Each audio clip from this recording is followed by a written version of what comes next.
Good evening, everyone. Welcome back to the stream. Look at that. Look at that. It's all behind me. See? Thought of some stuff. We'll see how that goes. Yeah, I've I don't know, had a little bit of extra time here and there, and so I've been kind of working on this for the past, I don't know, week or so, trying to figure out exactly how we're going to get this to work, because I don't know, I'm like, I liked the old setup, but I was like, I want something different.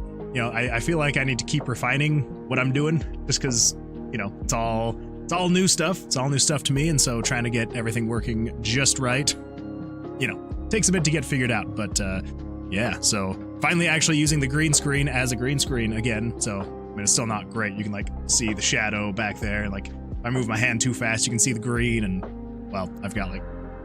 Anyway, it's not great. I'm still operating on like a $30 setup here, but you know, it's what I got, and that's what we're gonna do. So I don't know. I was like, I want to like draw a little bit more attention to like, you know, the actual screen itself, and yeah. So maybe this will be good, and then, you know, of course, having everyone down here still, yeah. And then the chat, freaking, I was trying for so long. I have tried for probably like 2 months or so, not like super trying, but like trying enough to the point where I was like Googling it, watching YouTube videos, like trying to figure out what platform would allow me to combine both YouTube and Twitch chats. And I tried like 2 other different ways to do it, and none of them ever worked. But hey, this one's finally working. So everyone is all in one chat, so you don't have to be like, oh, that's the YouTube chat up there, and here's the Twitch chat over here. We're like, nope, it's all in the same box. It's all just right there. So yeah. So now, maybe, hopefully, it'll feel a little bit more like the streams are connected. The Twitch stream and the YouTube stream. Hopefully everyone feels like those are more connected. Anyway, let's see here. Loki, good evening. Welcome. Glad you're here. Come on in. Sit on down. Let's see. Who else we got? Autumn. I already said hi in the chat, but we'll say hello again to you. Half Mune, meep. Welcome. Glad you're here. And then, of course, Angel and Axel over on YouTube. Thank you so much for being here, you two. I am getting behind. Let's see. It sounds like Axel's been drinking, so that's exciting. Making sure to clip anything I can out of context for it. There's a lot of out of context stuff that I say, so you know, it's good times. It's good times.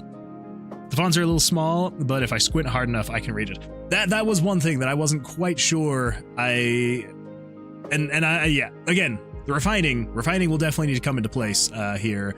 So the problem is, so I am using an app called StreamerBot, right? Like if you Google it, it's nothing too crazy. Doesn't look that great, but they have a little chat section, and here is where I can pull up. That is so weird. It's all showing up here. Then if I pull up this, it's like I still only see like my test chats that I had sent. Oh, never mind. It's apparently it only pulls up new things after I open the window, so that's exciting.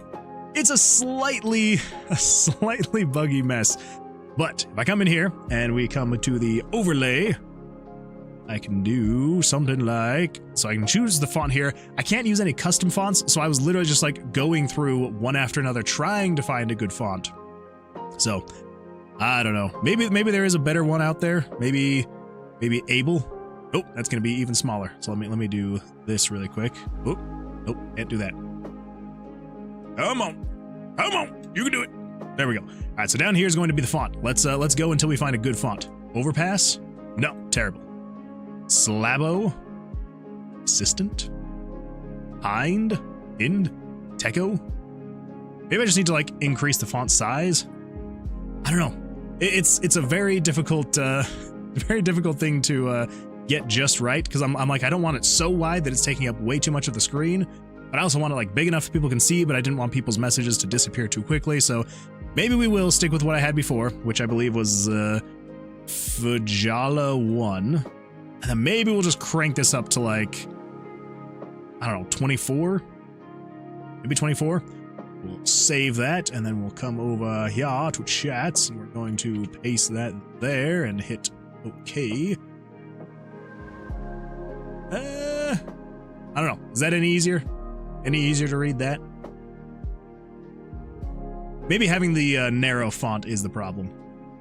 Maybe. I could see that. I could see that.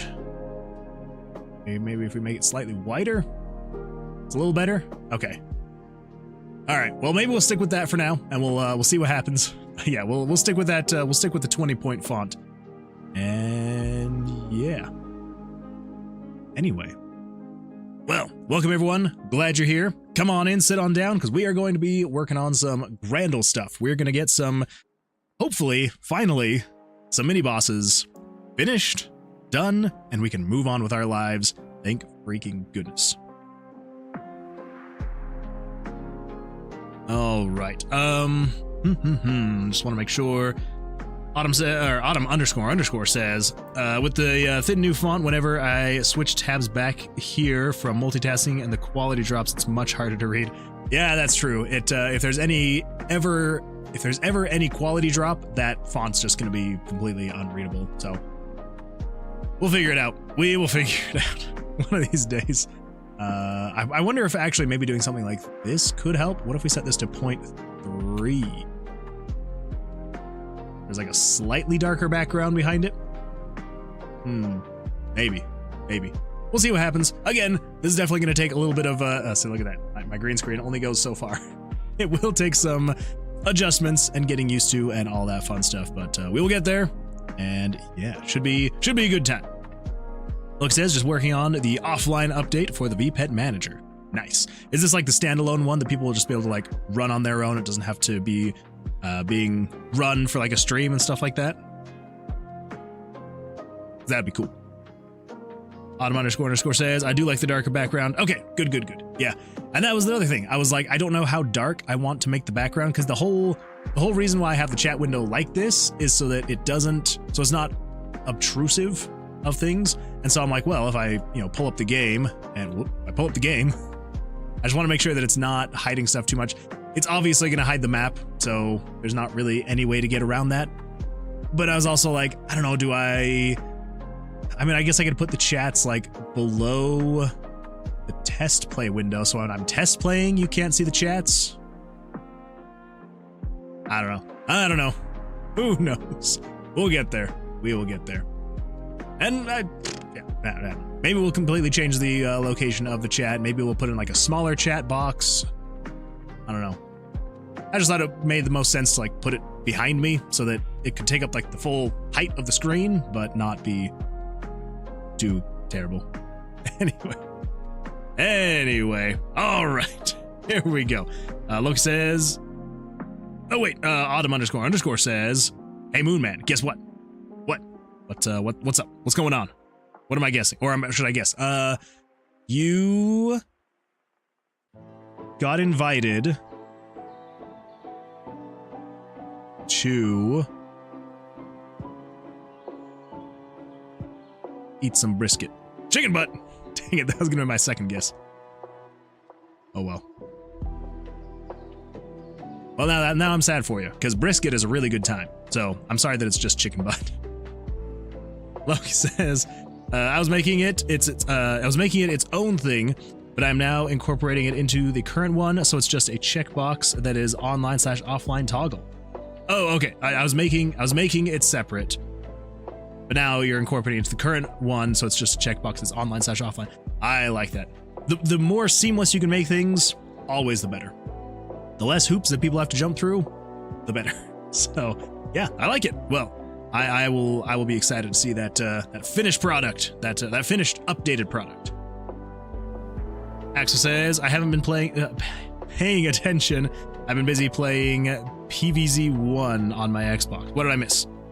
Well, first of all, bless you. I don't know what PVZ1 is.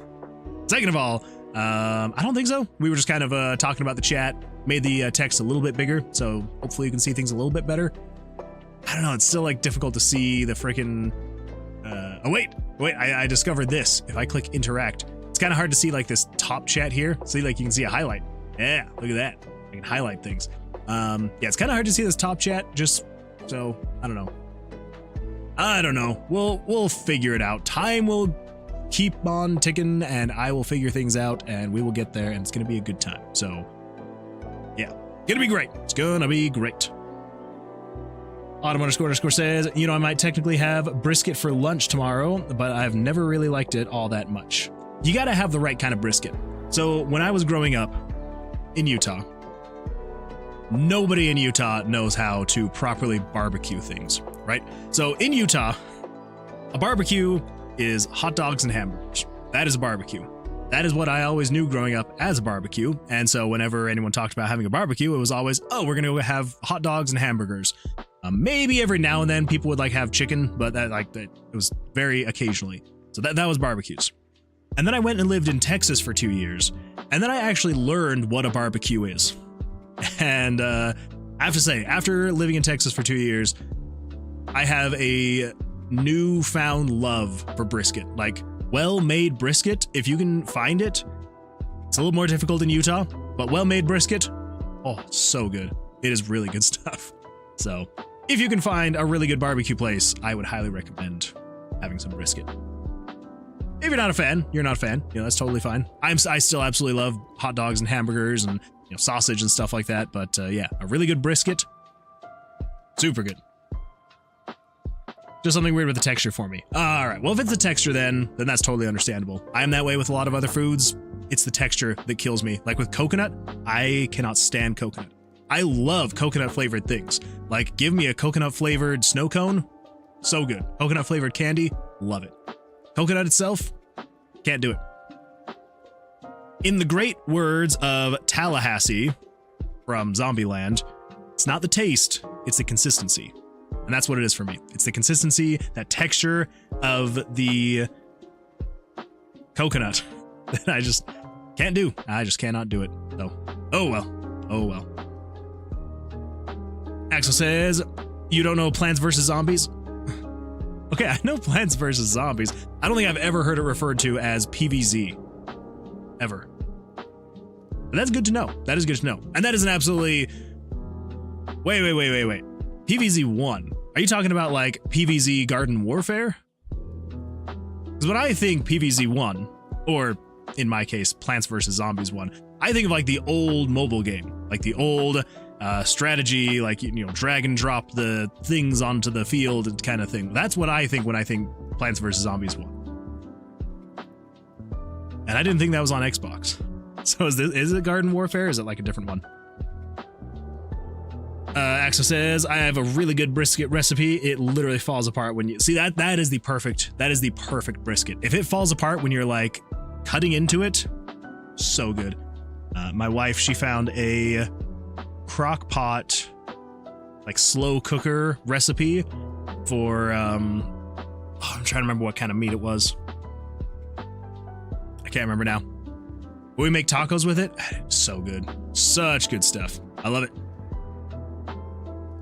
I've never actually played Garden Warfare. Oh, okay. Well, now I feel like I have to look up I gotta look up PVZ 1 Xbox. By Plants vs. Zombies. Okay, yeah. So just this game right here. I had no idea you could play this on Xbox. And it's got multiplayer? What? I have been missing out my whole life. I had no idea.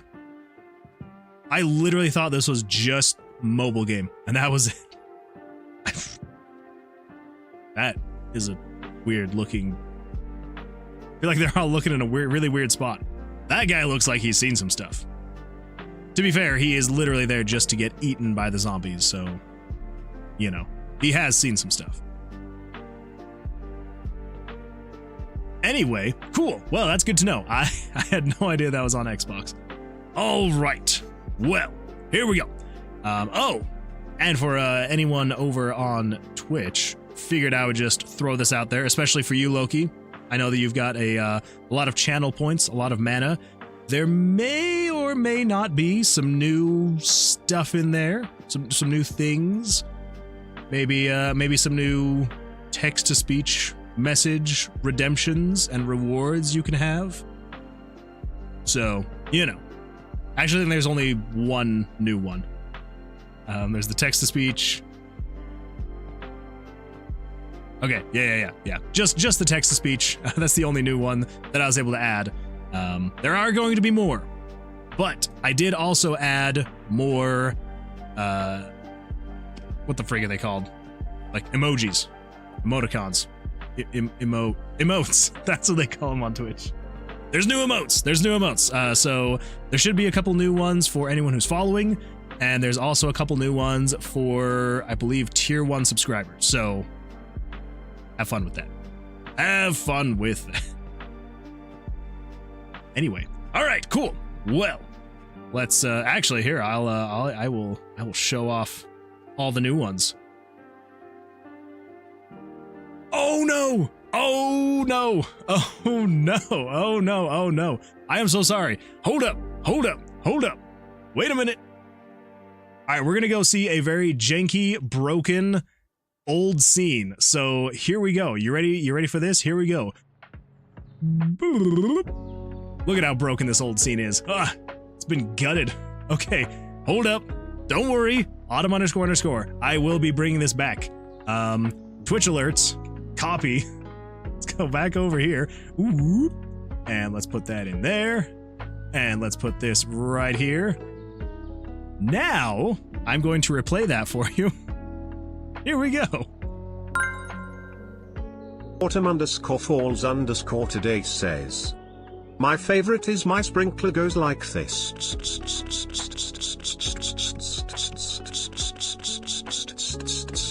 Comes back like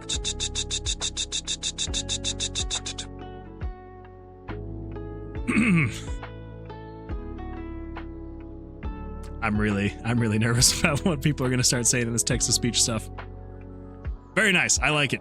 Also, I'm glad that you were my guinea pig to figure out what did and didn't work, which it didn't work at first, so I apologize for that. But I am very glad that I am able to replay it. Out of curiosity, was that loud enough? Was the voice too quiet, too loud, or just right? Angel says, is it near 11 p.m. where y'all live right now?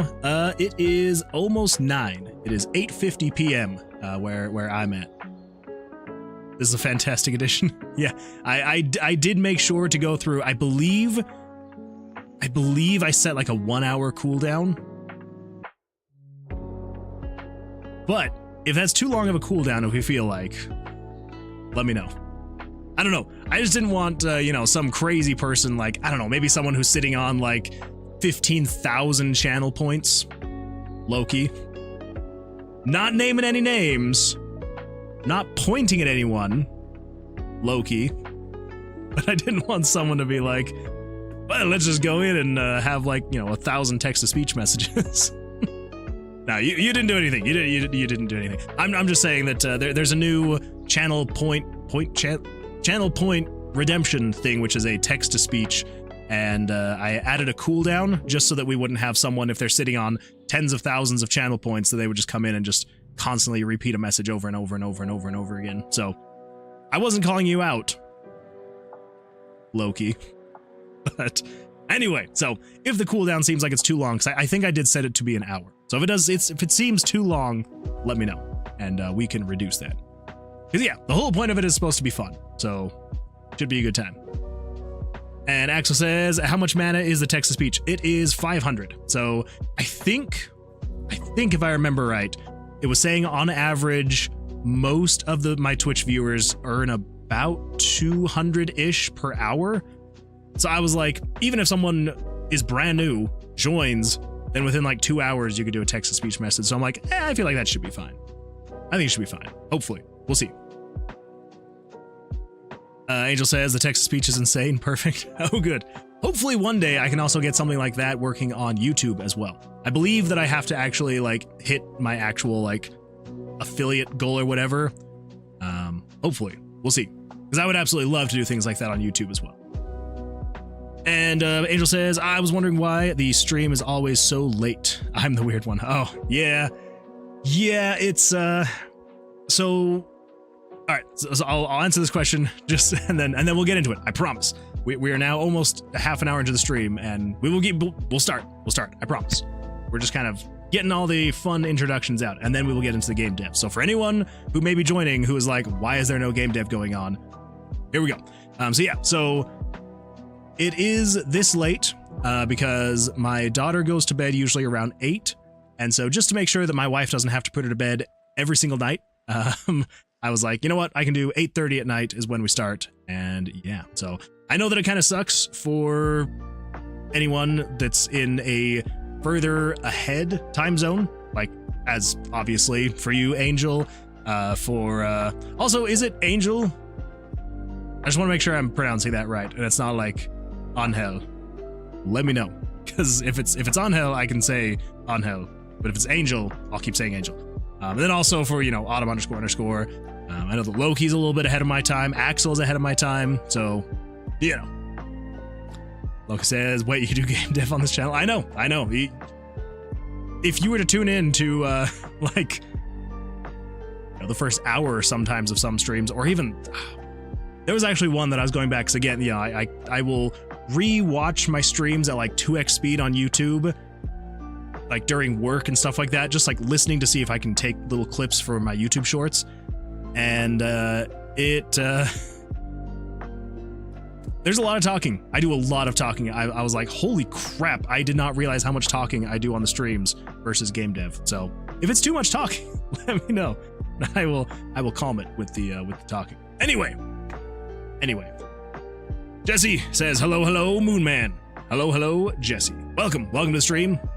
Do you like the new UI? We switched things up a bit, seeing if it works out any better. It's gonna take a little bit of tweaking, but we'll get there. We will get there. How's your day going, by the way? Angel says, it's Angel, like you're saying it already. Okay, perfect. Just want to make sure we're good.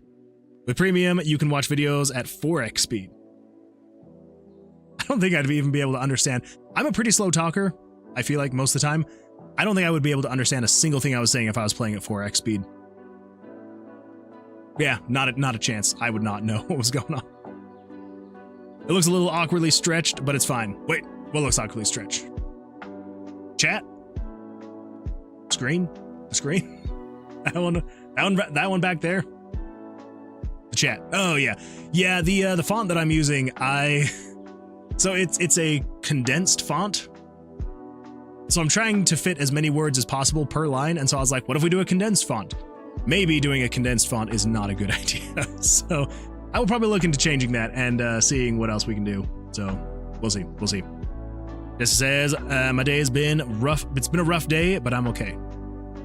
Well, hopefully you can have a good evening at least. That sucks. I'm sorry. Hopefully now that it's over, it won't be the same thing tomorrow. At least it's Friday tomorrow. So there's some goodness, right? Yeah, so far it's a good evening. Good. Yeah. Nothing's worse than having a bad day, getting home, and having things still be terrible at home. So, yeah. Hopefully you can put the badness behind you and call it good. And Autumn__ says, you know, Moon Man, knowing us, and especially Loki, I think we can remove the cooldown for now. If something happens, then we'll change it. Sorry you had a rough day, Jesse. You know what, Autumn__ you have convinced me. You convinced me. We're gonna do it. All right, really quick detour, everybody, and then we're gonna get into the game dev. That way we can convince Loki that we actually do game dev work over here, because now I'm starting to question if we actually do game dev work over here. All right, what do we got here? I believe it's in community. Nope. Monetization. No. Settings. No. Viewer rewards. That would be the one. Power-ups and channel points. Channel points. See how it works. No, thank you. I'm good. Good. And text-to-speech message. Let's edit that, and we're going to switch that to redemption cooldown time. Oh, it's only 10 minutes. Okay, the cooldown time is 10 minutes. We're going to do 1 minute. 1 minute cooldown. That's all. That is all. And then limit redemptions per user per stream. I have it set to 5.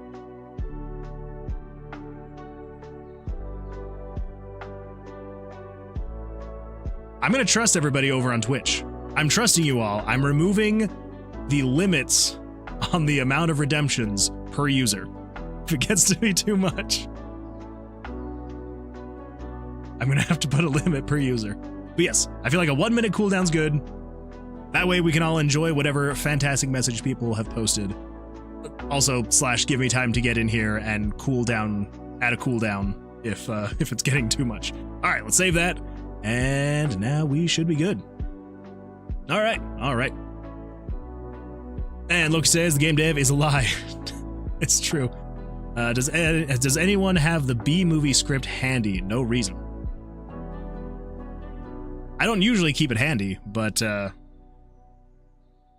I don't have it ready. Handy. I don't have it handy at all. I am sorry. I'm sorry.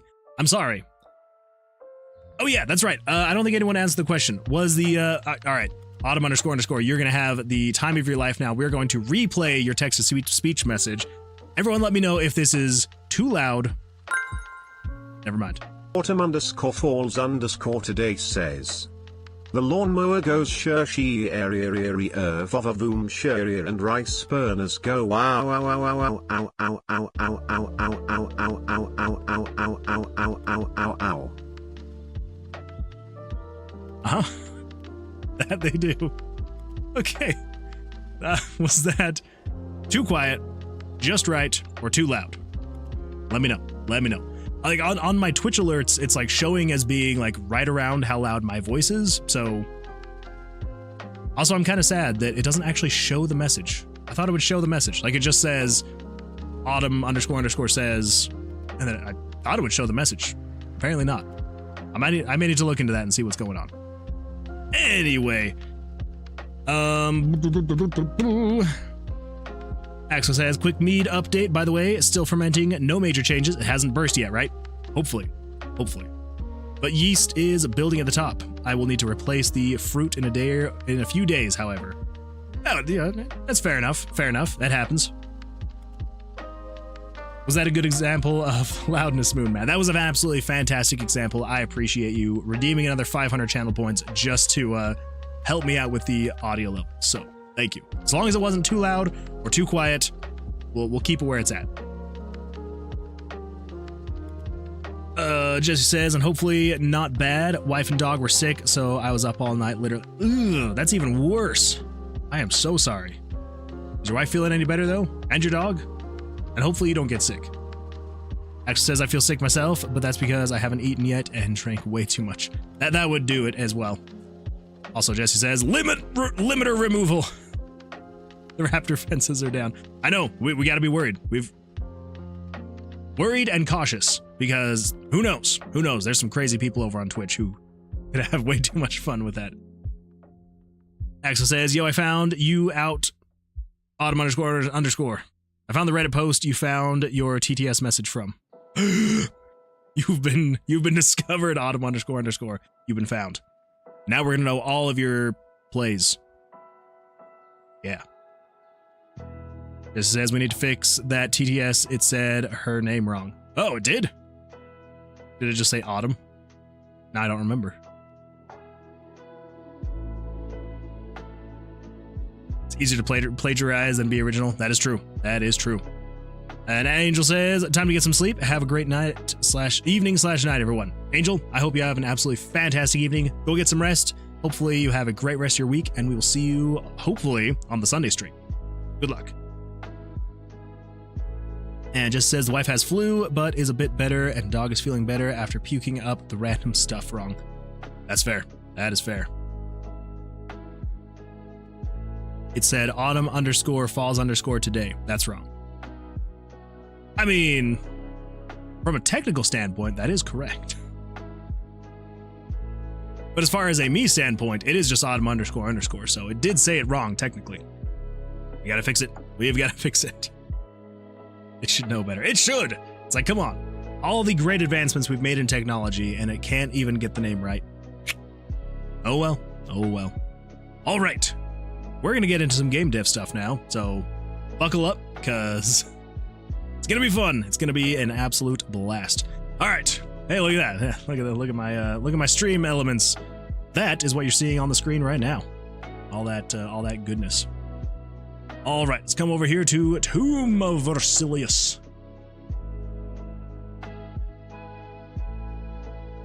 So we've just got a couple more bugs, and then we should be good. I hope. I hope.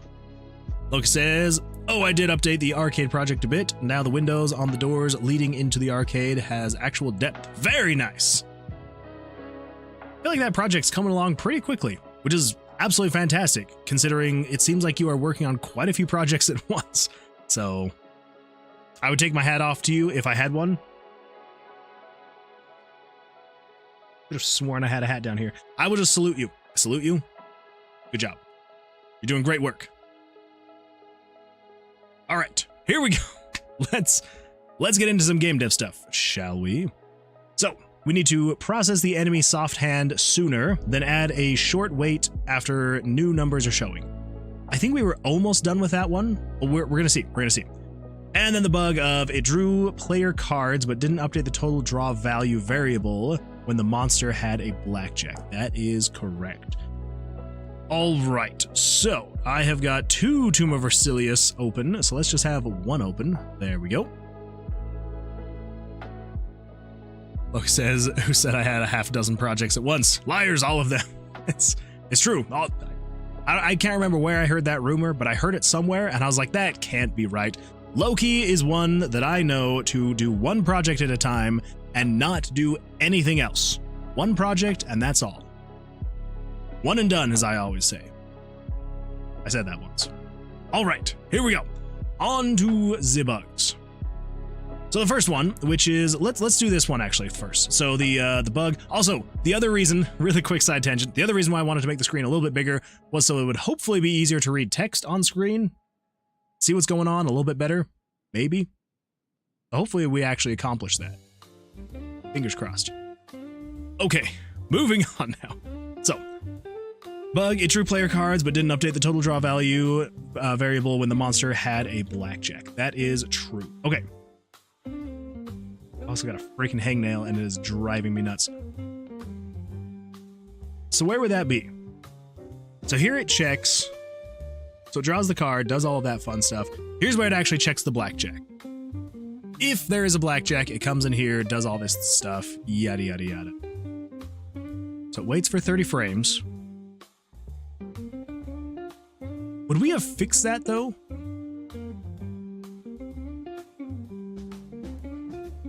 I feel like we fixed that, didn't we?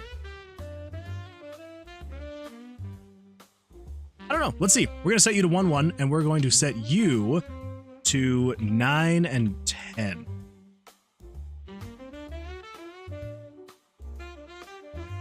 Because basically, the mini-boss getting blackjacks is the biggest thing that we're trying to fix right now. So, let's go test that out and see. Whoa, that makes it really hard to see the chat like that.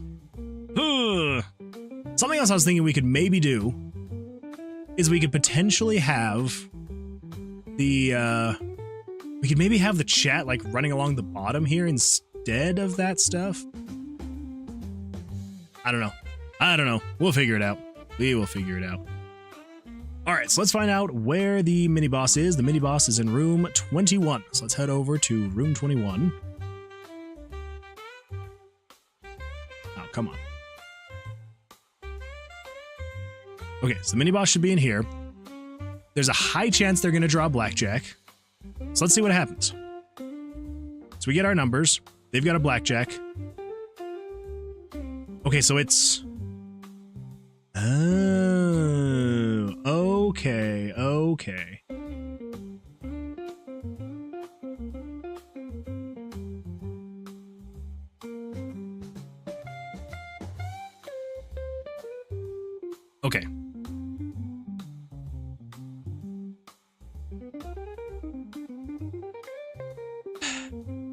I'm having a thought, right? And this is a thought that I had earlier in the day as well, about how we were going to make this thing less buggy. I know we've put a bunch of duct tape over bugs right now, right? We've got most of them worked out, and it seems like every single time we work out one bug, another one pops up. If you remember from last stream, we had quite a few bugs pop up. I'm almost wondering if we need a central event that basically works as like the card master or something, that is then calling on other events. So like this mini boss draw cards event, this event, which is like you actually drawing and attacking. I wonder if we need a central event that actually controls everything, so nothing's happening when it shouldn't be. So basically, because what is happening right now is you have this event working in parallel with this event, which is working in parallel with this event, which is also working in parallel with this event. And at any time, if anything gets out of that event order, things just break, which is not great when you're relying on 4 different events to do 4 different things at 4 different times, and they're all working at variable times. Oh my gosh. Here we go. Axel_Benedict says, don't you just hate it when your cat wakes you up like this? Meow. Meow. Meow. Meow. Meow. Meow. Meow. Meow. Meow. Meow. Meow. Meow. Meow. Meow. Meow. Meow. Meow. Meow. It's the worst. Meow. It's pretty terrible. Thank you, Axel. I appreciate that. Yes, that is the absolute worst when the cat wakes you up like that. Hey, we got Axel to finally... Wait. Yes, we got Axel to come over here to Twitch. Welcome, Axel. Also, I don't know if you noticed, but Axel may or may not have a special badge on his name.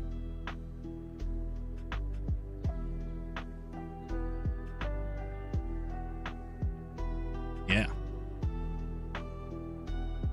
I've been over here on Twitch multiple times. Well, that's true, but I feel like you go over, you do something, and then you leave. But hey, if the text-to-speech is what's going to get you to stay over there, then there we go. That's true. That's true. Yeah, you did definitely. That's true. That's true. You followed me over here. Okay, it's not the craziest thing in the world for you to be over here. It's just different to see you over there. Anyway, I was going through stuff today, and I noticed that you could give particular badges, so like, you know, like the mods have badges and stuff like that. But then they also had a category for artist, and I was trying to see if I could create my own category with its own badge for like composer or something like that. And they didn't, and I can't. So I was like, well, artist, I guess, works for you know, for your work with the music. So anyway, you've got that. So good times.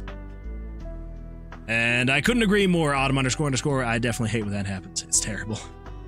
But yeah, I guess the ads, that is true. It only shows the ads though. It's only pre-roll ads, so there shouldn't be ads after that. So, you know, can't read the name of the badge, but thank you. I'm honored. Yeah, it's just called artist, and it's like a little paintbrush inside of like a circle or something.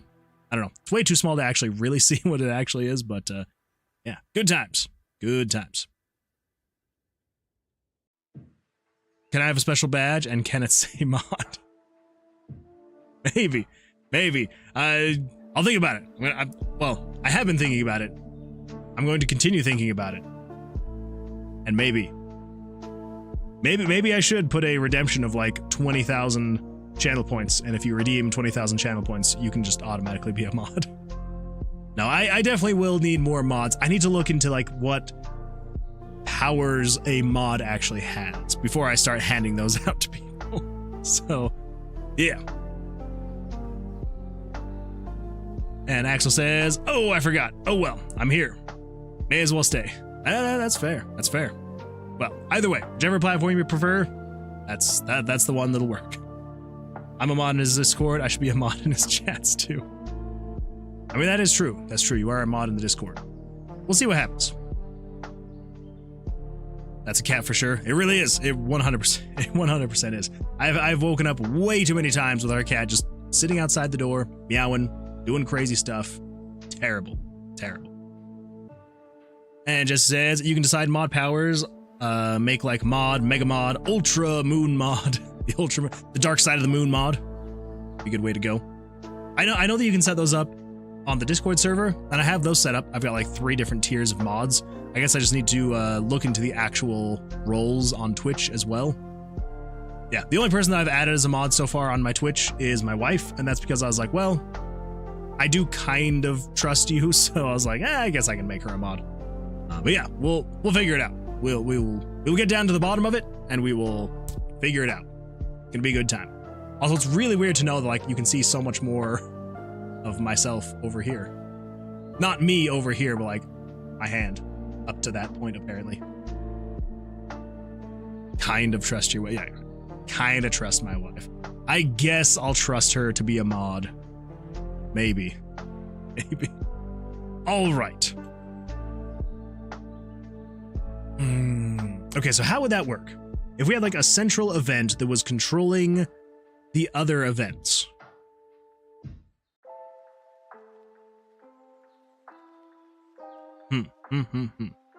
So we'd basically have to... No, I don't think that's actually going to fix anything. It'd be a lot of extra work for... I don't think it'd be worth it. I don't think so. Look, it says, I mean, not after saying kinda. No, you can still kinda trust someone after saying you kinda trust them. I also don't think that mods can like go in and just like delete the channel or start or end streams or anything like that, so I don't think it'd be the end of the world. But I do want to see if there's just like a way to be like, hey, you know, this type of mod can moderate the chat. Like, that's all this mod can do. They can moderate the chat.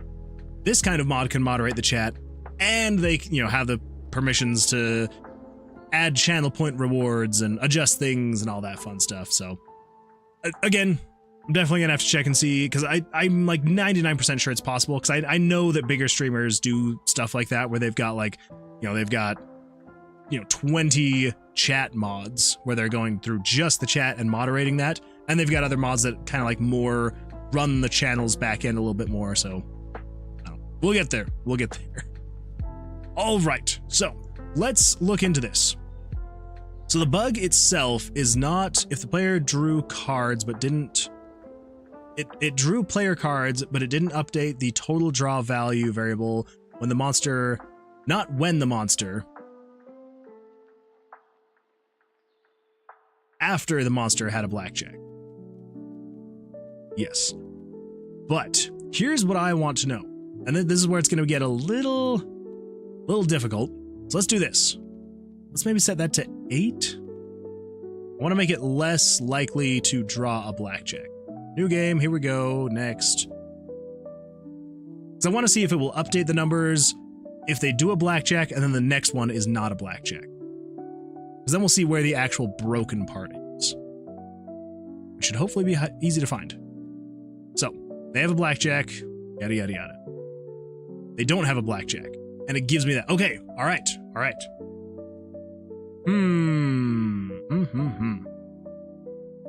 Well, that's a good time.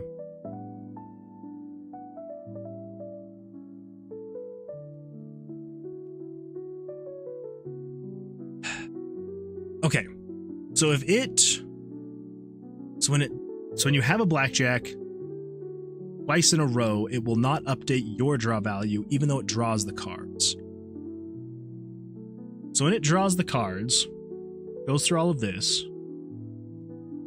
Oh, I think I might know what's going on. So it draws the cards, and then it turns on A. On A, it's running through all of this stuff here. Okay. This waits for 5 frames. That's another 20 frames. We're now at 25 frames before it turns on A, and that's even before it gets to this page here. And then I believe the issue is it's then turning on C.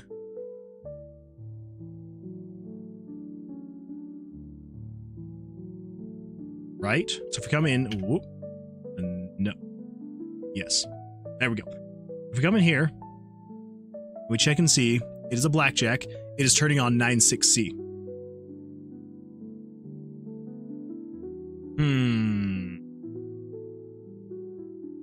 So what if we do this? What if we wait? Oh. don't know, 25 frames. And then we wait another 5 frames after it turns on C. Or, so we're trying to avoid letting the player draw. So no. Turn on C. Turn on C. We may have already tried this already. Let's see what happens. We're going to copy C and put it behind all of those, but in front of this page. So paste C, delete that C page. So this is the actual player interactive portion of this event. So this is you being able to draw, and this is you being able to stand. Everything else here is all automated. All of this runs automatically. All of the rest of these pages, all automatically running. So if we put C behind these, that means it will continue with the rest of this process until it hits the end, and then when it turns all of these off, it'll go back to C. Okay, cool. Cool. And then down here, it does all of this stuff, turns off C. Awesome. So let's see, I believe that should fix that. Leave. Let's see what happens. First of all, we need to come in here and change this to be, let's just crank it back up to 13. So it will always draw Blackjack every single time, but with any luck, it should now be updating the player's draw value. With any luck. Go to 21.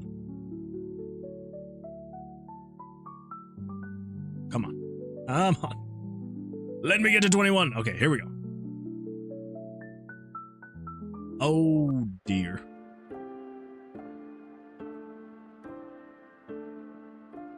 Yeah, well, it's updating. What the freak was that beginning? Right? Like that was weird. That was a lot going on all at once. Let's see if we can figure out what was happening there. That was very bizarre. Very, very bizarre.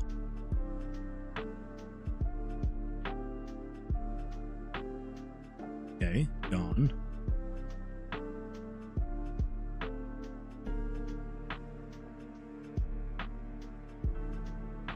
So what was that? Well, we're gonna have to do the good old classic. Good old classic, going back in time.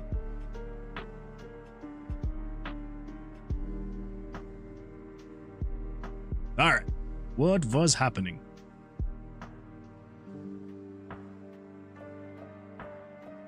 Was it this one? Nope.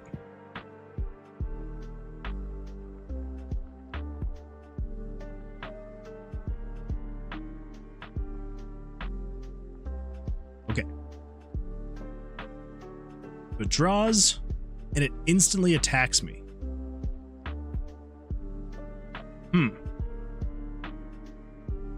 But why? Just an instant attack.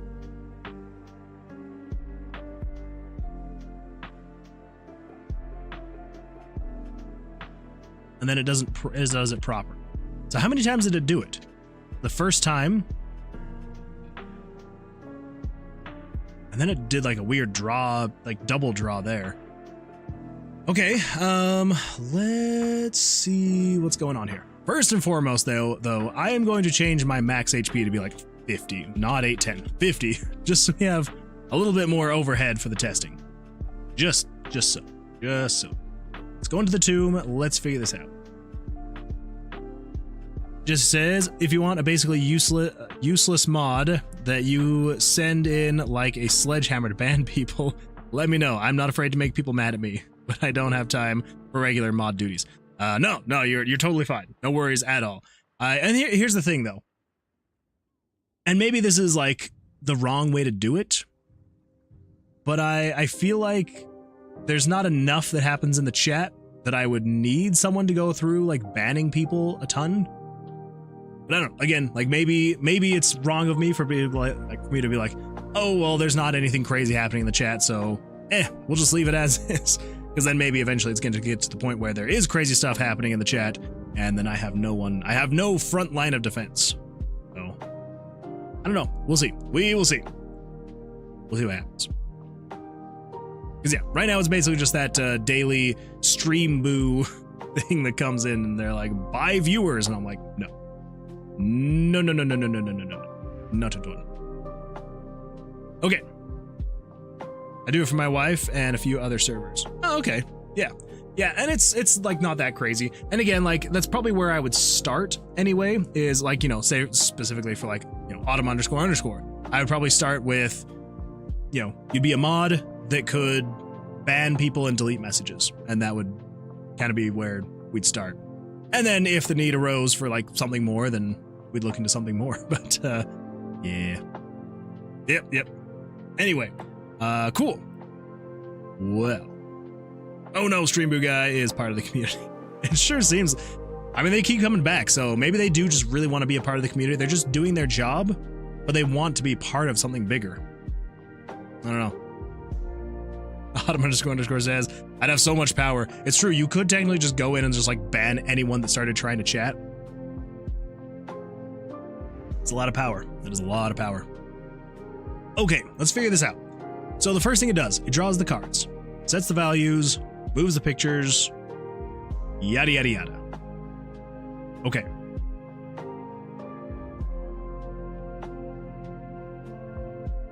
I think maybe the potential issue, so it then redoes everything here. And then this is just saying, oh, you know what I think it maybe was? I think it maybe hit this part of the actual process, which checks to see if the mini boss has drawn 21 and well, no, because that's just checking to make sure it's not. Oh, that's only checking to make sure that the player is not equal to 21.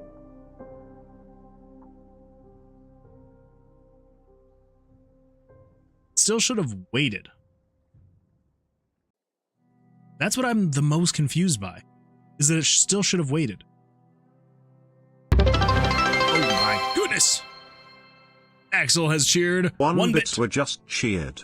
I love you to the moon and back, Axel _ Benedict. Wait a minute. Oh my goodness. I'm going to read your message out loud because apparently I told it not to read a message out loud. I'm going to go change that really quick, but Axel says, when I use my Twitch as my primary entertainment source, I'd only talk to this one specific streamer in 1-bit donations. Their bits would TTS that. I am going to actually update that really quick because it should be updating that. I feel like if you donate bits, then you should 100% be able to have that be text-to-speech. So let's come over here really quick. We're gonna do bits and cheering. Do. Enable pin cheers. Oh wait, no. It'll be over here. Hold on, bear with me. Bits. Cheering any amount. Text to speech. Say cheer message. There we go. All right, let's play that again.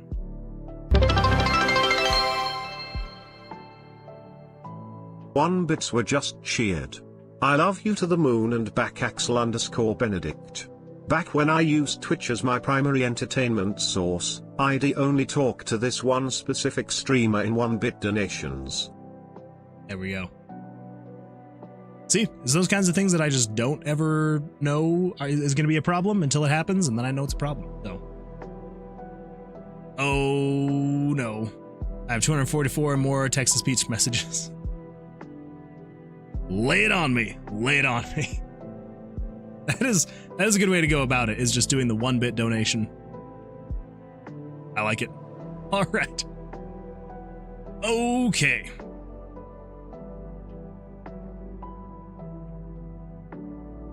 Let's see what we've got here. So C only turns on if the monster has to draw more cards. Totally understandable. So why would it have gotten to this point so fast? It still should have waited.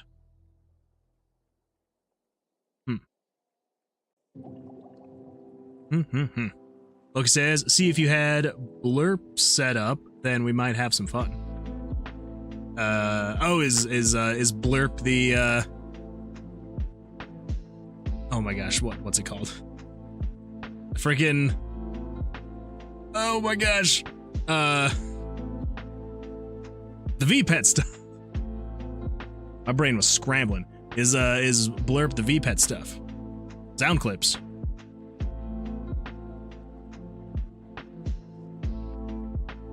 Oh, like to have it just like play random sounds. I was gonna check and see how to do that, and I couldn't. Well, in the like quick 5-minute Google search that I did, I wasn't able to find it. I'm sure that it's possible because I figured out the whole, you know, channel point redemption thing and got all that working. So I definitely will need to figure out how to have it, because I think it'd be kind of fun to be able to have it play random sounds, show messages on the screen, stuff like that. Blurb has some clips that you can use. Some can be channel points or bits. Yeah, and that's kind of what I figure I might do. Do like more simple little things for the channel points, and then the bigger things for things like bits. So I don't know. We will see what happens. But yeah, I definitely would like to get something like that set up. I think it'd be a good time. So here's what I don't understand.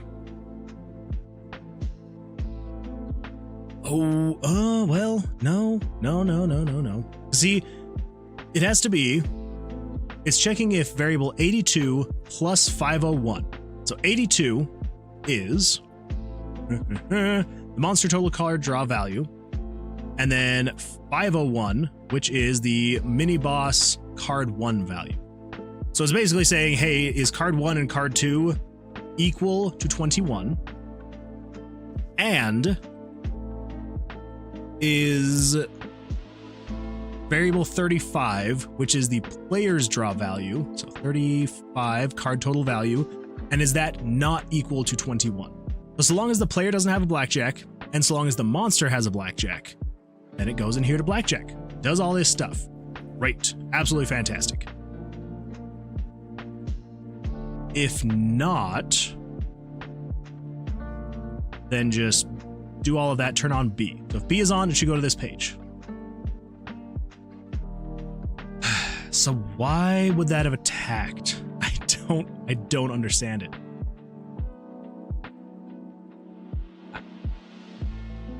I know that I've said it once, I'm going to say it again. This mini boss is like the just absolute bane of my existence. So if I come in here and he starts auto attacking again. Yeah, so it flips the card. There we go. Flips the card. There we go. Flips the card. There we go. Okay, but I have blackjack, so why did it attack?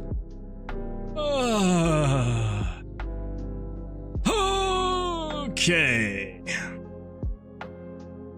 Now, something I could see is that it didn't wait long enough, right? So if that's the case, this is where I'm like, all of this I feel like would be fixed if we just had like a central event controlling the flow of battle.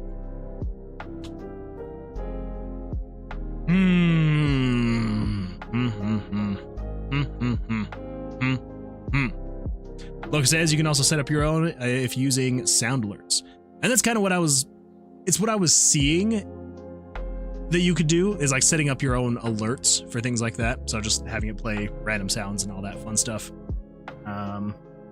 Yeah, and we'll probably do something like that. I'll just need to get to the point where I have time for something like that. So that's the little things that I have time for, and maybe it would be a little thing. I also know that I would have to like collect sounds and all that fun stuff, but we'll get there. We will get there. Okay. So, because here's the thing. Here was the problem with that. The reason why I actually know why it didn't attack. The reason why it didn't attack is because it got to this point in the event, right? Got down to here, got down to checking right here. And it ran through all of this faster than this. So all of this could get through all of this. Because it's playing all of this, it's showing the animations, all that fun stuff, and then it's adding to all of this. So I think what needs to happen is it needs to wait. Let's have it wait like 30 frames here. And then we shouldn't ever run into that issue again. Is that if I came over to here and I were to set this to always draw an ace and a king, I should always attack the monster. Even though the monster is also always drawing an ace, or drawing a blackjack, I should win because it's tying, so on and so forth. Let's see if that's actually the case.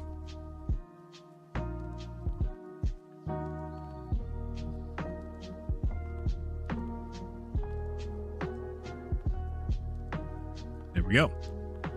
Blackjack, blackjack, blackjack. And it also isn't flipping the card because I'm automatically getting blackjack, so I'm the one attacking. We're good to go there. Hey, look at that. For the first time, I've killed the mini-boss. There we go. You just have to get 10 blackjacks in a row, and you too can kill a mini-boss if you just get 10 blackjacks in a row. Let's see here. Retro says, yo, what game is this, bro?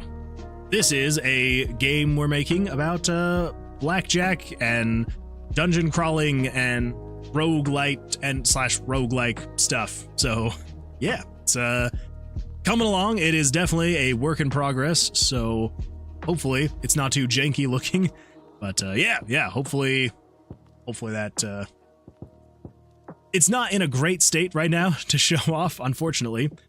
But yeah, I don't know, it's a good time.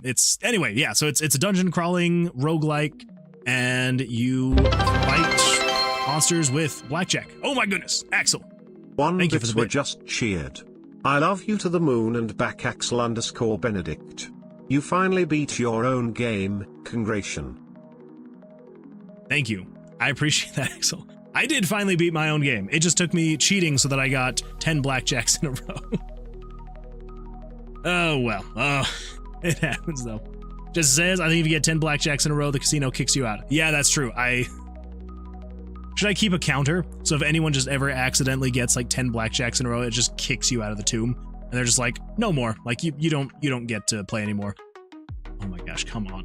Are you kidding me? I just want to be right there. Yeesh. All right, here we go. So if I come in here, I get my blackjacks, yada, yada, yada, hits the monster, hits it again. Okay. So that is good to go. We're good there. Awesome. So let's come back over here. Let's not make it so I'm drawing blackjacks every single time. Let's see. Retro says, it's looking pretty cool. Thank you. I appreciate that. Game coding has always been a dream, but never knew where to start. Well, you've come to the right place. I have told many a person that has come through here, if you've ever dreamt of making your own game, honestly, there's never been a better time to start than right now. And I'm not just meaning, oh, today's better than tomorrow. Like, I know everyone will say that kind of stuff. I just mean in the world we live in right now, with how many options of platforms there are, how many resources there are, tutorials, everything that's out there. In general, 2025, never been a better time. And an engine that I would highly recommend, it's the one that I use, is RPG Maker. RPG Maker, I would say, is probably and I know there's going to be people in the chat, people in the comments, people are going to say otherwise. I'm going to say RPG Maker is probably the best place to start because it is just so ready for you to just jump in and start making a game. Like it is like ridiculously fast for you to just like get started. Like, I'm going to really quickly just show you how quick, right? So here we go. We're going to hit new project. It's going to copy everything over. There we go. New project created. You got a map right here. Let's put a monster here, and it's going to have a stepping animation, and it's going to walk around randomly. And if it touches you, it's going to be like show text, and it's going to show monster bat, and it's going to be like, I hate you. And then it's going to battle processing, start you fighting 2 bats, and you can lose. And you can escape. And if you win, it goes,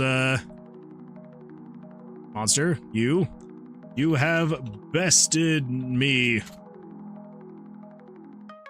And then it returns to the title screen. And if you escape, he's like, get back here. And it starts the battle again.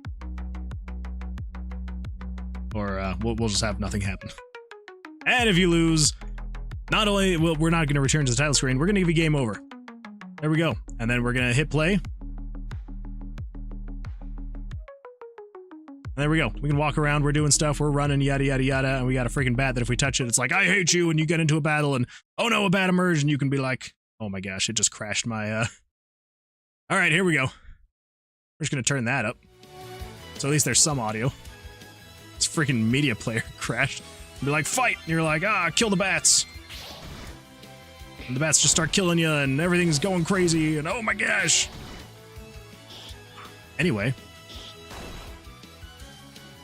I know that's not a whole lot. Like, it's, like, that is nothing that crazy.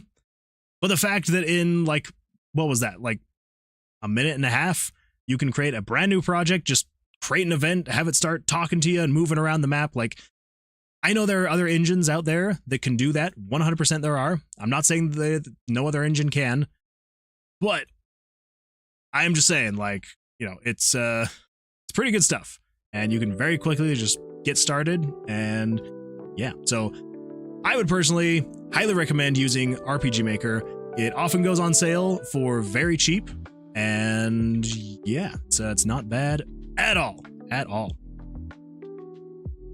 Jesse says, you're in the right place because you don't know how, we don't know how to start either. Exactly. We're all working together. Maybe eventually we will get to the point where we will actually find a way to get started.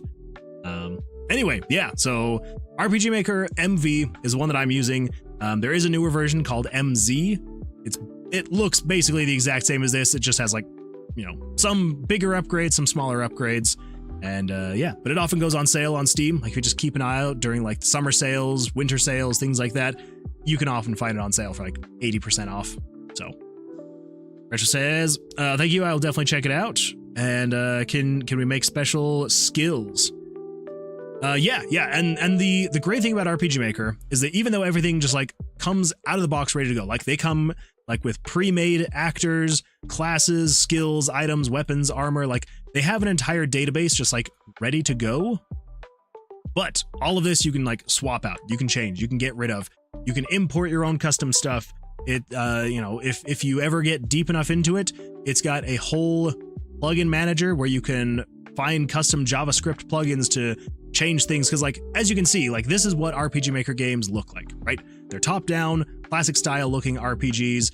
It comes with all of the tile sets that you would need to make your maps and, you know, build houses and buildings and all this fun stuff. And you can just, it's very just drag and drop, nothing that crazy. And honestly, like, it's not going to look good per se, but, you know, give it, like, I don't know, 30 seconds and you can just have, like, a little town here ready to go, fill it in with a handful of different objects, and there we go. We've got, like, we got the makings of just, like, a little town here. Yeah. Anyway, so like I'm saying, this is like what it looks like normally, you know, just top-down stuff, just very classic style looking RPGs. The event, it's very it's laid out in a way that should be very easy to understand. You know, there's literally zero coding that you have to do anything, from showing messages to doing battles to puzzles and item collecting and all that fun stuff. But if you wanted to go a little bit further and try to make something more your own, you can, you know, once you learn the engine a little bit better, you can start creating, you know, stuff that looks like this. And yeah, it's, I don't know. I have fun with it. I like it. Again, like I said, I know there are many other people. Wait. Oh my gosh. Hold up. Okay, there we go. Is it just me, or is the music quiet? Yes, yeah, it was a little quiet there. Sorry about that. Okay. Yeah, so anyway, yeah, so that hopefully that helps you.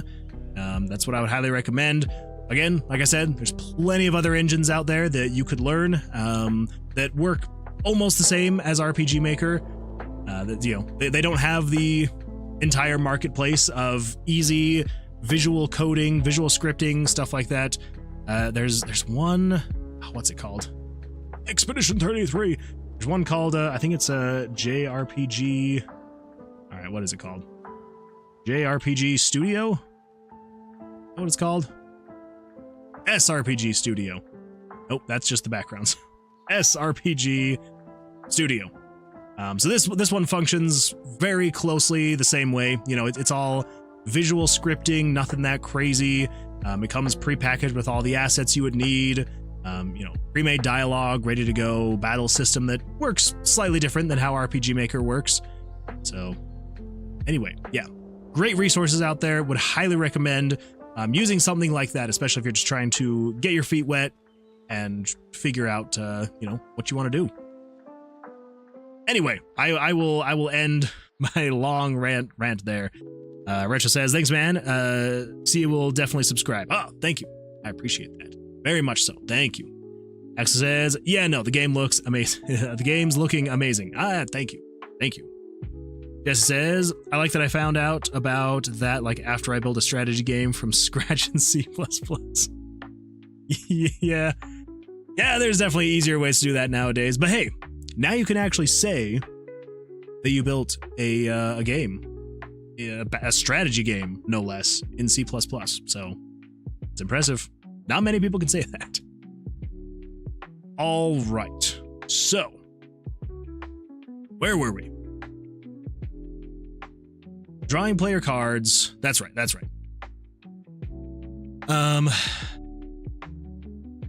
It's just me. The music quiet. Yeah. Okay. Let's see. Yeah. Got that turned back up. Because yeah, I need to redo my computer. I really do. My computer is so...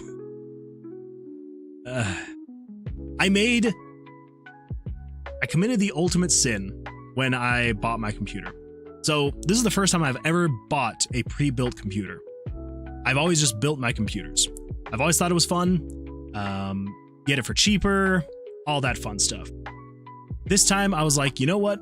I'll pay an extra $100 to get a pre-built, and I'll just go out. It was also probably like the best and cheapest way for me to get a decent graphics card for not just ridiculous amounts of money. So I mean, not that I have like that great of a graphics card. I've got a oh my gosh, there we go, a 4070 Ti. So like, it's not even like necessarily top of the line, but it, like at the time when I bought this, like to get a 4070 Ti, it was a good, I'm trying to remember how much it was. I want to say it was something like $500, $600, something like that. Like it was kind of ridiculous at the time when I was looking for them. And so I was like, I'll just buy the pre-built. So I bought it. I got it. And I made the ultimate sin. I didn't wipe the computer and do a fresh install of Windows. I opened it. I was so excited to test it out. So I was like, it's my new computer. I'd had my old computer for like 8 years, and I was like, it's a brand new shiny computer. I just want to start installing things and playing games. And now I just have like the most buggy mess of an operating system now. And I'm just like, oh, I should have wiped it.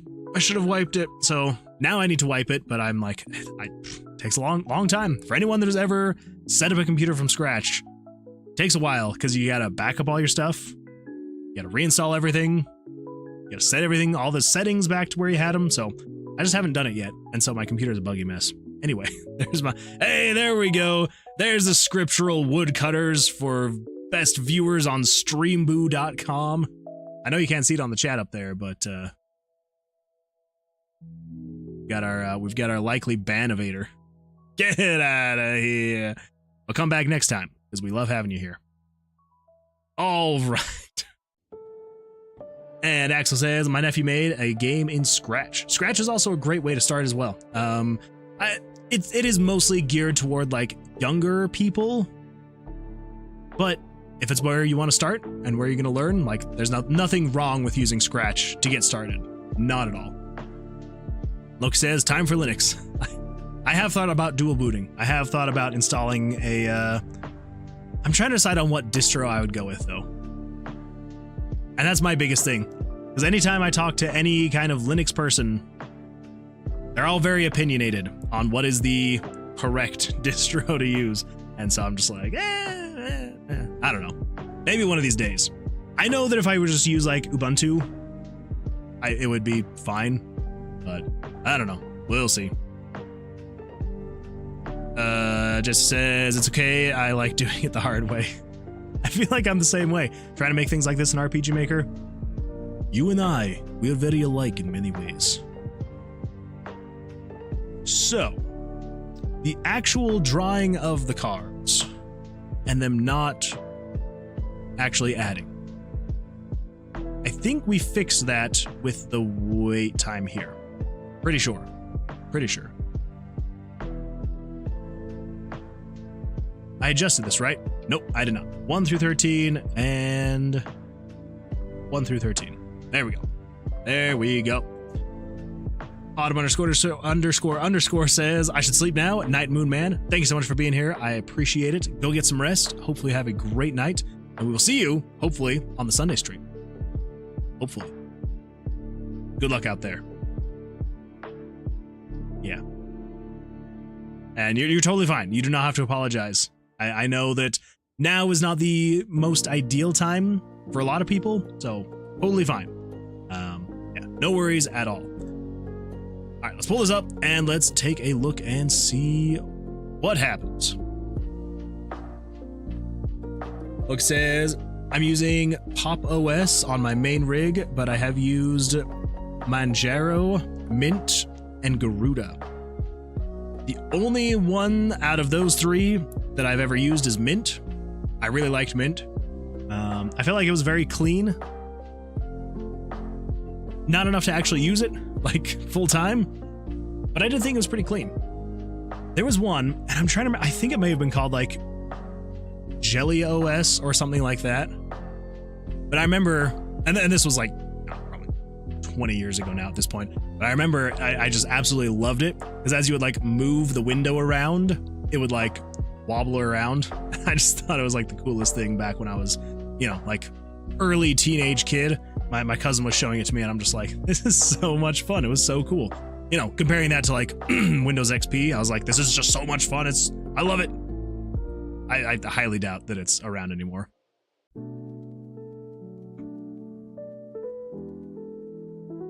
All right. Let's find out where the monster is, where the mini boss is. 32. Let's go to 32.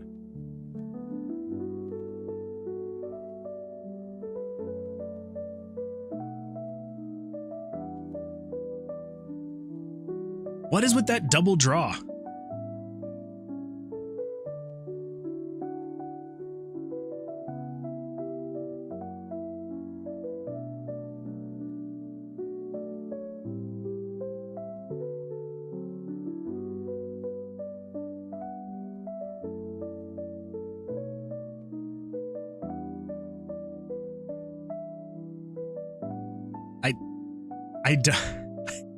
I have no words.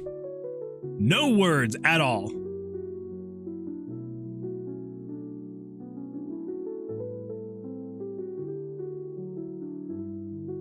And like, how is the monster at 20? This should be a king. This is a king. This should be an ace, which means this should be 21. How is it 20? It makes no sense. Absolutely none.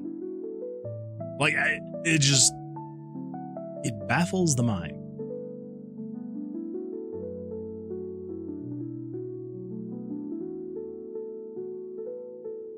One, 10, 0. So how's that 20? Because that should be showing. Let me hide everything else. Let's just click on 20. Nope, that's the wrong 20. Click on this 20, that 20. This should be variable number 82.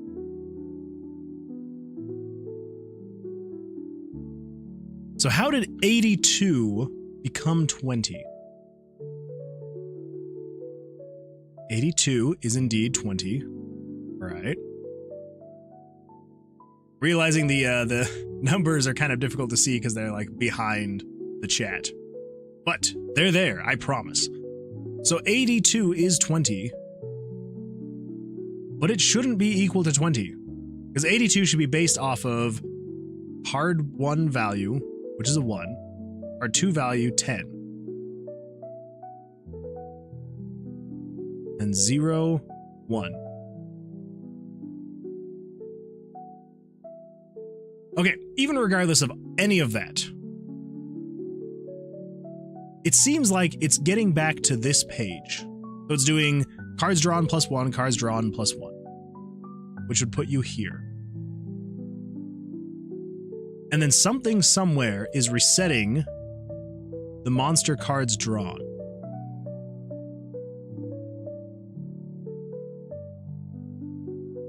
So when you get a Blackjack, it turns on 9-6C, and then it also turns on 9-6B. Okay.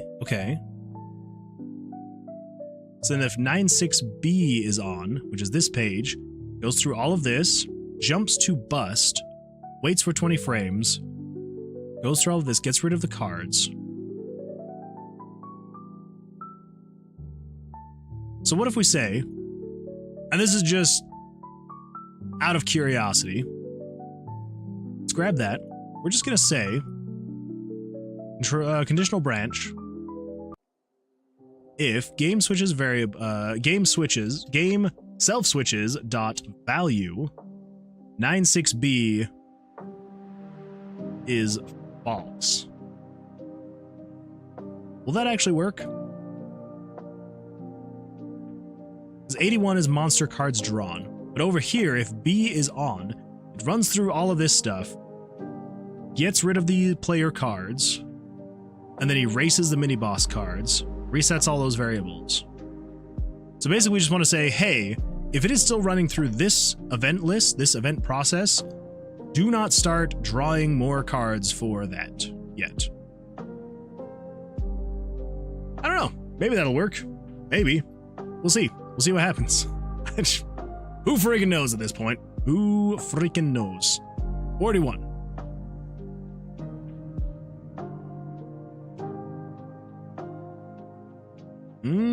Okay. Well, it's slower, but it's less buggy.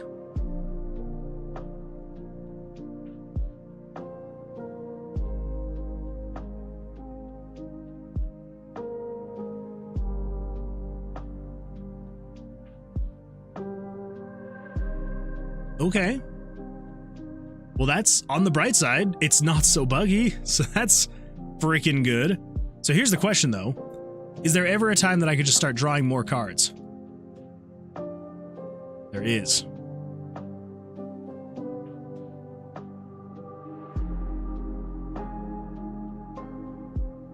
Okay, that bugged it out.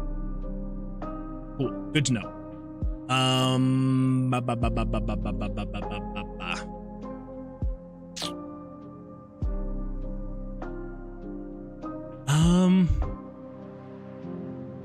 Do we just say, I mean, we could say something like this. So on this here,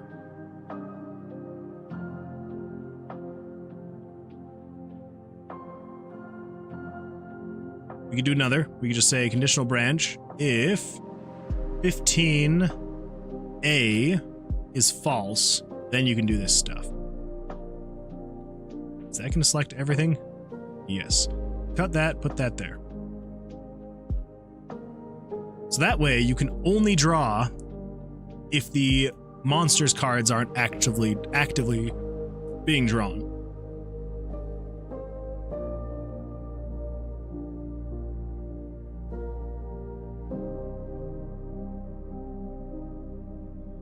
Oh, why?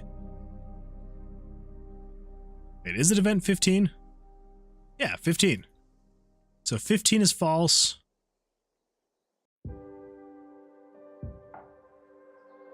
And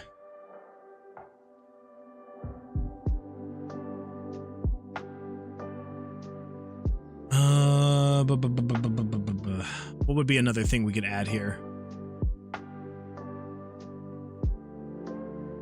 Hold up.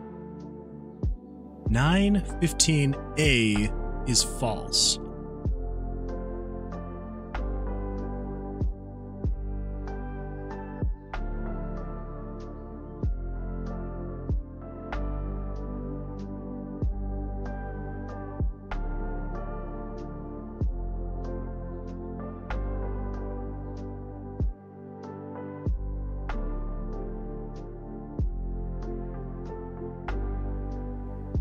So then we're going to come over here, and it's pulling these cards. So would we say, and also... No, because if we say, and also if 81 is not equal to 2...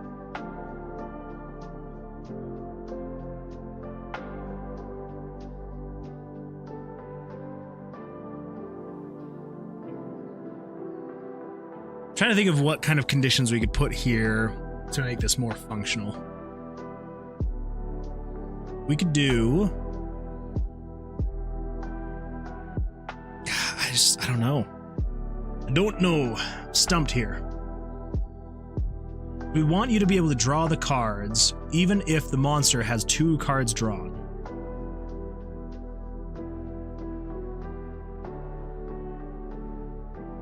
This would be mini-boss only, not regular monster.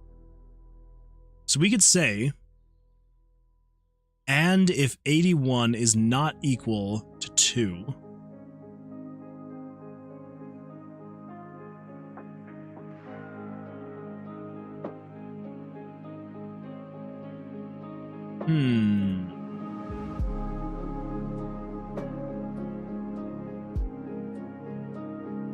And if game variables dot value 82 is not equal to 2.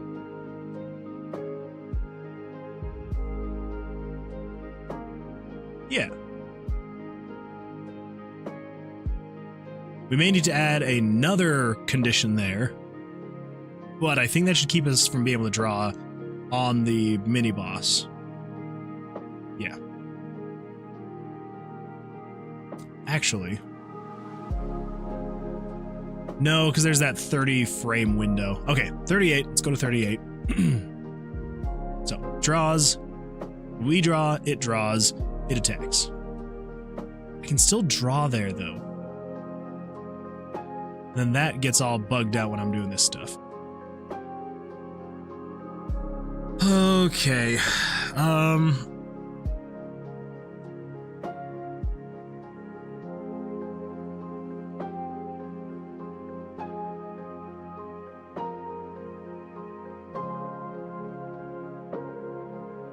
The issue is there's just like the tiniest little bit of a window.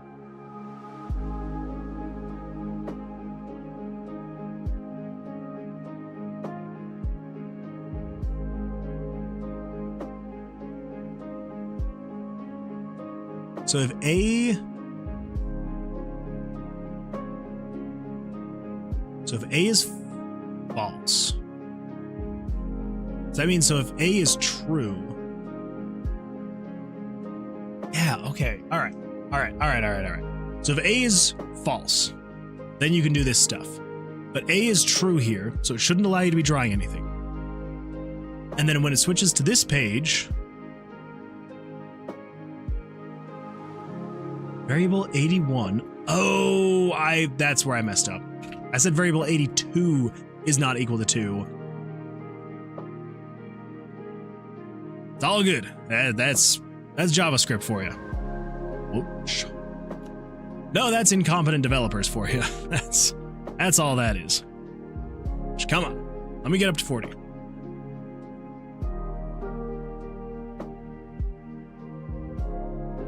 I did it again. I did the middle finger again. This one was a total accident. I know it's kind of hard to see here. There you go. There's the middle finger for you, kind of on accident. It's kind of like a this thing going on. I don't know if you can see it. See, like that. Anyway, okay. It's a very long middle finger. Okay, there we go. Draw, it draws. And if I try and draw more, oh, there's still just that little bit of a window. But I shouldn't be able to.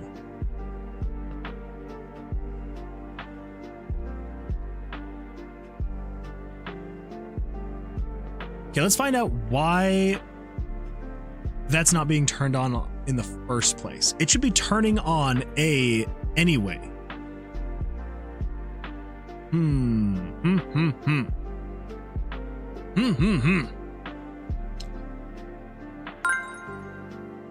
Axel_Benedict says, there are no accidents. That's true. There are no accidents. There are no accidents. Now I'm just gonna wait and see if you say it twice. As the message should be. Zach says, yo, wait, I'm here. You are here. Welcome. Glad you're here. How's your week going for you? Also, new stream UI. Yes, yeah, we've got a new stream UI going on here. We'll see how it pans out. I don't know. It probably is going to need a little bit of refining. That is for sure. But yeah, we finally now have all the Twitch and YouTube chat in the same chat box. So that's pretty exciting stuff. But yeah, so we'll see what happens. I don't know. It's kind of fun, but at the same time, I'm like, I don't know if this really is working quite like I was hoping. I don't know. I'm sure that I will switch it up as time goes on, and we'll see what happens. But I'm actually at school right now, so I can't be here too long. Good luck on what you're doing. Excuse me. Thank you. Well, I appreciate you even just jumping in for a quick second while you're at school. Yeah, always good to have you here. Hopefully school's going all right for you, though. Hopefully there's nothing too crazy going on. So this is if 9(6)b is false, but that's true. Oh my gosh.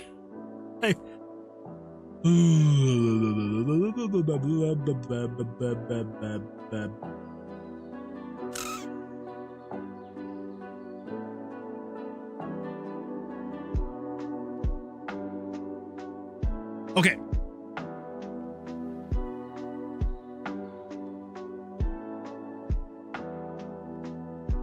So what is the issue with it waiting for B? The issue is that it's erasing things when it shouldn't be.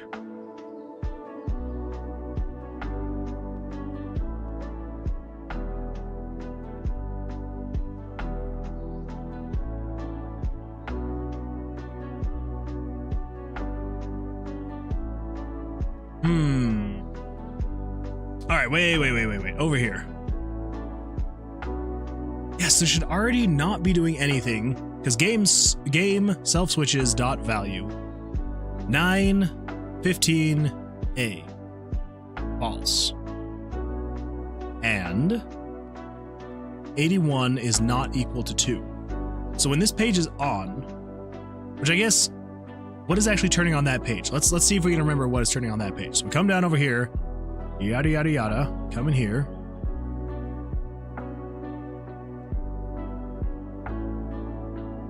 Here. So when you enter this room, yeah, so it's like when you enter the room, it turns on draw cards and it turns on 9(15)a. Okay, so that means this should be on right then and there, which it is. I think the issue is that there is a 10 frame spot, but that shouldn't even matter because A is on and it shouldn't be turning off A ever. Turn on B, turn off A.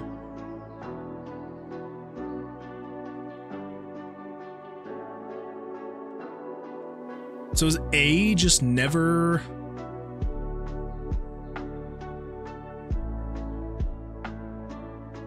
I know that is working because it's 9(6)b false. I know that's working because it's an actual condition. And then script, if 9(15)a is false, you can do all this stuff. So why is there just like that tiny little window? There shouldn't be any. Unless something else is coming in here and turning off self switch A. We do the soft hands. Down here. 1 bits were just cheered. I love you to the moon and back Axel_Benedict. True. Don't forget to thank today's sponsor, Thoughts and Prayers. Today's sponsor, that's right. Today's sponsor is The robin eggs mini. If you like eggs, but you hate the taste, go with robin eggs because they'll make you love life.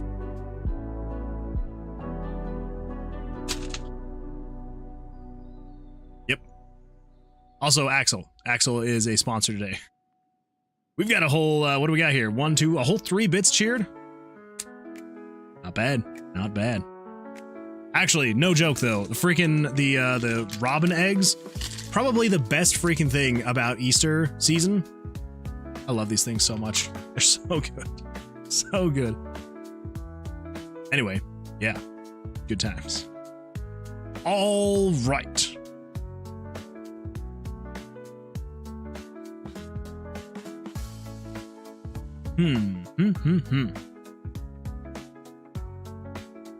Logan says when it says Axel's name, I swear it says Axolotl. Wait, is it actually? All right, everyone. Shut up in here.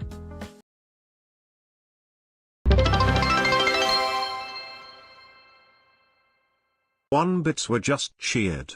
I love you to the moon and back Axel_Benedict. Don't forget to thank today's sponsor, Thoughts and Prayers. All right, that does actually kind of sound like it. That's a good catch, Loki. I was just so focused on the whole, saluting and all that fun stuff that I wasn't even fully listening to Axel's full name. Axolotl Benedict. Oh my goodness. One bits were just cheered. I love you to the moon and back Axel_Benedict. Thoughts and Prayers are the sponsor. Oh. Because you got to think of the right prayer to get your game to work. That is fair. That is 100% accurate. Thoughts and Prayers are the sponsor of today's video, or stream. And that is, yeah, we definitely are needing thoughts and prayers here, because this is absolutely just killing my brain. Okay, right here. It's turning off A. No, it's not even turning it off there. It's turning on A. Is there anywhere that's actually turning it off though? No, it's not. That's why I'm so confused. I am so freaking confused. And then it turns off A, turns off B. And then it should go back to this page. And then on this page, it should be saying, hey, if game self switches .value map 9 event 15 self switch A is false, then you can do these things.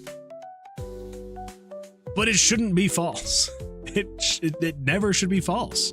Because as soon as you enter the room, it turns on.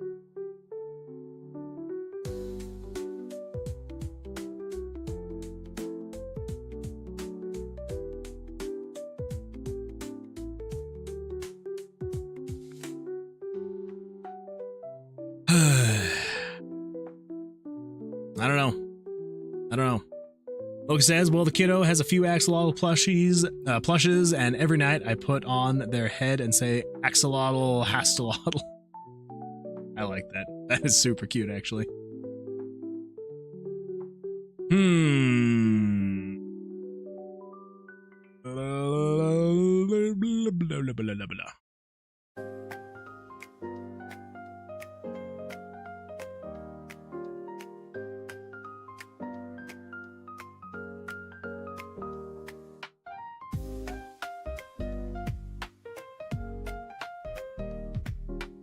Maybe the and is not correct.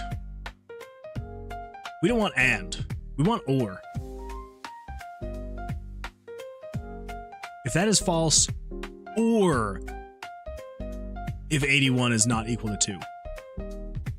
Have I done that wrong? Did I have that wrong this whole time?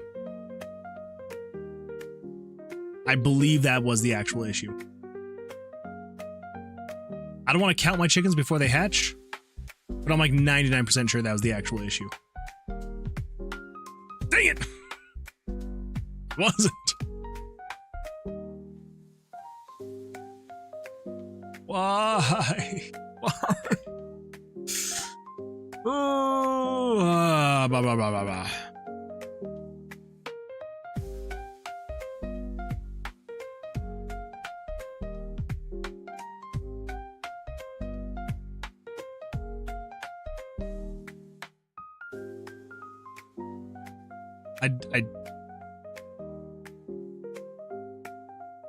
Are we just gonna move away from the mini boss for now? There's a very brief window when it deals my cards.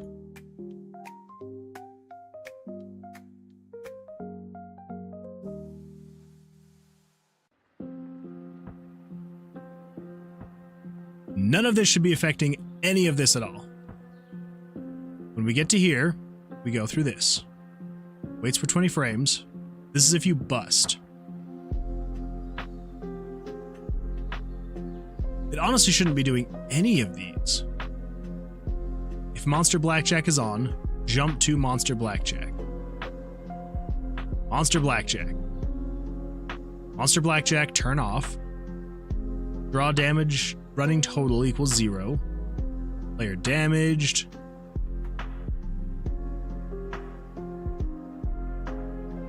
Okay. Erase mini boss cards.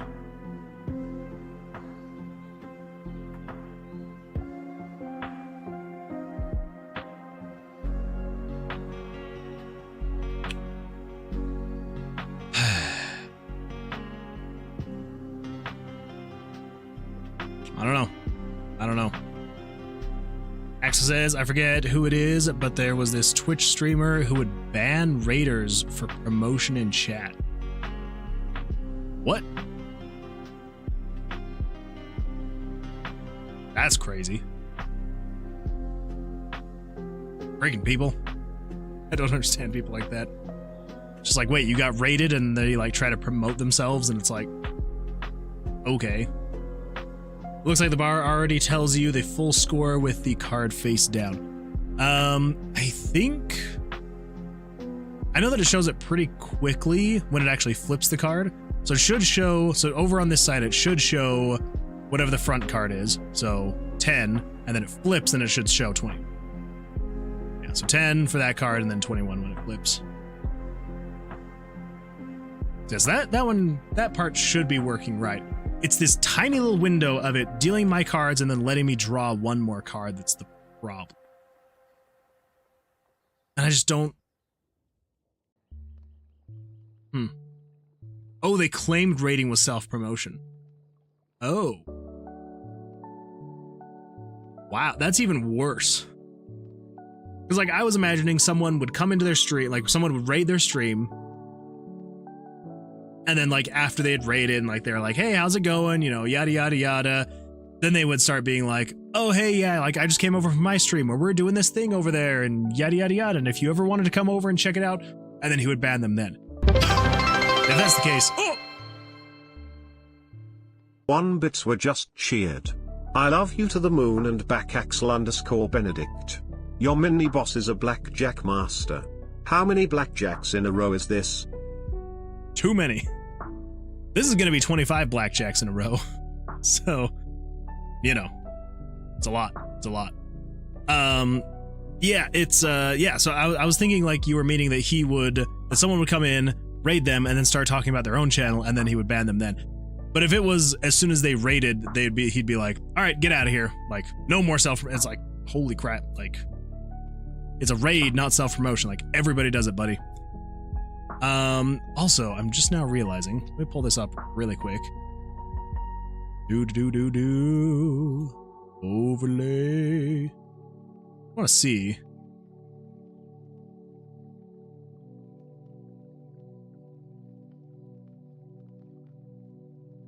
Maybe. Show events. Toggle display of events. I don't know. Let me update this really quick. Chats. Deleted. Okayed. There we go. Okay. I don't know why that's not just on by default. So it wasn't showing the like bits and things like that, and I was like, why is it not showing the bits? I needed to turn it on for some reason. I don't know why that's not default. Okay. Ladies and gentlemen, we are at a crossroads here. Do we keep applying duct tape to this freaking thing? Or do we rebuild it the way that I was kind of thinking we would maybe do? Where basically the idea is we have a central event that controls the flow of the battle. And then you have the other smaller events that get called on when the player needs to draw, the monster needs to draw, the player's attacking, the monster is attacking, the monster got a blackjack, the player got a blackjack. I'm kind of thinking we might need to do that. I thought for sure we could just use duct tape and patch up this freaking thing, but it is just not. It's just not. It is not happening, and it's killing me. But I don't think I have the mental capacity on the last stream of the week, in the last couple of hours of the stream, to rebuild again for the third time the mini boss functionality, the battle functionality in general. So Axel says rebuild it because it'll be easier to fix problems when you're not duct taping duct tape. Exactly. And that was the whole point why, because like if you remember, we tried to make mini bosses, I think it was like the last week or so before we did the Lemonade on Main Street. It was like the last week, or maybe so it was probably about a month ago now. We started trying to make the mini bosses. It was just not working, and I was like, you know what? We're gonna scrap all that, get it out of here. I'm gonna come back to this later, and we're gonna make it all nice and good. And I thought that I was making it all nice and good, but apparently not. So, yeah, this is kind of what this event was supposed to be, but I think we're just gonna. Yeah, I think basically what we're going to do is we will have like we'll have an event called like the Card Master, right? And it will be what is in charge of running the entire battle. So it will be just constantly saying, you know, hey, does the player have any cards yet? Well, no, that will actually be handled here. Like this will still be here checking to see what you have and haven't drawn, all that fun stuff. But it will be specifically for the monster. It'll be like, hey, has the monster drawn yet? No? Draw some cards. Hey, is the player standing and the monster is still less than the player? Have the monster draw. Hey, does the monster have a blackjack? Hey, does the player have a blackjack? Like, it'll handle all of that and then basically take that information and tell which events to actually turn on and start actually doing their thing. So, yeah, I think that's what we're going to do. We're not going to do that tonight. I may even actually just so I don't have to have you all suffer even more, I may even do that off stream. I don't know if everyone's like, you know what, we don't want to see any more mini boss creations. Let me know, and we will just I'll do that sometime, not on stream. But if everyone's like, you know what, it's fine, you can do it on stream, just another time where it's not so crazy, then we can do that as well. But for now, we're gonna come in here, we're gonna pull this up. Yeah. All right, so let's archive that and delete. And we're going to archive, delete. All right. This one, we are going to... We're going to call this... Failed. Try again. All right. There we go.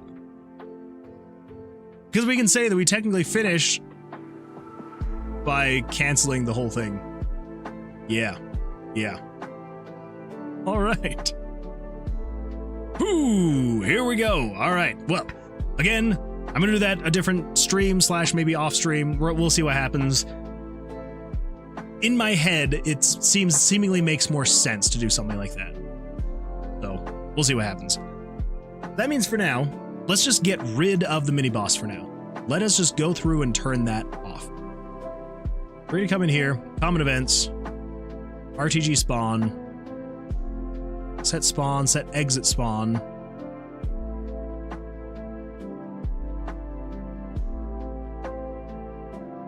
Don't Don't spawn things in spawn room.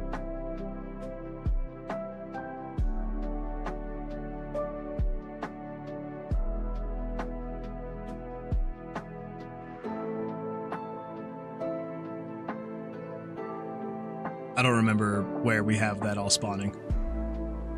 Somewhere. Let's just set all of this to action buttons though, so none of that is going to be functional. Oh wait, was it was over here. Well, is it in the spawn, monsters, items, and all that fun stuff? Let's also turn that up a little bit so we actually have some monsters back in the dungeon. I thought it was the RTG spawn event. Check if any room has IDs of 100. Set the player spawn. Set the exit spawn. Starting exit room. Exit spawn checker +1. 36 is not equal to 100. Oh, okay, there we go. It's the MB spawn location. That's what we're going with. We're going to leave that there, though, because we will eventually have the mini-boss spawn. We just need to not have it work right now.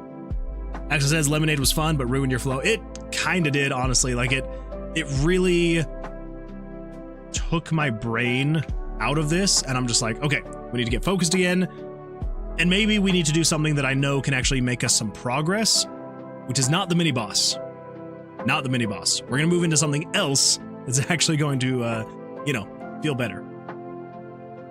So let's jump over here. So soft hand. I just want to check all of this stuff. So player being damaged, monster blackjack, mini boss attack. Shouldn't really matter. None of that stuff should matter. Erase mini boss cards. I think we'll probably just get rid of this for now.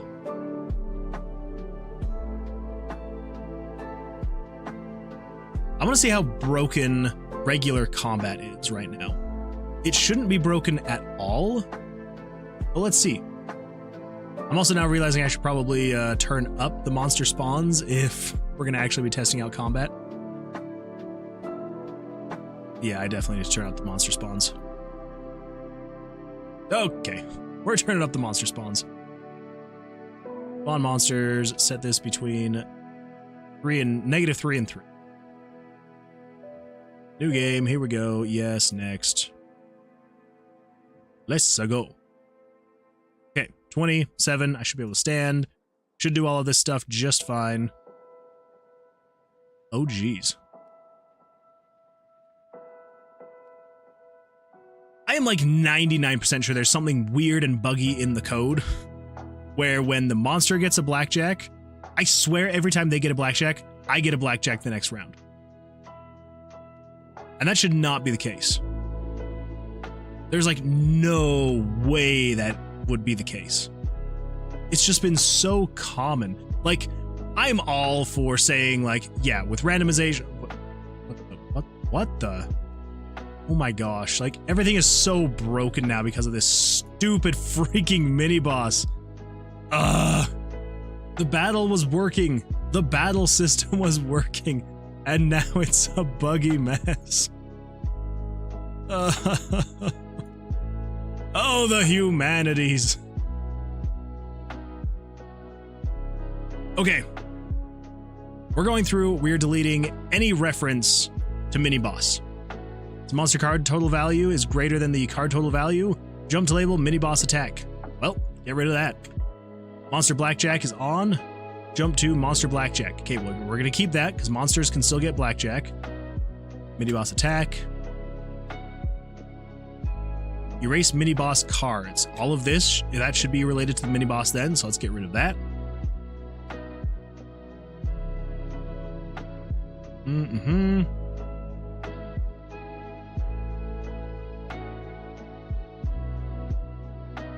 Clear monster hand and deal again. So if you're greater than or equal to 101. If not, then just do this. Let's get rid of 101. Let's do that. There we go. 1 bits were just Axel with the 1 bit. I loved you to the moon and back Axel_Benedict. You thought of the wrong prayer and sent it to the wrong deity. It's true. It's true. I really did. I did accidentally think of the wrong prayer, and I sent it way to the wrong deity, because this is not at all what it should have been tonight. I thought so strongly to myself. I was like, this is going to be a good night. It's going to be great. We're going to finish up. It's going to be fantastic. And now look at us.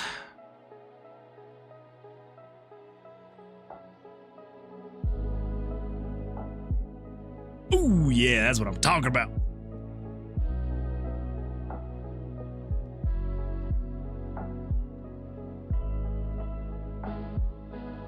There's 100% something else in that code as well. Because there is no absolute way that every single time I have an ace, and when I draw again, it gives me a freaking 10 value card every single time. It happened every time that last stream. Like, was it last stream? Where every single time I had a soft hand, when I drew again, it would draw a 10. Like a 10 value card.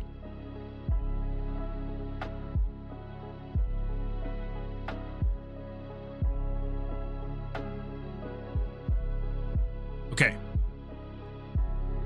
I want to get a soft hand again. Okay, here's a soft hand. I have a soft 15. If I draw again, and this is a 10 value card, so a 10, a jack, a queen, or a king, I'm going to lose it. Okay, it was different. I was ready to lose it.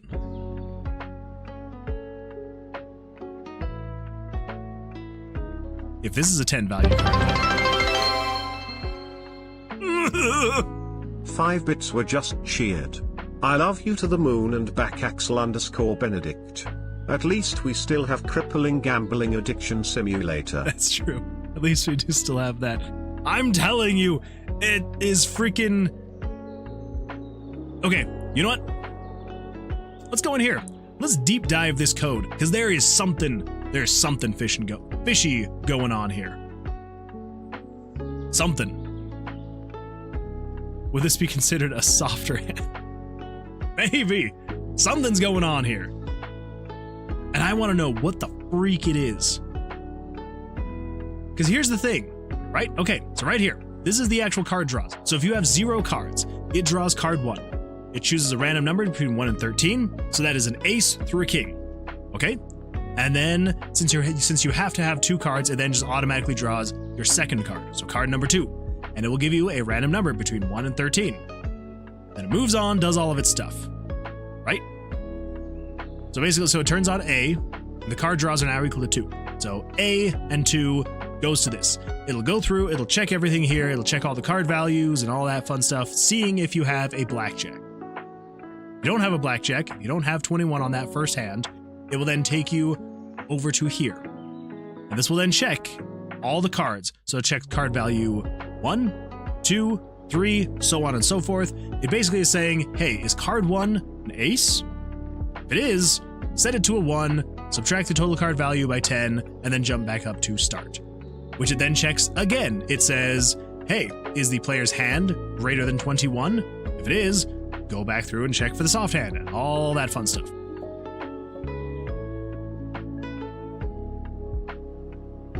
And that should only happen if you are greater than a 21. Okay. That is all correct. So then if you bust, yada yada yada, it goes through all of this stuff, whatever, that's fine. Then he calls it good. Turns this off, goes back to this page. And then if you click on the draw pile, it turns on draw cards. 10 bits this time. Oh my goodness. Axel, it's growing. 10 bits were just cheered. I love you to the moon and back Axel_Benedict. 07 Moon Man, I'm gonna plucky oblivion for some theoretical people that may or may not exist. I like it. I don't know if you can necessarily say they may or may not exist. Those people very much so exist. In a different plane, separate from our own. The NPCs in Oblivion, they're out there. They're out there. That does sound like a good time. One of these days, I will own and play the new Oblivion. which I so badly. We're gonna get there. We're gonna get there though. It's gonna be a good time when we do. Okay, so you draw the card. It turns on draw cards. To draw cards. Okay, first of all, we need to copy this page again. Paste it here. Delete that page. Now over here, if you have already drawn 0 cards, it should skip past this entirely. So we now jump down to cards drawn 2. So if you've already drawn 2 cards, it will jump here. Draw card number 3. And then it sets variable card 3 value to equal 1 through 13. Card 3 suit 1 through 4. And then we're going to add the card elemental attack value to the draw damage running total variable. 1 bits were just cheered. I love you to the moon and back Axel_Benedict. Like I said last time, DM me your PayPal and I'll send you the money I saved up for you to get Wilds and just get Oblivion instead. No, Axel, you don't gotta do that. No. I will use my own money, I swear. I do appreciate the offer. I absolutely 100% do. Yeah, no. You're good. You're good. I appreciate it. I truly do. Yeah, no. I will purchase it on my own. It's gonna be great. I promise. And again, like I've said, I don't really have a whole lot of time right now to be playing other games right now. It's like my life is literally work, a few hours at home with my family, and then streaming. And then on the nights where I'm not streaming, it's a few extra hours with my family, and yeah, so, but we're gonna get there. We will figure it out one day. My schedule will eventually be a little less crazy. Yes, Axel, I do appreciate it though. I really do. All right. So this is saying game variables.set 73 to equal 73 plus 1060 plus 1052, and then sets the actor name -73. Okay. Axel says, wait, do you have an Xbox with Game Pass? It's free on Game Pass. We've got an Xbox One, I think, but we don't have Game Pass, unfortunately. I think we had Game Pass for my wife used to have Game Pass. Actually.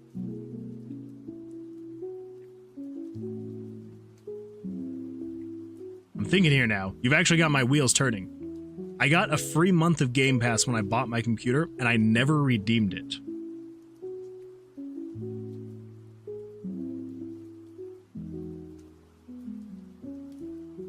And you can,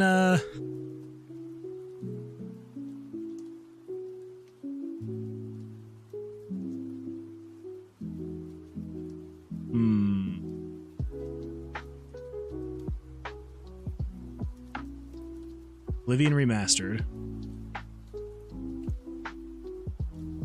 Play with Game Pass.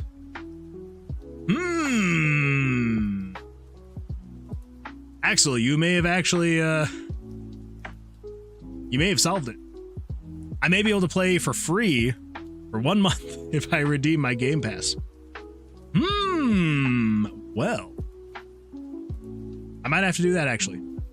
It would kind of suck because then my saved games would be on here and not Steam, and I don't know if there'd be a way for me to transfer those saved games, because eventually I would want to own it on Steam and not on the Microsoft Store. But that could be something we could do. That could be something. You got me thinking. You got me thinking. Because then I could just play it on PC, but yeah. Anyway. Well, good luck. Have fun with Oblivion. That should be a good time. Sadly, no transfers, I believe.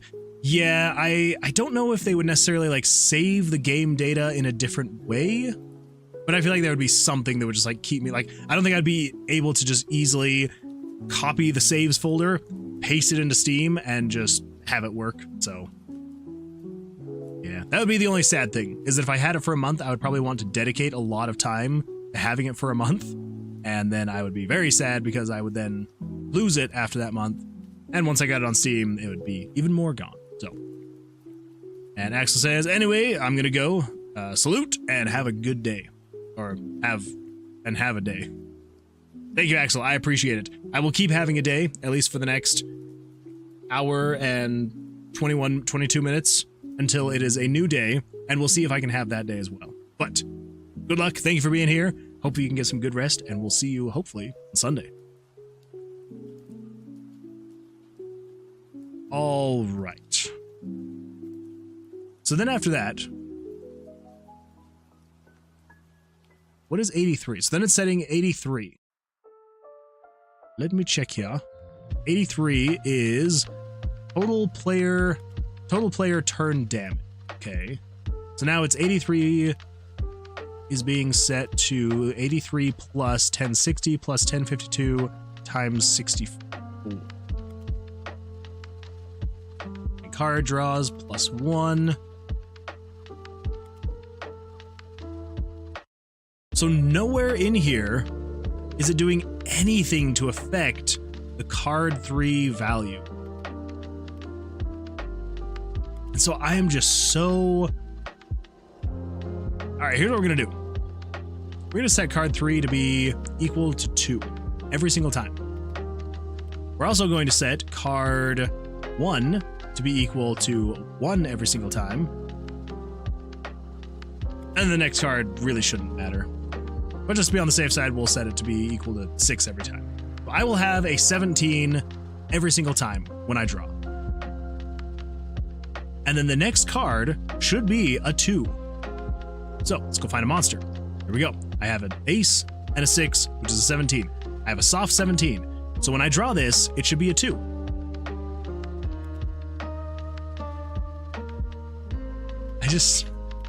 There's absolutely no way that I just happen to randomly get freaking a 10 value card like every single time. That is what's blowing my mind, is that it happened so many freaking times.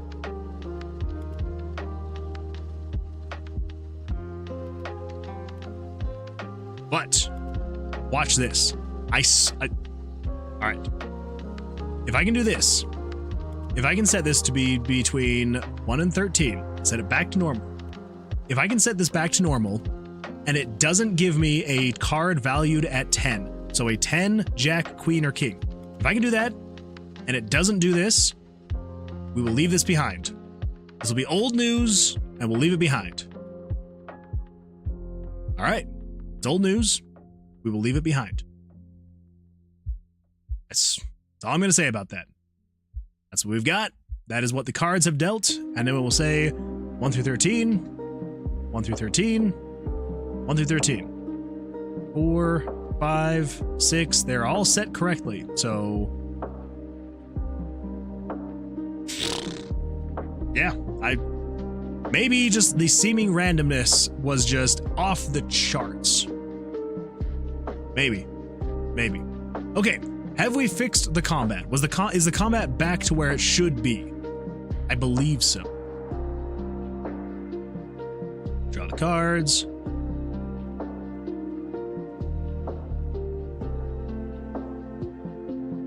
We have a soft 19.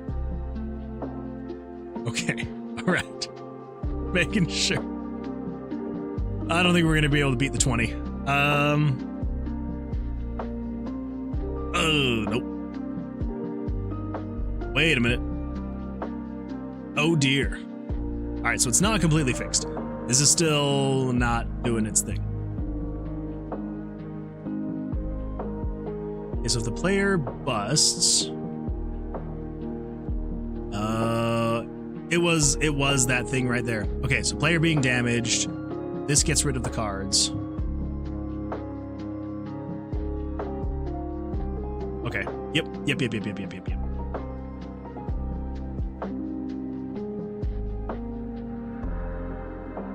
Here's what we're going to do, though.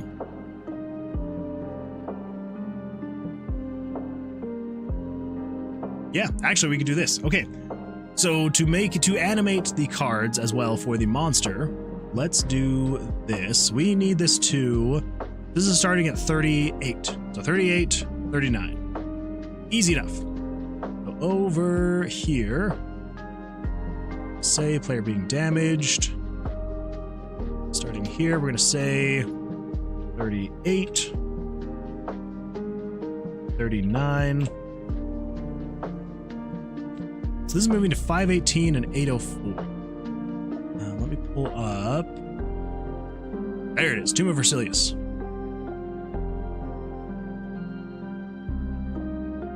Select one of these cards. That one will do. I'm gonna move you to up over here. Gosh. Center it. There we go. Okay, so this is moving it to 518 and 804.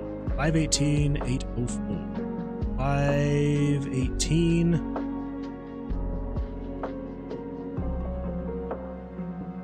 804. Okay, so it moves the card down to there. Good enough. So, there's center. There's the end of that card. So 132, 50, 65, 66. Right around there. That means we need to move the cards to 762, 804. 762, 804. 762, 804.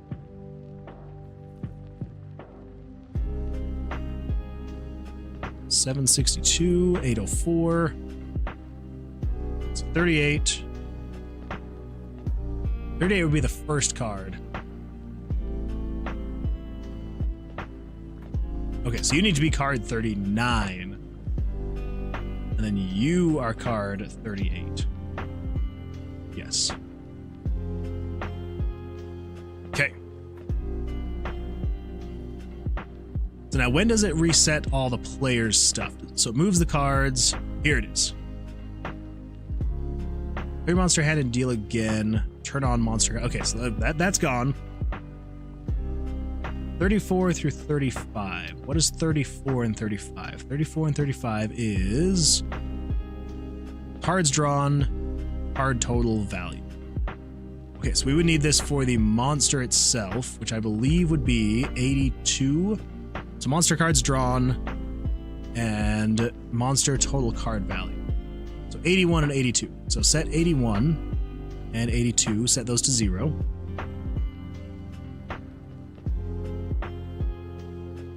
And then we also want to set, I believe it's in the 500s, 501.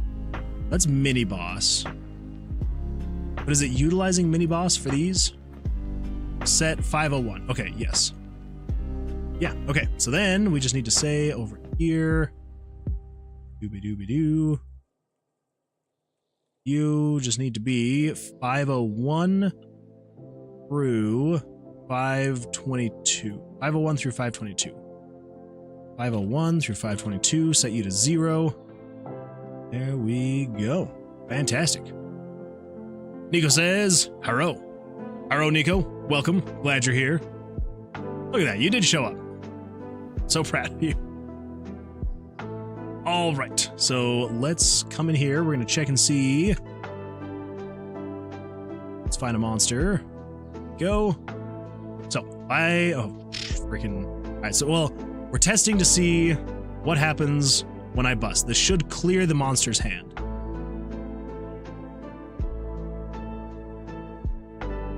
Or I can just get 2 aces in a row. Okay, that looks a lot cleaner. But yeah, so basically it is, as it's clearing the player's cards, it also clears the monster's cards. But that is still a 20. Did it just happen to get 2 20s in a row?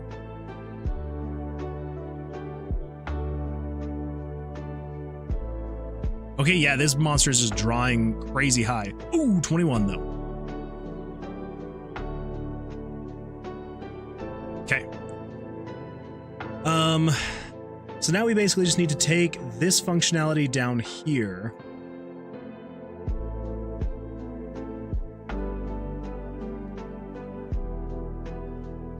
Yeah. So if you attack, we need to take 39. So that's in card 29. So if you come over here to card 29, go.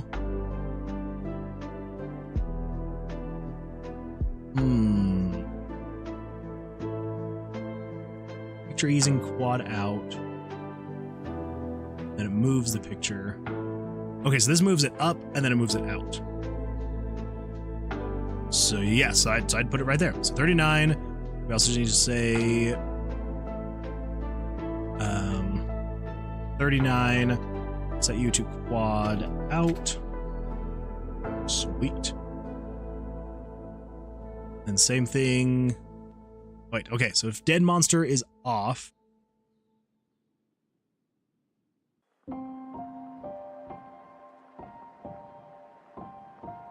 Okay, so then I need to do the exact same thing here. So paste that.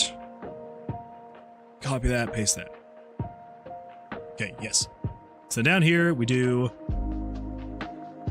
38, quad out. Here, 38, quad out. Copy 39. Paste that here. Change you to 38 and paste you.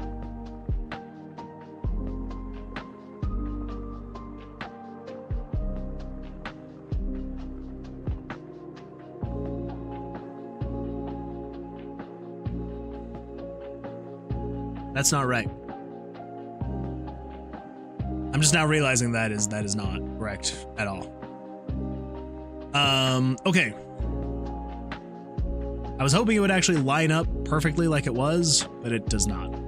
So 38 needs to go here with 27. 39 needs to go with 38. Yep, that's how that's supposed to be. That's something. It seemed a little bit too convenient that they were 10 apart. And then it was like, well, no, they shouldn't be 10 apart because there is going to be 11 cards each. So they should be 11 apart, not 10. So 38.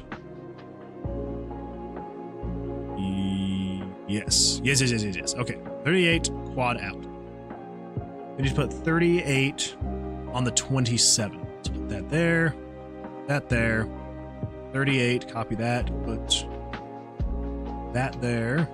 Off the weight. Turn the weight on from there. Put you there. So that means for here, we just need to say you are now 39. 39. And 39. We go. Oh, and 39 here. Almost forgot that. 39.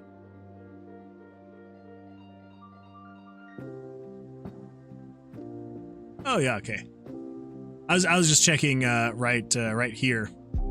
I've got like the recent bits down here, and I just wanted to make sure all the ones that Axel was given are actually showing up, and they are. So fantastic. Okay, so that should have it be when you attack, it gets rid of the... Oh, that's right. We also need to reset variables.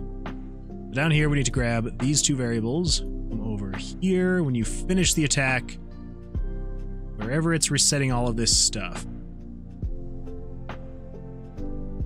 81 through 83. Our total value. Okay, what resets down here? We got 34, 35.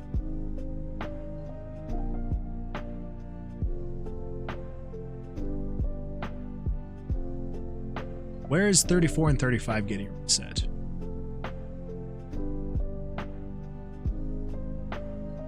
'81 through 82.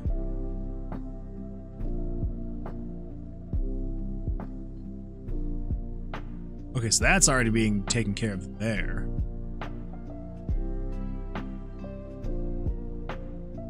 Odd, but all right. I'll allow it. Let's grab that.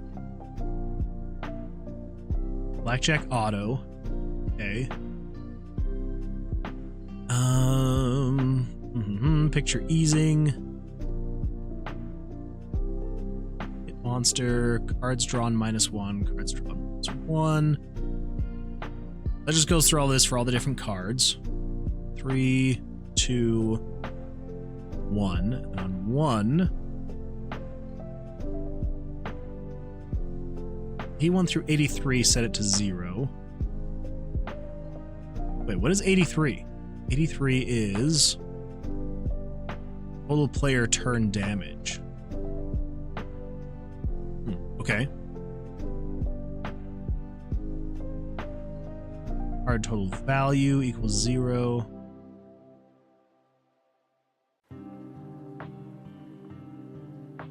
Interesting. I don't know where it's actually resetting all that information when you attack. Is it resetting that information? That's the real question. I mean, it has to somewhere. You draw 16. Oh, okay, good. And then if we attack, oh, that was a bad example because I was able to kill that monster in one. Okay, here we go. So if we attack,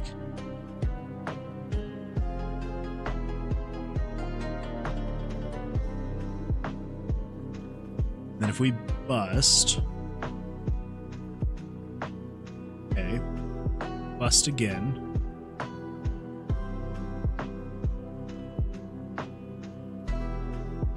Actually, that should be fine. That should be fine. Okay, so on the blackjack, though, that's where I'm wondering what's going on.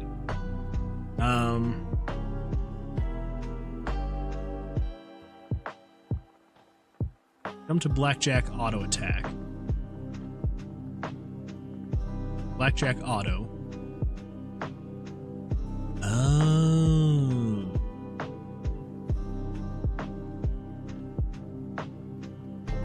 Okay. So we don't actually want any of this happening. We do, but we don't. So I think we just want Blackjack Auto to be in here. Yeah, Blackjack Auto. So long as your Blackjack is equal to 2, waits for 30 frames, then turns on Blackjack Auto.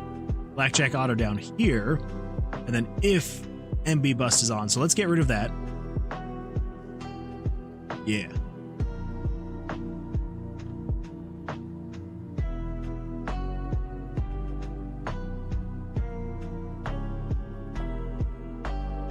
Nope. Let's cut that. Let's put this down here. Just so it's out of the way, but we still have it just in case. I don't think any of this makes sense for the way that it's working.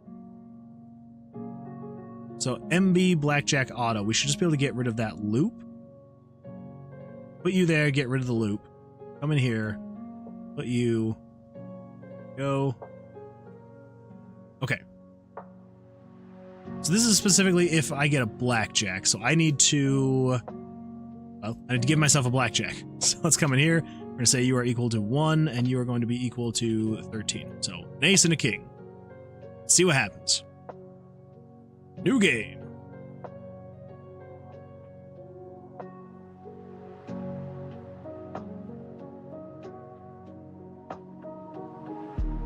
All right, guys. I'd say that feels good enough. So it basically works the exact same way. So as the player is attacking, it removes these monster cards. Yeah, I think that's totally fine. I think that feels all right. So 1 through 13. 1 through 13. Awesome. Now, last but not least, I just want to make sure that the monster blackjack process is working. So 13. Oh my goodness. Unconic gifted 1 subscriptions to the Moonwood Society. Thank you so much. I appreciate that. Unconiku. Thank you. Thank you. Yeah. I salute you. Thank you. I appreciate it. You're awesome. And thank you for let's see who got it? Who got it? It's Nico. That's what I figured. And I'm still gonna say, you're awesome. Thank you. I appreciate that. Also, welcome over on Twitch. And it looks like, oh, it looks like Loki. Loki got the tier 1 sub. Not bad. Loki, congratulations on getting your gifted tier 1 sub. Although I will say, Nico, why didn't you sub your own account? Why did you gift it? I mean, I appreciate it, don't get me wrong. But nothing wrong with it. Nothing wrong with it. Just confused why you didn't just, you know, get your own Prime sub instead of gifting it. Either way, though, thank you. Thank you. I appreciate that.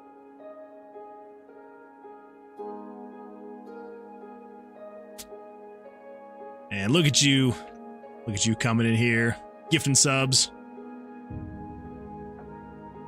Okay. Well, it's a lot of 21s. That is working exactly how it should work, though, right? Like, you know, they get a 21. If I don't have a 21, then I take damage. I just wonder if I'm going to get a 21 to see what happens, because it should be if I get a 21, then I get to do damage.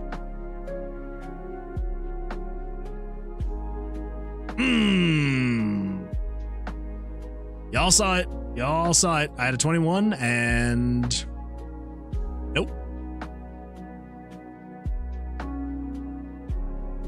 Okay, so if monster total card value is equal to 21, Blackjack.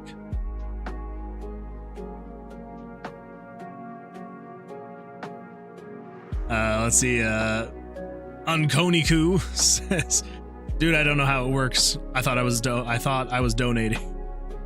No, you're good. I mean, you kind of did. You donated a sub, so that's kind of how that works. Yeah, no, you're totally fine. You are totally fine. Yeah, I think right now, like, the only way to like donate is with the bits. See, I can't do actual donos right now. That's I can't remember what I have to hit to be able to do donations, but yeah, no. Gifted sub is also absolutely fantastic. So thank you. I appreciate it. Twitch also still somewhat confuses me as well, which is not great because I stream to Twitch and it still confuses me sometimes. Okay, so what we need to say here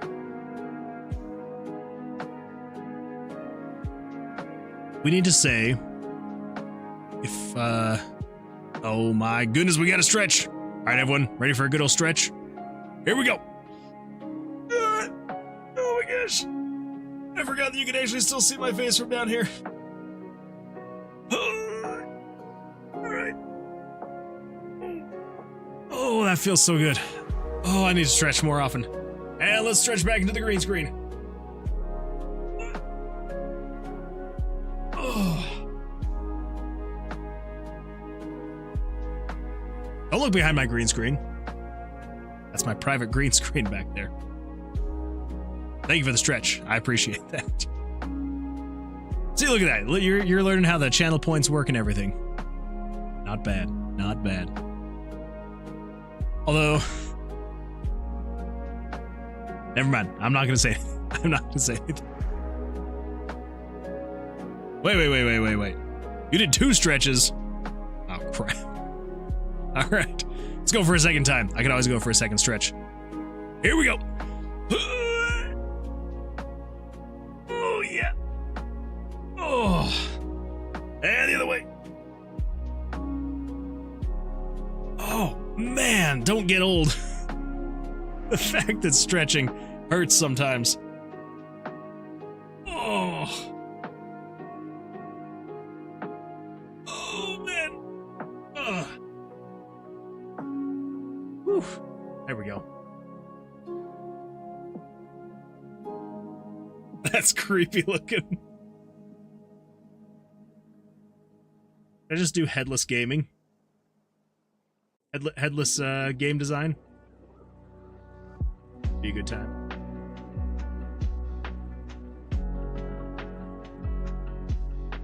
It's enough of that. It's enough of that creepiness. Well, thank you. I appreciate the stretches. So we need to say, not necessarily just when the monster gets a blackjack, We need to... Oh, I also need to... Oh, there's so many little things. So many little things on Twitch that I'm just like... I need to fix things. Like with the stretch. I need to do channel points. Add a new variant. I'm gonna do general settings. Variant name. Stretch. If stretch is redeemed. Layout. Text to speech.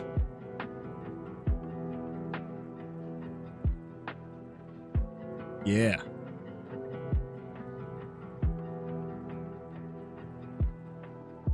Oh my good freaking heavens. I'm now just realizing something.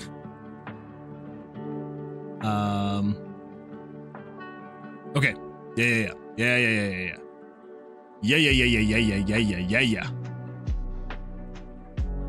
I'm gonna come over here.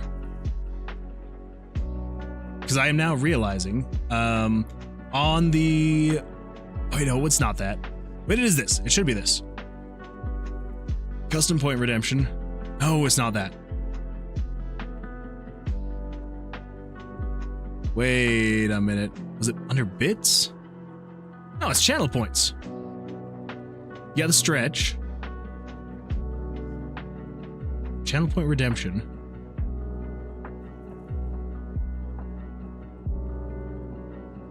All right.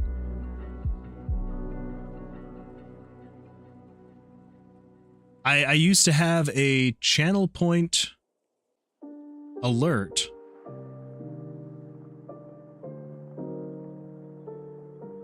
What the?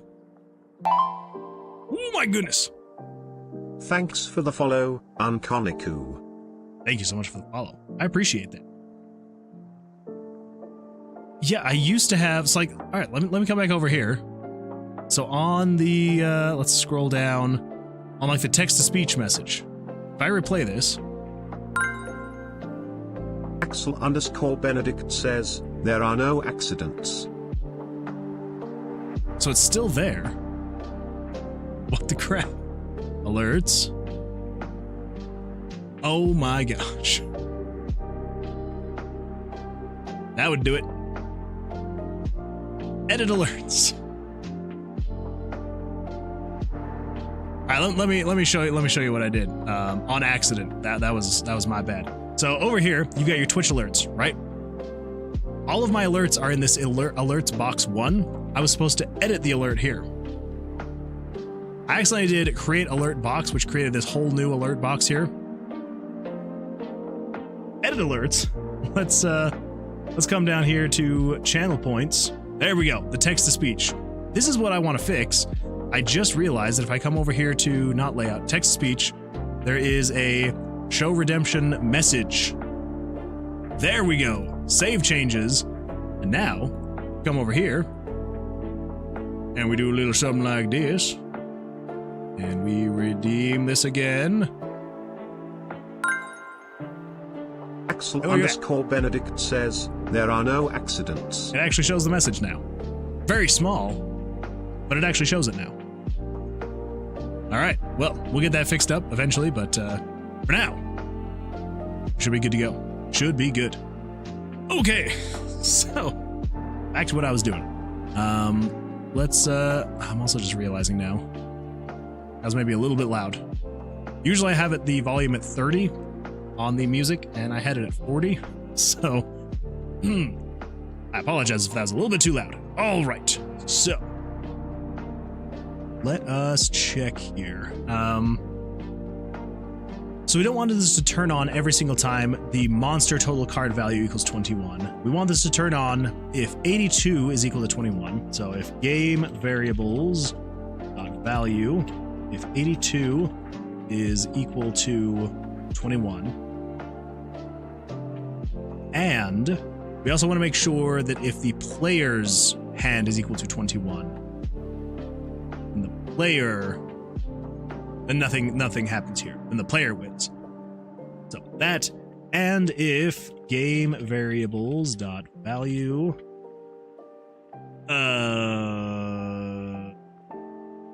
35 is not equal to 21. I think it's variable 35. Let's see.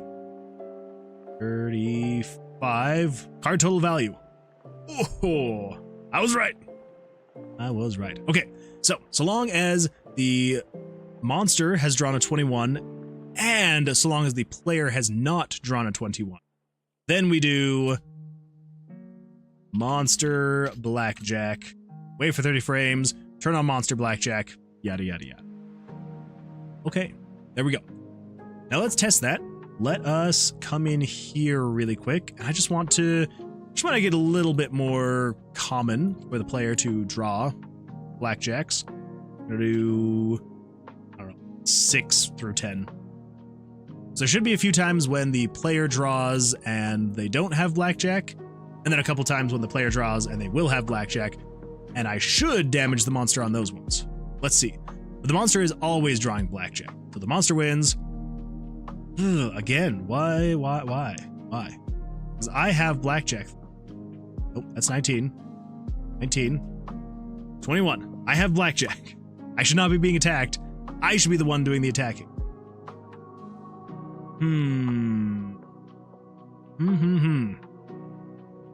Da-da-hum.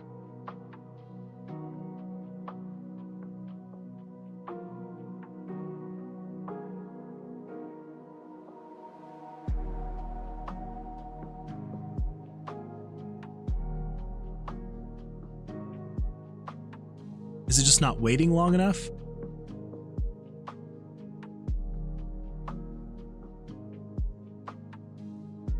Turn off A. So do we do...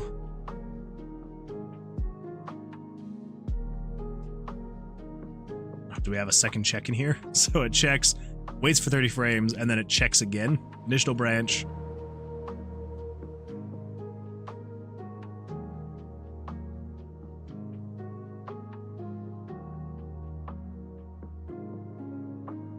Let's try that. Oh, wait. Whoops. Oh, whoops. Okay, let's come here. So I have a 21. 21. There we go.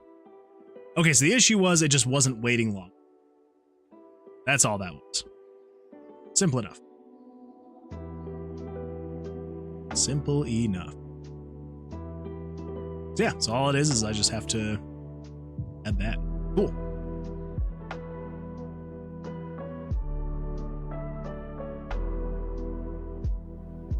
Yeah, there we go.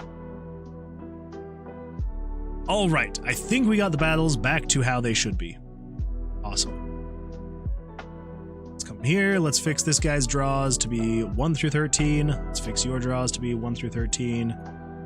Here, and fix these draws to be 1 through 13, and you are going to be 1 through 13. There we go. Okay, so battles are working again. Awesome. Whew. Well, that was rough. I would like to formally apologize to everyone that has had to sit through this. I don't know what it is with this mini boss.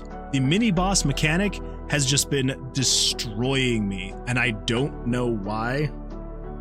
I don't know why it's been so bad, but it has been, and not fun. Not fun. Okay, so what is this bug? Monster can draw 2 aces and not have a soft hand occur. Oh. Oh. Is that actually still happening, though? Over here?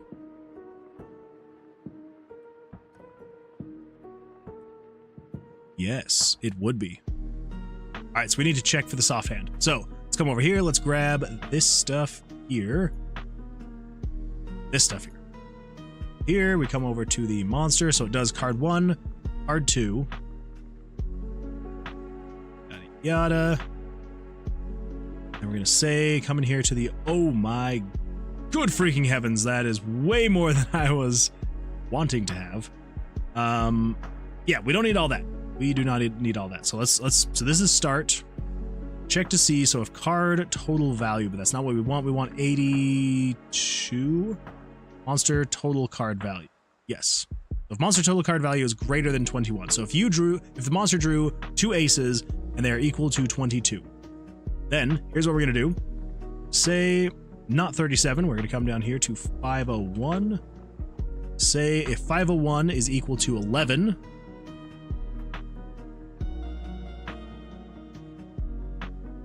that's right. So it runs through all this. If it's an ace, it sets it to an 11. So if it is equal to an 11, then it will change mini boss card 1 value, set it to a 1, and then reduce 82 down by 10. Then jump to start. Then, if card 2, which is 502, is equal to 11, we're going to say card 2, set you to 1, then 82 minus 10. We shouldn't ever need this second one, but better to have it than to not have it. Okay, we should be able to get rid of all of this, honestly.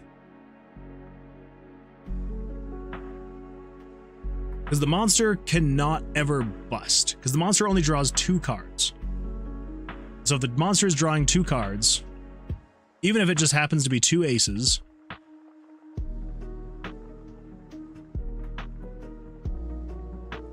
yeah. I don't think we need an else handler on here, because this is literally just saying, yeah, soft hand, this is the start. So if the monster has drawn over 21, the only way for the monster to do that is if it draws 2 aces in a row. If it draws 2 aces in a row and it's equal to 22, then it'll run through this first one. Yeah, okay. And then after that, it should just jump down here. Cool, awesome. Yeah, that should be it. So just to test to make sure, we're gonna say you are 1 and 1 and you are 1 and 1. So it should draw 2 aces every single time. New game. Now this should be the last thing. I mean, I guess technically we are now working on the other stuff because we're working through the bugs. So let's take a look here. TK Gamer says, hello there. Hello TK Gamers, welcome back. How's your day going? How's your week been? Hopefully it's been all right. So drew 2 aces. That's equal to a 12. Awesome. So that is 1 bug fixed. I know it's a little thing, but it actually feels so good to actually fix a bug and have that work. That is how destroyed I've been by the freaking mini boss, is that just fixing a little bug like that, and I'm like, oh, thank freaking goodness. Okay, there we go. Mini bug fixed. A mini boss room, player not drawing, but it works on regular monsters. that was true, and we are going to archive and delete that freaking task. Get it out of here. We do not want it anymore. TK Gamer says the week was full of exams, but it was all right. Well, hopefully they're all gone. Like all done and over with. Do you still have the exams going on, or are you done? Are you almost done? I guess for you, it's Friday. It's like Friday almost afternoon, right? For you? Okay, so we're gonna do other things now. Other things is what we're going to do. What do we got here? What do we got? Make low spawn chance, D20, mimic, add a new puzzle trap. So here's what we could do. We could either start working on the town, getting those NPCs and stuff like that. I also do want to add a treasure chest randomly in the dungeon though. So we could do that as well. We could add a chest. I feel like that's something we could probably do like here and now. Yeah. So let's do that. Let's add chest in the tube. Yeah. What do we need to do for chest in the tomb? Well, we're gonna need to have create chest graphic. If I could spell, holy crap. Create chest graphic. make chest spawn randomly in the dungeon.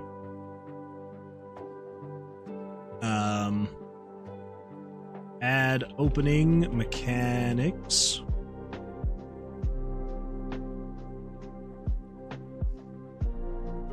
Even just like add mechanics. So okay, so that is all we will need for creating the chest in the tomb. Shouldn't be too bad. Yeah, it shouldn't be too bad. Tiki Gamer says it's Friday at 11:17 a.m. That's right, because you are exactly 12 hours ahead, because it's 11:17 p.m. for me. So yeah, so you're exactly 12 hours ahead. Okay, that is right. Well, very nice. So you're about halfway through your Friday already, so that's good. That is good. Tiki Gamer says, hey, what about your Game Jam game? It is submitted, and I think it's got a few ratings now so far. So let's take a look. Lemonade on Main Street. Here we go. So I don't think I can actually see the ratings for it, but I can see people's reviews. So yeah, so we've got 1, 2, 3, 4 people that have played it and like reviewed it. So, you know, it's doing all right, I suppose. And then if I come over here to the Twitch page, you know, we got 2 people. We got Axel over here, and also Click Sausage. So, yeah. Yeah. Unfortunately, it's not unfortunate, but it is a very long voting period that I didn't really realize. So if I come over here, there is still 25 days for voting, which again, for better or worse, it gives people a lot of time to be able to go through, because there are 281 entries, you know, so there's a lot here to go through. I need to do better at actually going through and rating other people's games. I've played 2 so far. No, scratch that. I've played 3 so far, and they were all pretty good. Yeah, I'm trying to remember. I tried playing. So I played this guy's game. It was. There was a lot of. Let me just show you really quick, right? So this guy's game has a very, very long intro. Like very long. Even still, so right here in the beginning, you know, it's like, you know, so you choose your pursuit, and then let's see if I can remember. You got bio save load. I think you do proceed. There we go. And then would you like to enter this node? Yes. And then it asks you if you want to do like the intro or skip the intro. And it's like, for jam judging, it is strongly advised you skip the intro. So I'm like, yeah, I'll skip the intro. And then there's like, so like, I'm just going to skip through everything here. Like, I'm not going to read anything. I'm just going to hit enter for a while. And let's see how long this goes.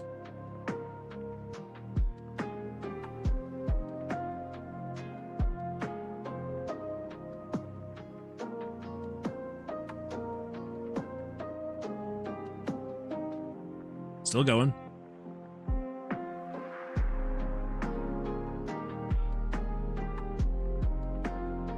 Now keep in mind, this is skipping the intro.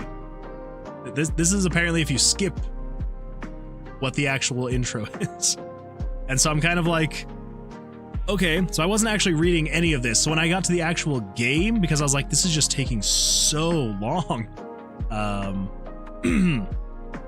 I must have skipped past the tutorial, because I'm like, I have no idea what is going on here. I did not know at all what I was supposed to be doing.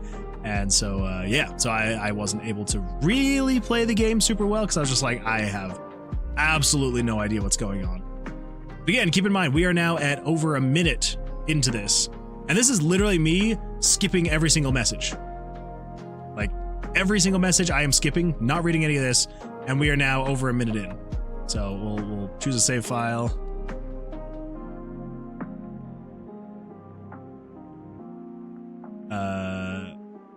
talk, I suppose.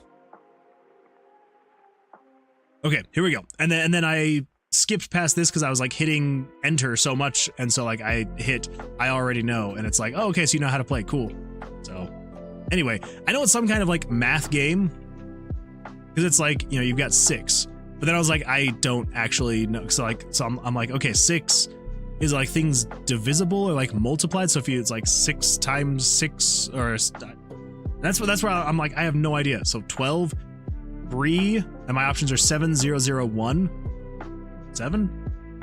But I'm like, okay, how is it 7, 3? I guess 8, 6. I guess 13. Like, I have no idea what it's expecting of me. I'm like, is it just pick the highest number? Like, if that's the case, that's easy. I can pick the highest number. Well, there we go. I did way better than I did the first time. So I was trying to figure out if it was like, am I picking things that are like divisible by that number? Anyway, so played that one, and I was just like, that is way too long of an intro. Tried to play this one. It is a pretty buggy mess, unfortunately, and the creator even admits that. They submitted it 28 minutes before the end of the jam. So, and they're like, ooh, yeah, this is a little bit buggy. But I will say, the aesthetic, super cool. Like, the fact that they were able to make this in RPG Maker, I was like, holy crap. Like, this is really cool looking. But again, it's a little buggy, so I was like, well, couldn't really play that one. And then there was another one that I played, and it was actually a lot of fun.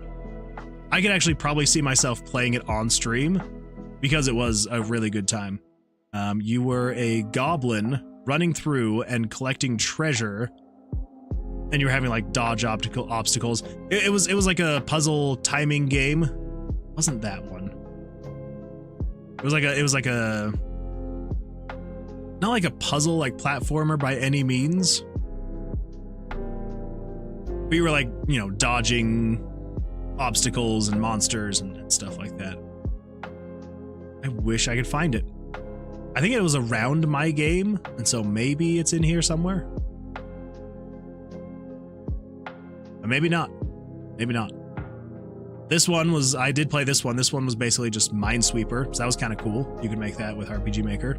A lot of eventing going on there to get Minesweeper working in RPG Maker. I don't know. Maybe it's one of the people. Dine-in Dungeon, Little Shrimp, Big Dish, Cocaine Polar Bear. No, it's not that one. Yeah, I do not remember. I'll have to see if I can find it again, though, because it was kind of fun. It was basically, so it was kind of like Pac-Man. You know, you were going around very tight corridors collecting treasure. And then you were also like dodging monsters that were coming at you.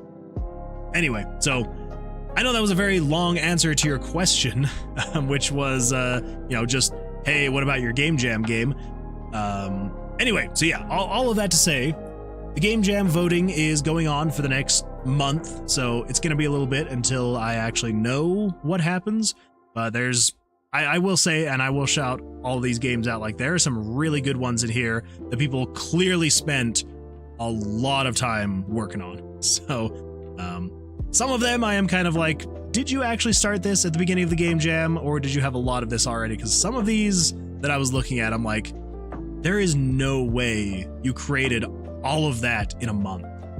Like there was one, their art style was crazy, and I'm just like, that would be insane if you made all of this in 1 month. I'm gonna have to go find it eventually and show everybody, because I was just like, there is no way. Like it was just like all sorts of this, you know, custom art, like characters, and you know, like everything was completely custom, and I'm just like, there's no way. Like there's no way you made all of that in a month. Anyway, yeah, I apologize for taking so long to answer that question. But yes, so that is where we're at on all of that. Is voting period is still happening, and we will just have to wait and see what happens over the course of the next month. So I don't know. I have gotten a few votes. I need to go through and actually vote on other people's games, because I know that's how other people will also come and find my game, is if I leave comments, leave votes. Hopefully they'll come back, do the same for me. And then I believe after the month, then the judges actually go in and judge the games. And then I think prizes are divvied out based on what the judges say, not necessarily what other people's ratings are, but I could be wrong. I could be wrong. TK Gamer says the jam was on for a month. Yes, yeah. So the jam itself was a month long, and then the voting period is also a month long. Yeah. Wait, haven't rated. There it is. That's the one. The Treasure Goblin. Yes, this one. So yeah, so as you can see, it's very much so. There are I literally just said that game. Pac-Man. Definitely Pac-Man vibes here with this game.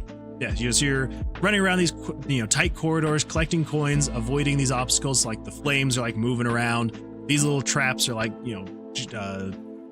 quickly moving from one side to the other. That you have to dodge them. You've got like a hammer that you pick up. So there's like collectibles. You'd pick up the hammer, you'd go through, you like smash the rocks to get through certain spots. You've got a sword that you can collect that you can fight the monsters with. So it was really cool. I don't know. I'm not good at games like this where you are having to dodge a bunch of monsters. And my problem with games like this, and I ran into this problem with this game exactly. I feel like after so many levels, they increase the difficulty again and again and again, more and more and more, to the point where it kind of becomes cheap when you're playing it. Like you're just like, there's nothing I can do. Like it was actually pretty soon after this level. It gets to the point where there are bats that can fly over the walls, and so there's no way to really stop them. And then when you are going against these things here, it's like they move in straight lines, back and forth, up and down, but they do it really fast. So they have like a little eye in the center that opens up when it's about to move, and then it moves super fast to whatever opposite direction until it hits a wall and then stops. And then it sits there for a second or two, the eye opens, and then it shoots across again. Really cool mechanics, all of them by themselves, or even combined with some of the other mechanics. But I got to a level where there were a whole bunch of these things just like sliding around super fast every which way. It's kind of hard to keep track of which ones are going where. And then there was a bat that can fly over the walls, constantly coming at you. And so when you're having to wait for these things to like finish their cycle, it's kind of annoying when a bat is flying over the wall at you and you're just like, no, go away, bat. And so, yeah. So it for me, just because I'm not great at these kinds of games, I stopped. I don't even know how far into the game I was. I was at like level maybe like 7 or 8. I don't know how many there are, but it was a good time. It was fun. Definitely a little frustrating for myself because I'm not good at those kinds of games. But anyway, okay, cool. Well, let's jump in. Let us figure out what we're going to do here with the chest. Let's actually pull up. We need images, we need pictures, and we need the rooms. Let's just grab room 1, bring that here, and we will resize this down to 25%. There we go. All right, so we want a chest. I feel like a chest would be kind of fun. It'll have some extra dice. It will have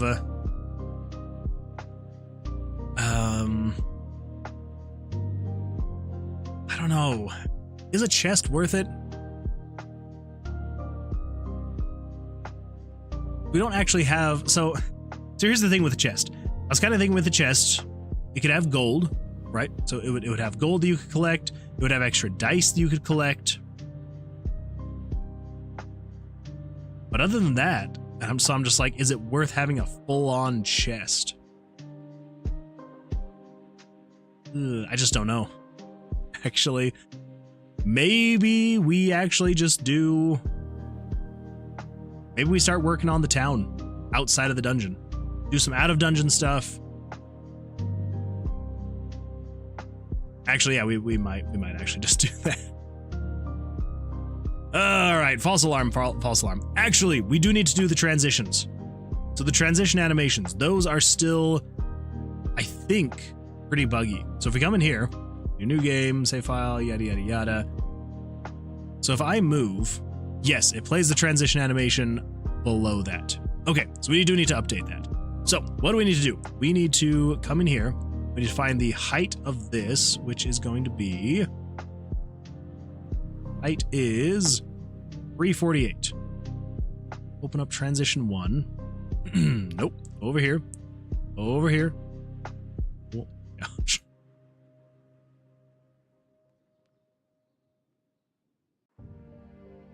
$348, right? Took so long to get into Photoshop, I forgot which one it was going to be. 348. Yes, okay, 348. Trying to remember.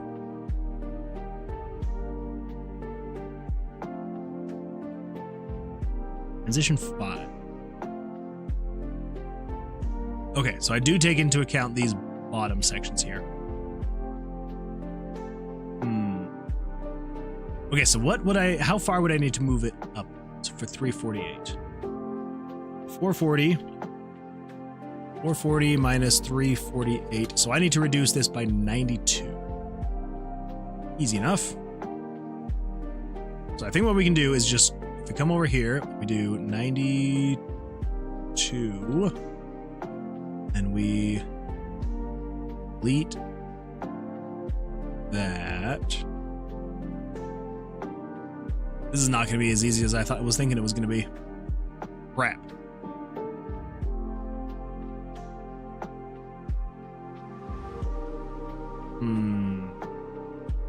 Okay, here's what we're going to do. 392? I don't remember now.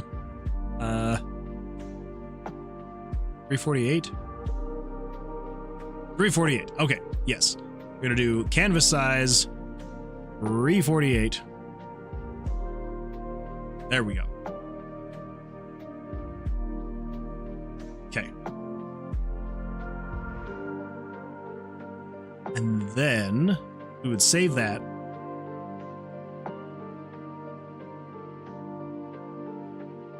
Easy enough.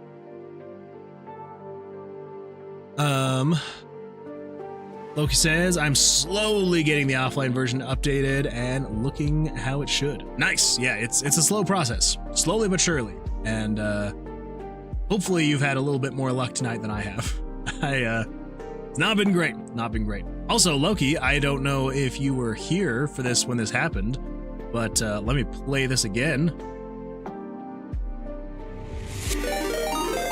Oh, it doesn't actually say your name. Unconic, who gifted 1 subscriptions to the Moonwood Society.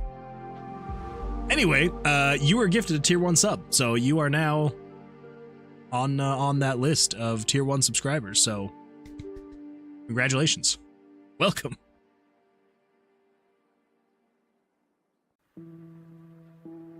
Tiki Gamer says, "Have you tried out my demo yet?" I have not yet, unfortunately. I have not had time. I'm hoping I should have time either tomorrow or this weekend. And then on Sunday, I should be able to kind of chat with you a little bit about it. Luke says, I didn't have audio on, but you were on in the background while I worked. I had to focus in. You are totally fine. I completely understand that. And I understand that you hate me and that you don't like the sound of my voice and that you would rather work in silence than listen to my voice. I get it, you know. I get it. It's fine. You know, I just little hurt, but I get it. I'm just kidding. Facts. No, I get that feeling of when you're just like, I need to focus. I've like thought about maybe playing different music other than just this lo-fi music on the stream. So I'm like, sometimes it would be kind of nice to, you know, actually play other music. And then I think about it sometimes and I'm like, no, I would not be able to focus at all if I had, if I had music with lyrics on, it'd be a bad time. I would not be able to focus at all. So I get that having, you know, the sound of someone else chatting while you're trying to get work done, not gonna work well.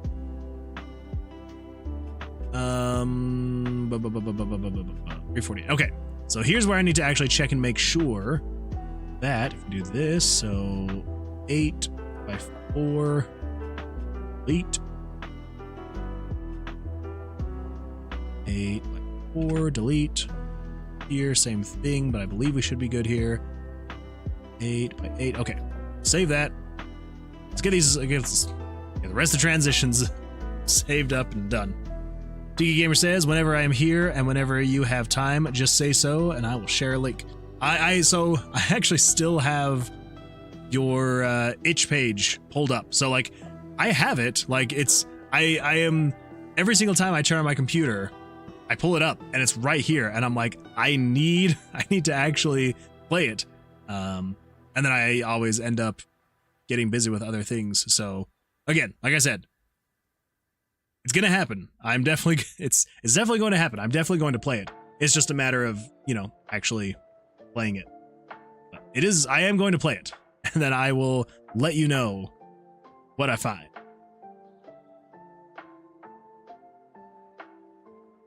So I remember enjoying the first game you made that we played. I thought that game was a lot of fun. So I'm excited to see what else you've got in store.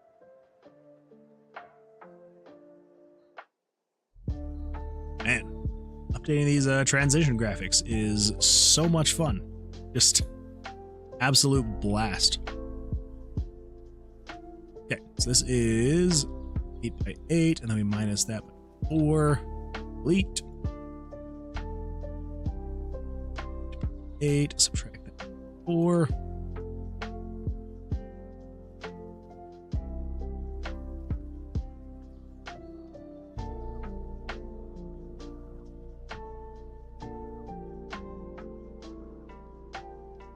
Wait, this is one that I already started on. Nope, that is not one I already started on. That is just very broken.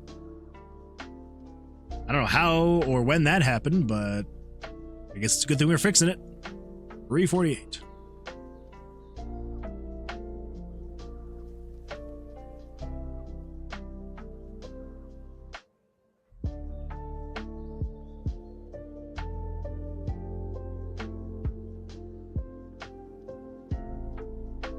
So for anyone that is like very confused as to what I'm doing right now, so this is like the images that get shown over the tomb as you're moving from room to room. So just kind of like to show it, you know, transitioning from room to room, right? To make it look like you're moving. This is all. So I need to resize it to a height of 348 pixels because when I originally created these, this section here with the room was taller. It was as tall as these windows are, so it used to go down to here, and so we needed the taller transition animations. But now that we've shrunk it a little bit, I need to actually go through, and I've been meaning to do this for a few weeks now, and I just have never actually gotten around to it. And so yeah, so basically what we're having to do is make it smaller, but here in the corners, I don't want this going over. I'll show you really quick. I don't want it going over this stuff right here. And so I have to cut out there and there in that little bit of a shape. So that is the whole reason why we're doing this right now, just to make sure we're going to be good to go there. Is this one actually good to... Oh, wait, no. I know it looks like it's good to go, but we need to do canvas size 348. 348. Very much.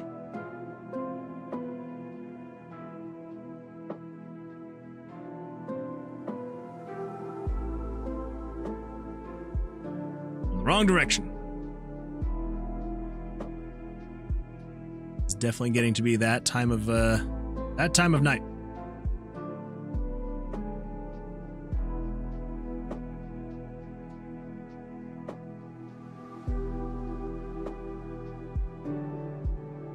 Making our progress.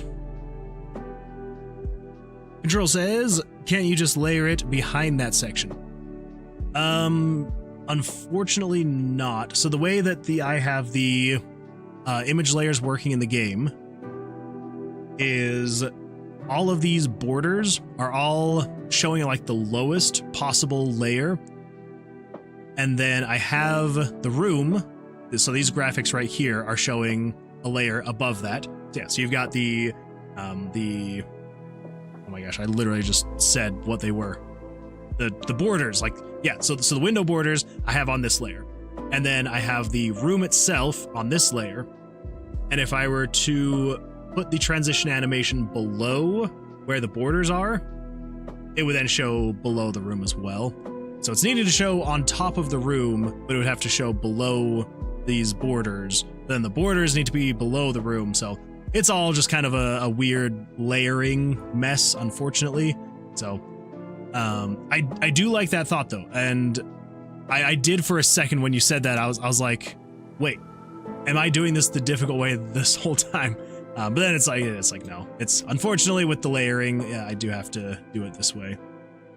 But I do like that thought though. I should have, there's probably a better way that I could have layered everything. And I should have thought about that earlier on in the development process, unfortunately. But oh well. And I probably just didn't really think about it much because, you know, once I got the transition animations done, it was just kind of like a set it and forget it kind of thing. And so I just haven't really cared much about it at all until now that I'm having to go back and update it now that I've changed the viewport size. And so that's unfortunate, but oh well. It's going to be another one of those things that, like, once I get all these updated and it's good to go, then we should be good from that point on. Unless, of course, we change the viewport size again. Then I'll have to go through and update it. But till that day, we'll be good to go. Control says, visually looks really good, man. Thank you. I appreciate that. Love the Blackjack RPG idea. It's been a white whale of mine for a while. Oh, like making like an RPG with Blackjack mechanics? I think that's what you're meaning. And if that's the case, well, first of all, thank you. I appreciate that. It's been a fun one to make. A little frustrating at times, but for the most part, it's been a pretty fun one to make. I don't know how long you've been watching the stream now, but yeah, the first like half of the stream was very rough trying to get a mini boss and their mechanics working, and it just was not working. So we've moved over to doing other small things for the rest of the stream so that we're not, you know, so I'm like, well, I'm not just going to end the stream early because we had some frustrating code issues, obviously. But now I'm just kind of like, well, what can we do to actually make progress without getting too deep into it? Because, you know, we've got about 45 minutes or so left of the stream. I want to get some stuff done, but can't get too into any large project just because I won't really have time for that with the rest of the stream. Control says, yeah, I haven't been able to make it fun for some reason. Yeah, trust me, I know that all too well. So this is actually a project that I've been working on, at least in the background, for a few years at least. Probably going on about 5-ish years. Now, obviously, like, not in this form, but the idea of Blackjack with an RPG, like in an RPG, like using that for the combat mechanics. Like it's been in my head for, yeah, probably a good 5 or so years now. And I just couldn't get it quite right. Despite my best efforts, and I would try and try again, every single time I'd get, sometimes I'd get further along in the project, and other times I would get, maybe a couple days into it, and I'm just like, this is not going to be fun at all. So really, like, this is the first one that I've actually been like, this is actually working out relatively well, and hopefully it keeps working out relatively well. I feel like we have enough of a backbone now that I'm like, it feels good enough at this point that I'm like, okay, I think we should be in the clear. I guess that could change at any time. But I think at this point now, if that were to change and if it suddenly didn't feel fun anymore, instead of scrapping the whole thing, I feel like I'd be far enough along I could be like, okay, we're just going to scrap whatever recent thing I was working on that made it not fun, go back to the drawing board, and then get back to it.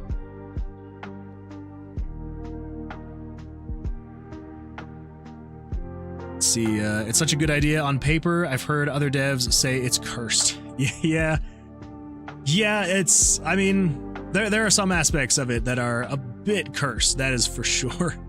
So it's actually, I don't know if it's funny or not. So like I was saying, I've had this idea for a good 5 years or so. And I've kept every single time I've come back to it, I'll get so far into it, and then I just end up scrapping it because I'm like, it's not fun, it's not X, Y, or Z. And so I'll scrap it, move along, and call it good. That was until, and I'm going to preface this with, I have not played Balatro yet. Because I started hearing about Balatro, and I was hearing everyone just like raving about it, and like I was hearing like all this good stuff about it, and I was like, holy crap.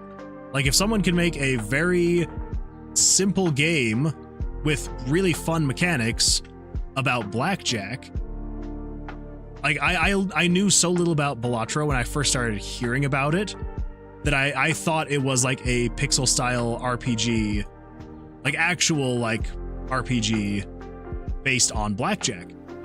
Based on not Blackjack, poker. Yes, thank you, DV's help me out. Poker, based on poker.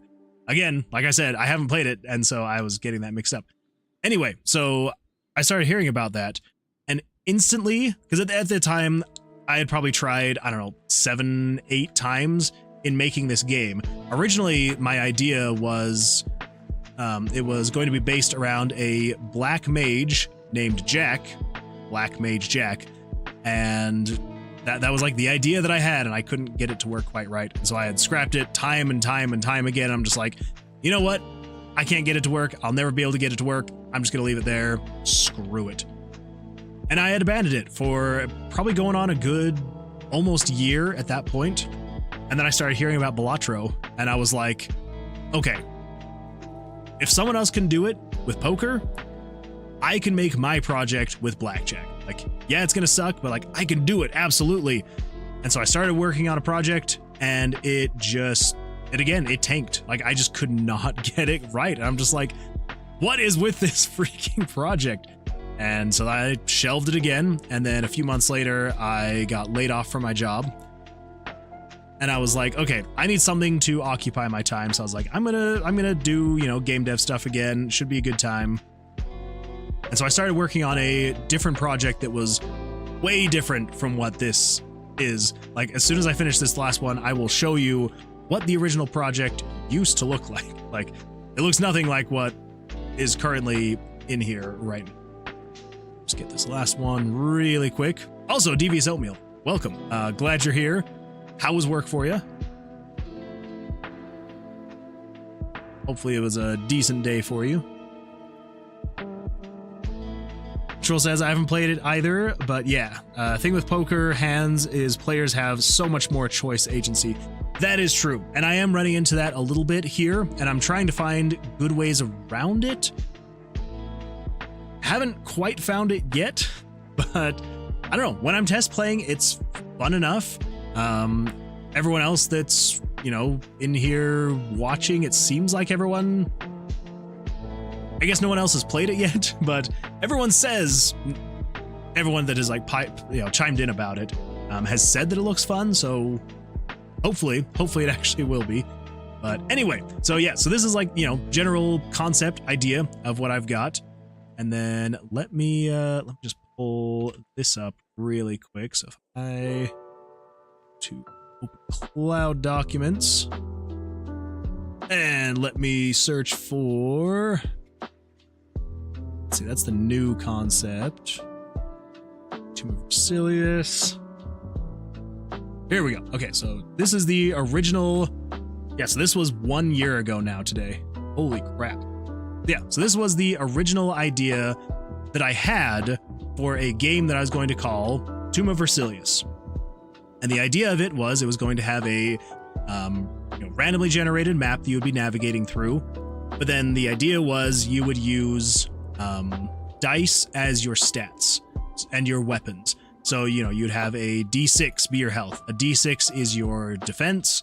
And then you'd have a melee attack and a magic attack. And every time you would melee attack, it would reduce your weapon by 1. So if your dice was at a 3, when you did an attack, it would do 3 damage, and then your weapon would now decrease to being a 2. And then I was like, okay, then we'll have, you'll merge the dice together to combine them. So like if you merge this 3 into this 2, it would then be a 5. Instead, if you put the 5 on top of the 1 here, you would then have 6 health. so on and so forth. You know, if you merge this 2 into this other 2, you would then have 4 defense. And yeah, and that's the way that it was going to work. And I was like, this seems like it would be a really fun, just tiny little project, a little game. And I was like, this would be kind of fun. So I started working on it. And I didn't get super far, but like, you know, kind of started getting into it, started thinking a little bit more about the actual fine details about the project. And I was like, well, you know, this kind of stuff works fine, you know, and it would work the same thing with the monsters. You know, this was the monsters' stats basically. And so the monster would have like any health dice the monster had in here, you needed to attack. The monster could do, you know, they could do 3 attacks, doing 3 damage, 2 damage, 1 damage. It's like the monster worked basically the same the way that you did. You would just have to collect more dice than the monsters had and yada, yada, yada. Then I started thinking about it. I'm just like, how are you going to make like bosses? How are you going to make them more exciting? How are you going to make, so I'm just like, I don't know, like maybe this actually won't work out. And then anyway, long story short, got laid off from my job last November, and I was like, all right, I need to be focusing. So I started focusing on this a little bit more, started thinking about it a little bit, and I was like, it's missing something. It needs something to kind of twist this around to make it feel better. And I was just like, I can't figure it out. And I was like, maybe it's the combat, maybe the combat's the issue. And then I was like, wait, what if with the combat, we swap out using the dice for the combat, and we introduce Blackjack.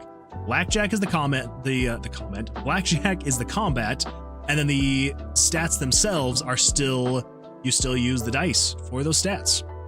And anyway, long story short, months later, one thing led to another, and we've gotten to this point now where yes, the combat is still Blackjack, the map is still randomly generated, and you move through the dungeon. You've got like this little first-person-ish viewport that like shows you where you're going, what's inside the room. You've got the monsters that, again, you use Blackjack to fight them.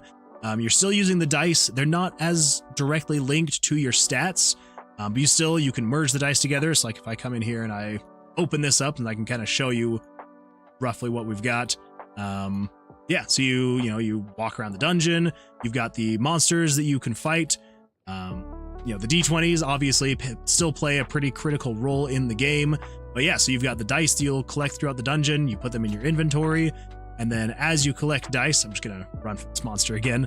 As you collect the dice, you can merge them together. Okay, fine. I will fight you. Whatever. I don't even care at this point. I will fight you and I will win. Well, barely. Anyway, so yeah, so as you collect the dice, you also still kind of like it was before, you can merge them together and get better dice. And then the dice are related to a spell book. The spell book we used to have, well, okay, it's still working. We're going to restructure all of it, how it works as we know it. But there is a safe room here that you'll be able to buy and sell dice. So, you can, there'll be a vendor that you can buy dice from. You can still merge them together. It no longer works as like if you're merging, 2 2s together, it doesn't make a 4. 2 2s make a 3. 2 3s make a 4, so on and so forth. Yeah, and then you'll have a spell book that you will be able to mix and match dice, and so to create new spells. So, if you were to, so you got your Pyro, your Geo, your Necro, and your Hydro. So if you were to put another Pyro dice in here, it would create not a spell called Pyro, but it would be like, maybe the first level spell is something like Fireball. And then you throw in another Pyro dice and it would be something like Meteor or something like that. And you throw in a third Pyro dice and it would be Nuclear Blast or something like that. But then you also have the opportunity for the actual mixing and matching of things. And so if you were to have Pyro here, and then if you were to add a Geo, so Earth, instead of it, it's not going to be Pyro Geo, but it would be something like this would then turn into lava or something. And then if you were to add Hydro to it, it'd be flowing lava or something to that effect. Still need to actually think of all the spell names and all that stuff. But anyway, so that was another mechanic that I was like, you can customize your spells and you can create by mixing and matching and all this fun stuff. So anyway, that is the general concept, and still needing to make progress, but that is what we've got, and that is what we're working with. So yeah. And Control says, layoffs have been such a boom to the indie scene. Yeah, well, and so before I was in IT, so I was a service desk manager. Luckily I was able to find another job, and now I'm, still in IT. But yeah, so this is just like a part-time thing I do. I work full-time during the day and then come home, spend a few hours with my family, and then, stream the game development for a few hours and then hit the hay and do it all over again. But, yeah, so it's fun though. I've been having a good time with it. I feel like, I have heard some constructive criticism about the game, but I don't think I've had anyone like ever specifically be like, this idea sucks, don't do it, kind of thing. So I'm like, hopefully it will actually be fun. Again, I've only got like 4 hours each time I stream, and I only stream 3 days a week. So, I've only got about 12 hours a week that I have to actually spend on this. So it is a slow process. Oh my gosh. Did y'all see what I just saw? Let me do this and watch for the transition animation. I need to move it up. It's a little low now. It's a little low now that I've resized it all. Whoops. Anyway. So, cool. Well, good times. And Control says, what language does RPG Maker MV use? So MV uses JavaScript. Thank goodness. So there was an older version of RPG Maker called XP. And XP used Ruby. And I tried to learn Ruby. At the time I was just too young, and I just didn't take the time to actually learn it, and so kind of abandoned learning that. But then with MV, I actually think it was with VX and VX Ace. So those were the engines before this one. And then there's MV, which is this one that I use, and it uses JavaScript, which is good because I use a lot of custom JavaScript to make it do what I want it to do. Otherwise, it would not work. You could make it work. It would just be an absolute tedious nightmare. I am by no means a JavaScript developer at all, though. I know just enough for me to be able to make the project that I'm working on, and that is it. But yeah, so and an RPG Maker definitely is not the best engine to be using to make something like this, but it's what I know. It's I have fun with it, and so yeah, it's what I keep using. So. Let's see here. Devious Omil says, I didn't work today. Oh, well, lucky. I wish I could say the same. Although you have to work weekends though, right? If I remember right. And that sucks. That absolutely sucks. Well, I'm glad that you got today off at least, so hopefully you did something fun earlier in the day. Fingers crossed. But anyway, so Control. Let's see, what do we got here? I'm trying to... So you've been wanting to make a game that uses Blackjack as the combat system for a while. So do you do indie game dev work as well then? Is that like a hobby or something else for you?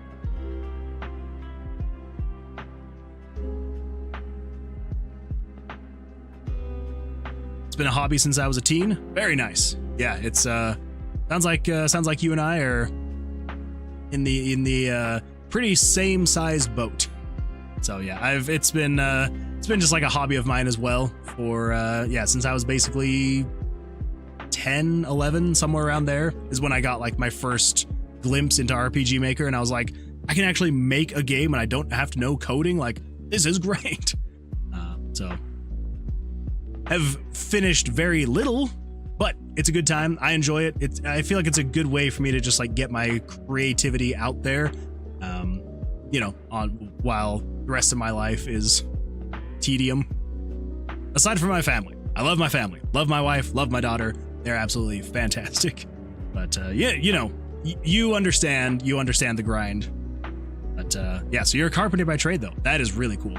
I am horrible at woodworking. I can barely whittle anything out of wood. So if you can do anything with wood at all, that is like, I am honestly jealous of anyone who has a trade skill like that.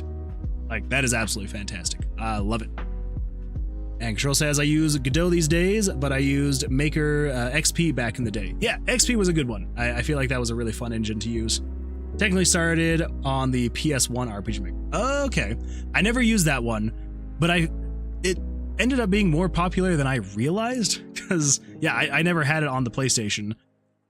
But I've noticed there's actually been quite a few people that, like, when I say that I use RPG Maker, they're like, oh, like the PS1 version? I'm just like, no, like, not at all. Yeah, I have looked into it, though, and it does look like it was a lot of fun. Never actually used it.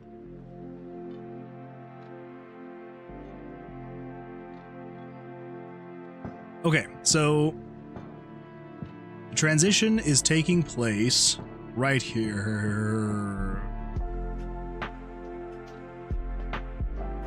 Oh, this is going to be a fun, tedious process. Every single one of these, hard-coded to that position. 640 by 228.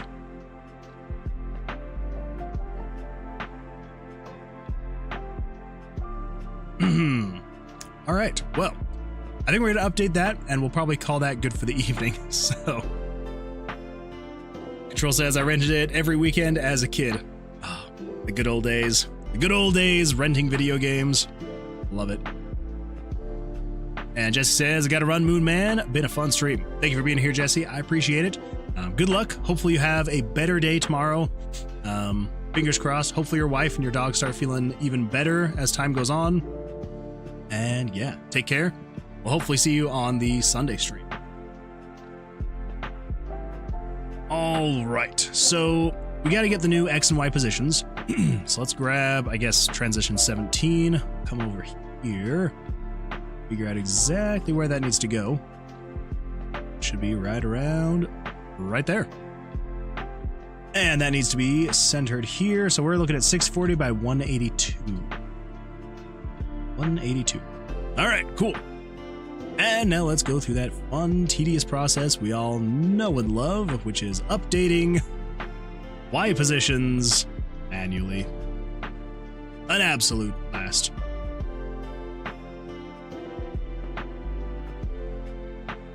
So Control, what kind of games do you like making in Godot the most? Like, are you trying to make an RPG? Are you trying to make like a strategy game? Yeah, just like what kind of projects do you like to make in Godot?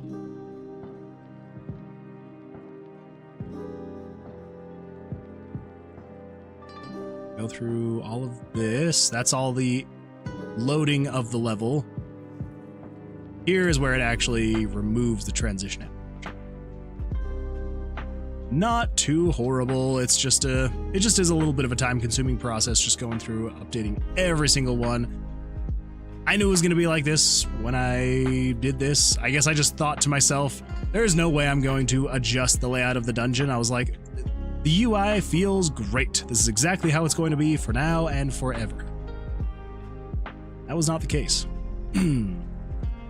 But hopefully at this point, hopefully it should not change anymore after this. This should be set, solid, and good to go. We'll see. We'll see what actually happens, though. All right, save file 1. Yes, next. Here you go. So if we transition, that's better. That is so much better. Oh, that feels good to not have it, like, cover up the actual thing here, and you can move around. Yep. That is way better. Okay, Was it tedious? Yes. Was it worth it? Absolutely. Ooh, there we go. 20. Take that, you frickin' slime.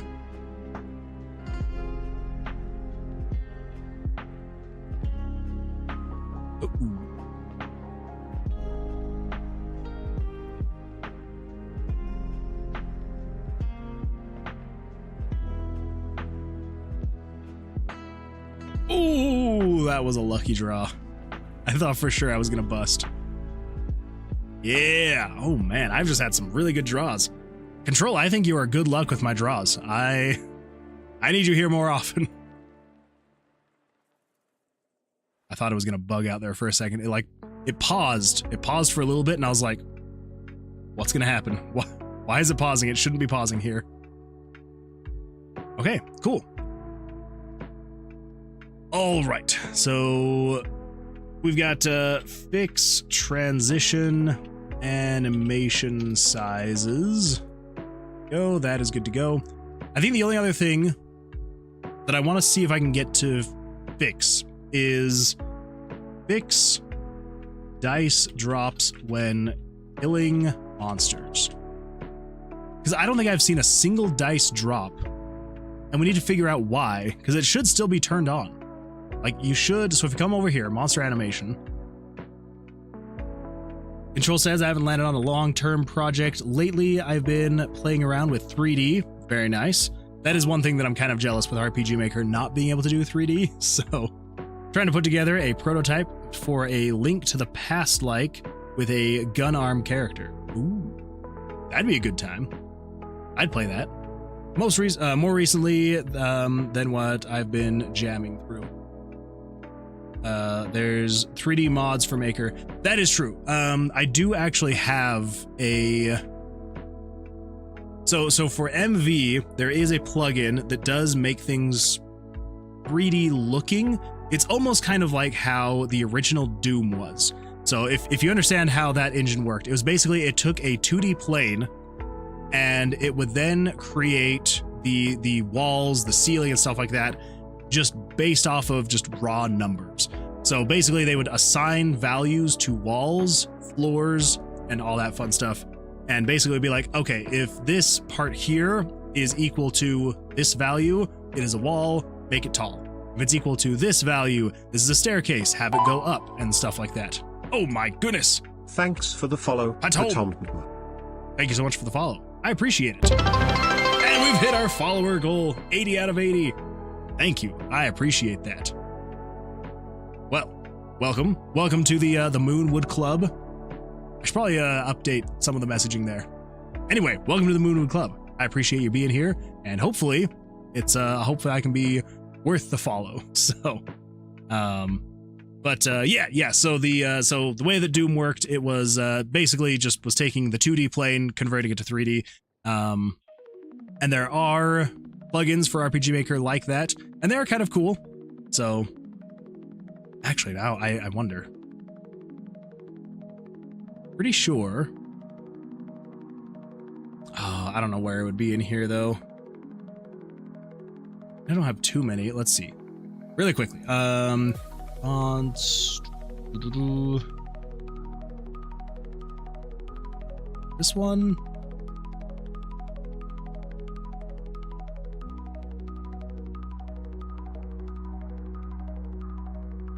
No. Where would it be? And PG stuff. Nope.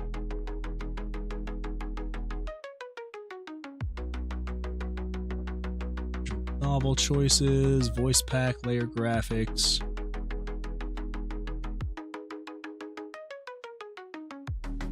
I don't think it's this one. No, not even close.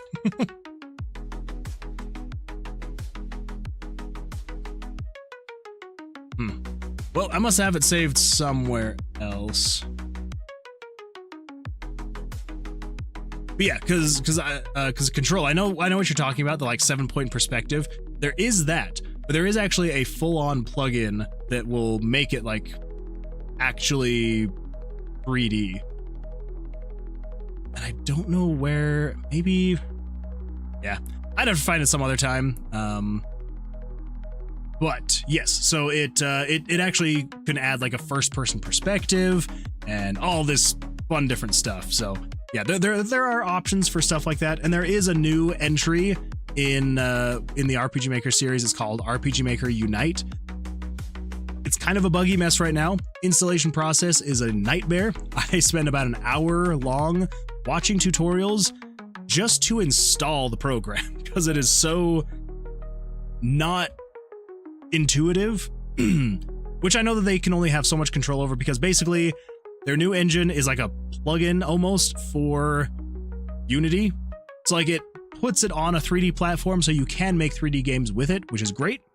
But right now it's just such a buggy, not intuitive mess that I'm just like, I'm not even going to touch that until they get all that stuff worked out. Once they do, then I might look more into it, because I would absolutely love to make some kind of 3D game.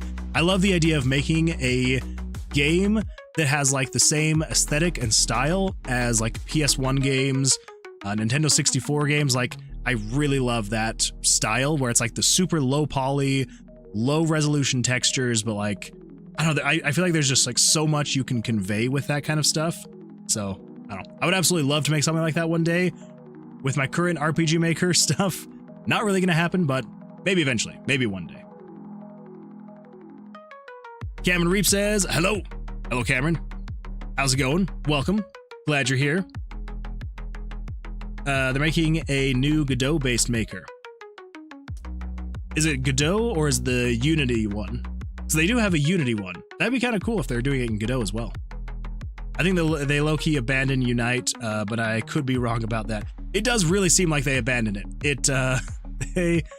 It's not good. Like, I really wanted to... Okay, I wasn't gonna pay full price for it because it's like $80, and I'm like, I'm not paying this. But they had a bundle recently where for like $30, you got Unite plus a whole bunch of like asset packs. I think you got like most of the RPG Maker engines, which I own most of them anyway. But I'm just like, $30, I'll pay that. And yeah, it was just absolutely terrible. So it does kind of seem like they've just abandoned it, which is sad, but oh well. Oh well. It is what it is. So, of course says, hello Moonwood. Hello, welcome. I like Twitch better. I had my first campaign with Yay today. Ooh, nice. How'd that go? Also, I'm glad that you like Twitch better. Twitch, it's kind of sad. One of these days, I will get to the point where YouTube will allow me to do more interactive things, kind of like how Twitch has. But for now, they have that locked down really tight, like really tight. Because yeah, like right now, I can do a Q&A and I can do a poll. And that's it. That is it. Whereas with Twitch, I can do things like I recently introduced like a text-to-speech feature on Twitch. I've got like all these different emotes and channel rewards and things like that. And I'm just like, come on, YouTube, let's get something like that.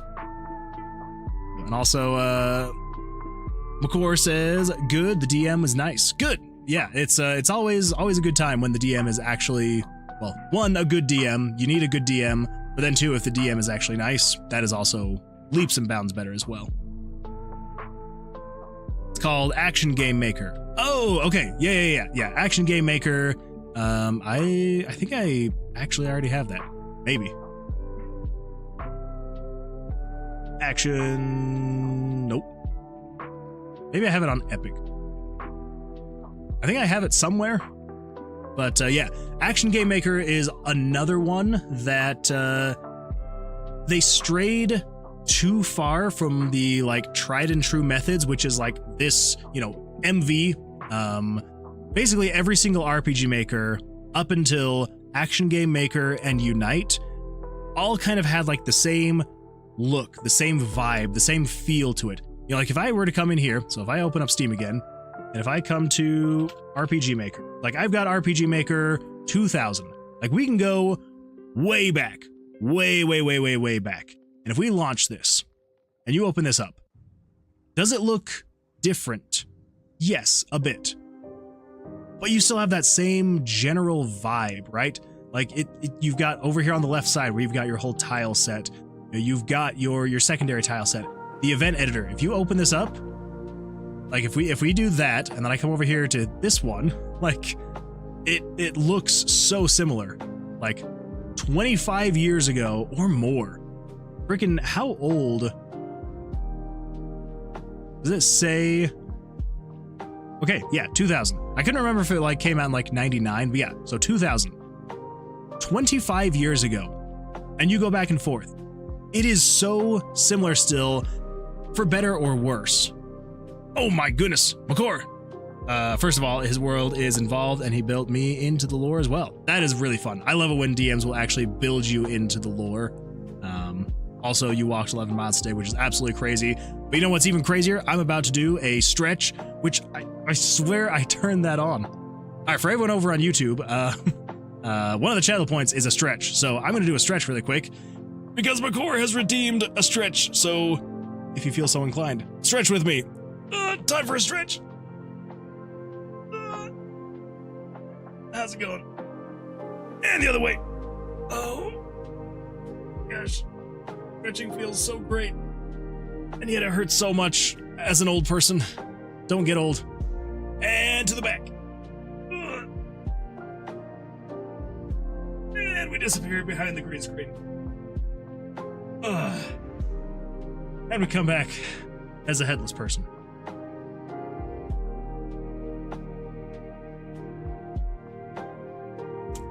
Yep, there we go.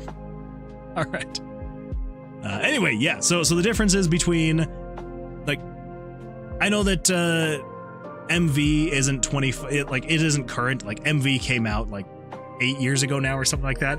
But the fact that you can go from RPG Maker 2000 all the way up to MV, even MZ looks basically the exact same way.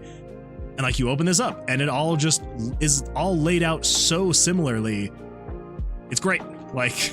So anyway, all this to say, Action Game Maker, RPG Maker Unite, it is great that they're trying to like rock the boat a little bit, maybe be like, hey, let's shift things up a little bit so that maybe we can create better and, you know, newer and better things, which is great. It's fine.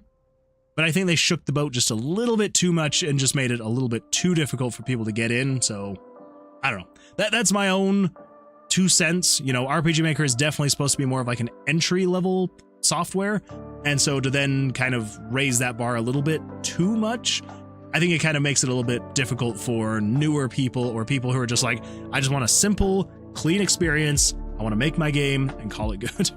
So, oh well. At the same time, you can still move back over to MV and MZ, and you can still use those, and it's just as easy, and you can still just make really cool things in them. Control says skills are transferable. Exactly. Yeah. You can go back to any. Just realized that the green screen was still on my chair. You can go to like basically any engine, pre-MZ, any of them, open them up, and you can probably figure it out in about 5 minutes because it just all is laid out basically the exact same, which is great. Core says, I'm in bed again. Well, stretching might be a little bit difficult then. You can probably still like stretch your leg or something. Put it up behind your head, maybe. And hey, you fixed the chat. I did, yes. I now finally have Twitch and YouTube in the same chat box, which is great. Because yeah, for a while it's, well, for ever since I started streaming back in December, it's been 2 separate chats and it has kind of sucked. So I'm glad that it's finally mixed together. Now I just need to figure out a better way to set up everything with the whole overlays and all that fun stuff, but I do like having this this stuff here along the bottom. That's kind of fun, having it just there doing its thing, and you know, having a chat up here, always a good time. I much like the background you had though. Yeah, I mean, I could still bring it back in some way, shape, or form, but I'm sure I'm gonna be changing things up a little bit with the whole stream setup. So, yeah. Oh my goodness. 1 bits were just cheered. I love you to the moon and back Axel_Benedict. I hath doth return. I'm glad that you have doth returned. Welcome back. I thought you were going to bed. What happened? Why are you back? What happened to sleeping? Sleeping is very important. All right, so, oh, that's right. We were fixing the monster drops because they're not dropping dice when you kill them. Let's come over here. Let's see, card draws and attacks, player damage, monster animation. This is where it's going to be. Oh, that's right, you were gonna go play Oblivion, that's what it was. Well, how'd the stream go? I probably got a notification saying you went live. Hey, look at that, you went live. Oblivion, episode 3. How'd it go? Did it go all right for you? Oh, you're going to bed now. Well, I'm glad that you came back and at least did one more bit donation. I appreciate that. Hopefully, you can get some good sleep. I really had some trouble last time, so hopefully that's not the case again.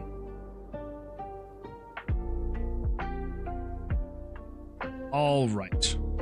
So when the monster dies, this is dead monster. So this is where it kind of like moves the monster around, like has it shake and vibrate and all that fun stuff. And then it disappears, gets erased. Add to slay monster quest. Player HP plus monster XP. Add to gain XP. Monster XP equals 0. Monster or item. Axel says it went well. I found a fine steel bow and bought the open very easy lock spell. Always a good one to have. That way you don't have to be doing the very tedious but still nostalgically fun lockpicking game. So very nice. I also got heal major wounds, so that's good to do. That's good too. That is absolutely very good to have. Want to make sure that you can heal those major wounds. I now have 2 streams, yours and Sky's, to look forward to. So there you go. It's always good to have a little bit extra to be looking forward to. Okay, so monster or item equals a random number between -3 and 0. Let's just do -3 and negative. Yeah. And if player's XP is greater than, if player XP is greater than or equal to player XP max, then turn on level up. Okay. If dead monster is on, item drop. Okay. Okay, so this means nothing then, the -3 to 0. That's odd, but okay. All right, so then here, random number between 1 and 3.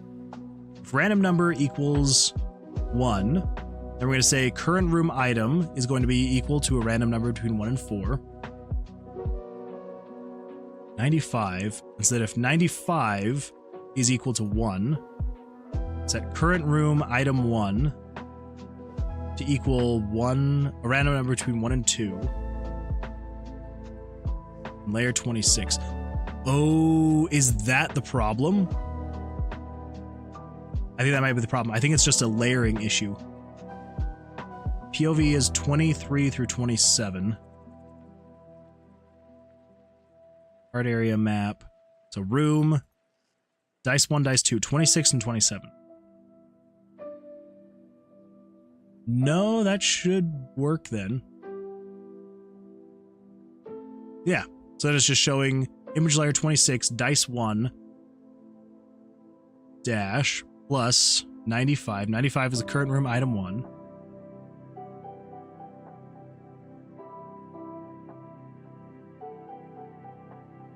So if you're equal to 1, if you're equal to 2, if you're equal to 3, if you're equal to 4.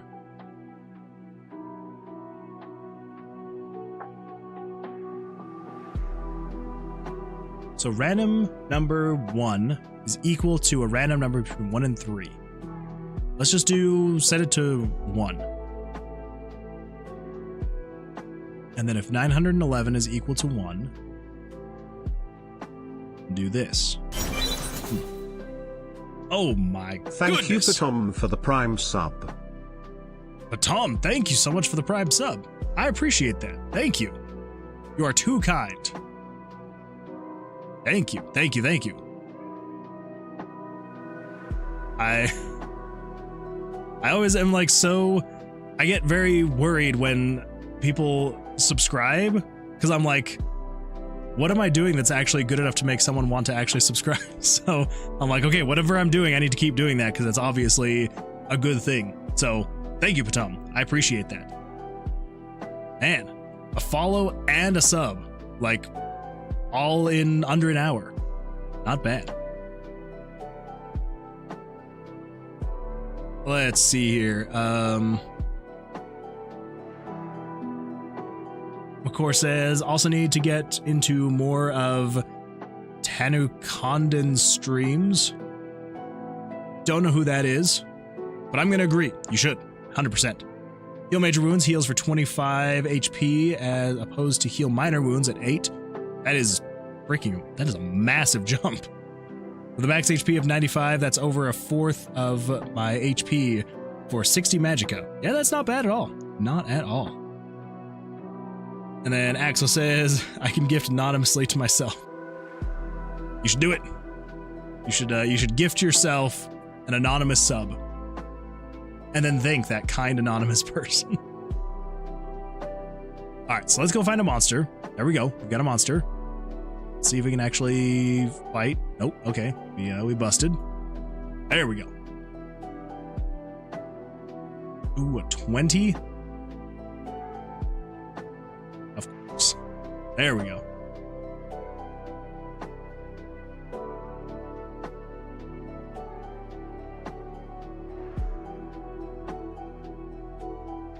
Okay, so it's putting an item here. It's just not actually showing correctly.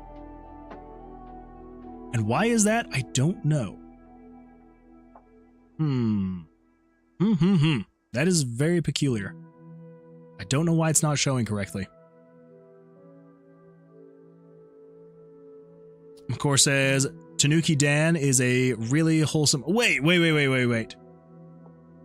now that you say Tanuki Dan and not in one word Tanuka Dan, I think I actually have heard of Tanuki Dan. They're a really wholesome Mario and retro streamer. Very nice. The emotes I sometimes use are his. Oh, well. I think that's kind of like one of the more fun things about Twitch is like you being able to get random emotes. I think it's a lot of fun. And then like go use them somewhere else too. I think it's fun. And Axel says, I would, but I bought a game and $5 in bots that are only gonna go to you. In bits that are only gonna go to you since I don't use Twitch for any other reason. That is fair. That is fair. Well then I guess over time, I'll see those come in as you want to do your text-to-speech messages. What do we got here? Tanuki Dan, cheers. Hey, I like it. It's not. I mean, mine aren't quite as cool. You know, I've got my salutes. Yeah, definitely not as fun. I could even use them in Discord. That's another thing that I need to get better at is my whole Discord stuff. It's good, but I feel like I can do better with all the Discord stuff. Okay, so why?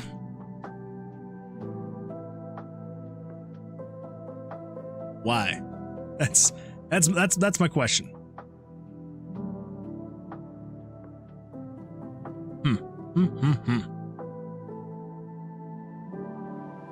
They work? Wait. Which work? Axel! 1 bits were just cheered. I love you to the moon and back Axel_Benedict. It's true. Eventually, at some point in the future, the remaining 221 bits I own will be yours. Probably. Probably. Maybe. Eventually.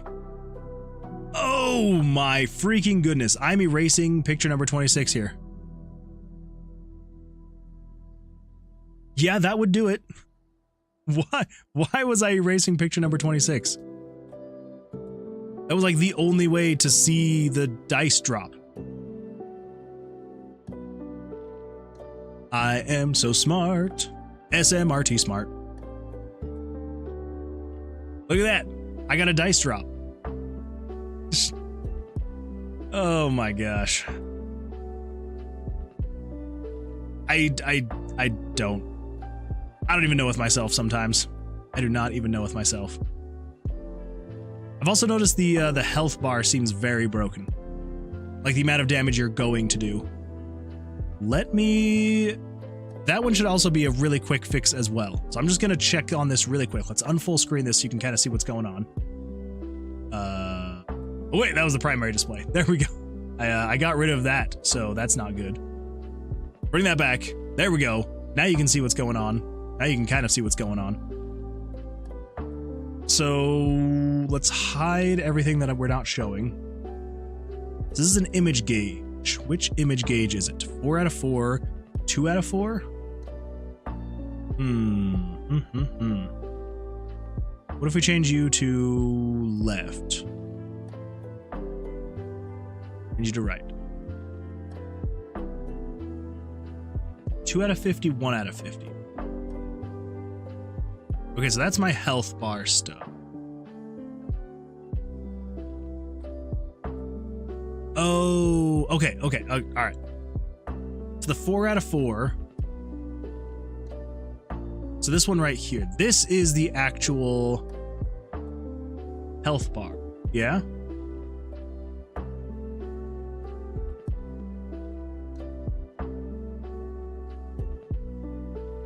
Well, yes, okay.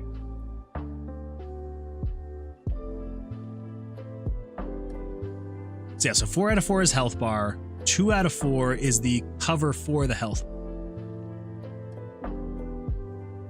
So this one, the current value is 83 plus 68 minus 67. Okay, so let's figure out what the crap that would be. So 83, variable 83 is total player turn damage. Okay, so 83 plus 68. 68 would be monster HP max minus monster HP.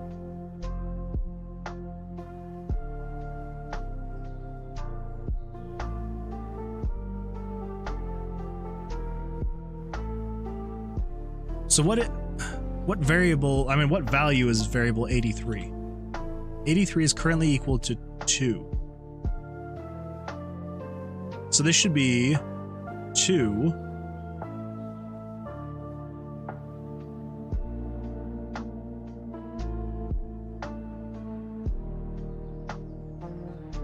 all right, whatever. That is whatever. Why did I draw? Yeah, you didn't think I was gonna get you, did you? Okay, so I mean, I guess it is working. So this should go to here. No. Okay, let's refresh this.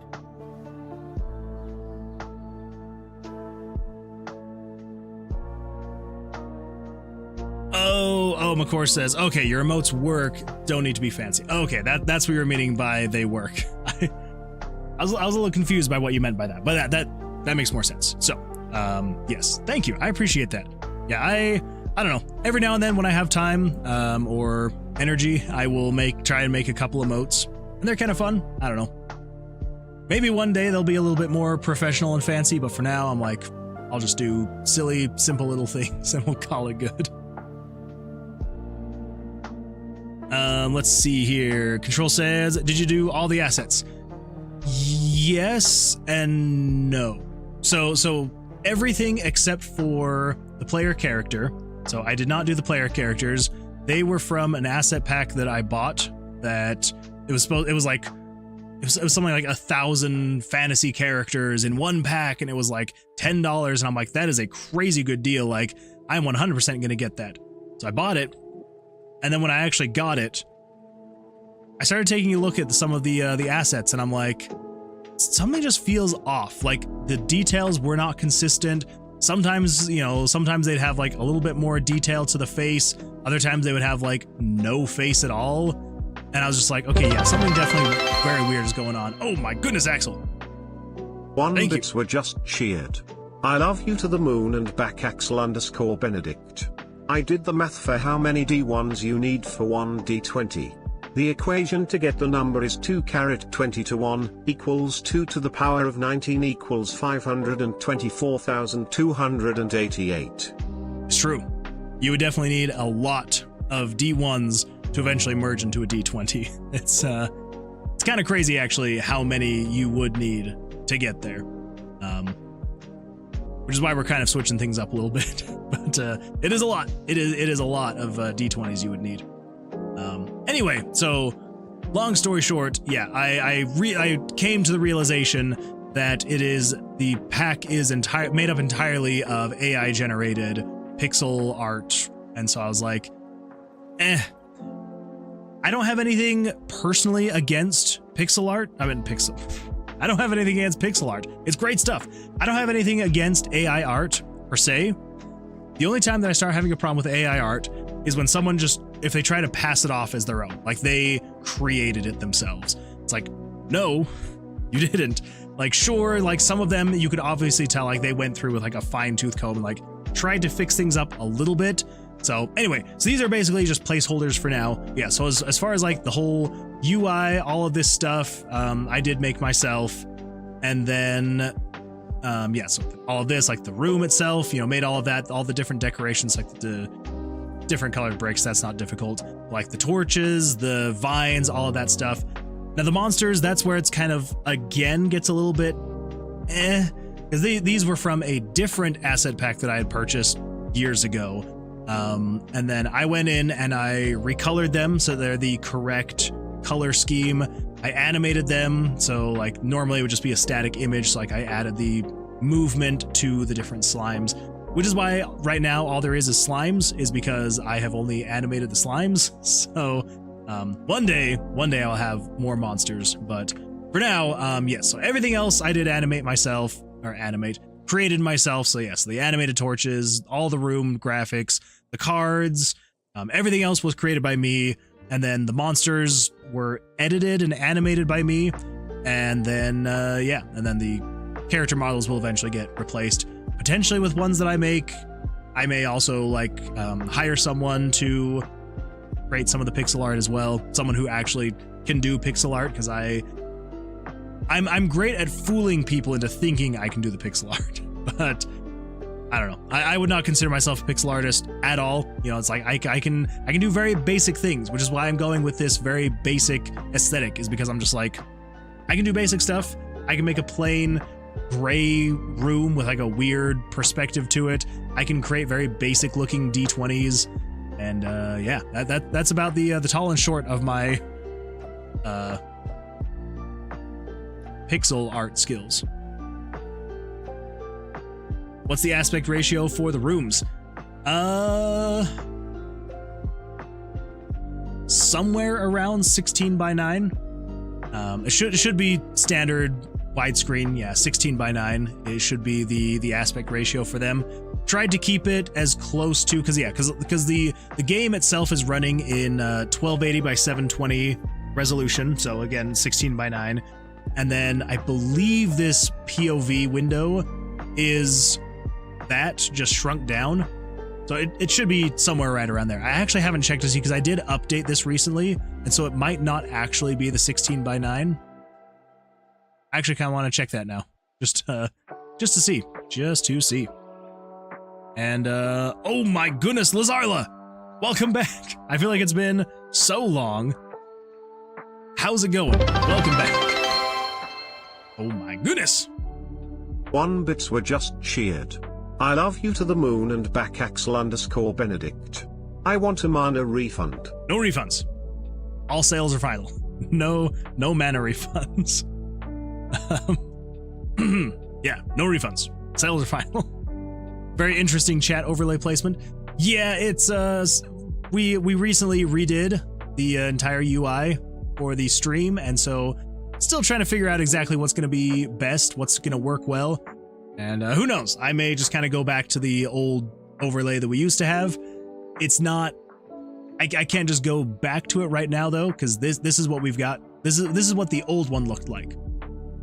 It's a little broken, little janky right now.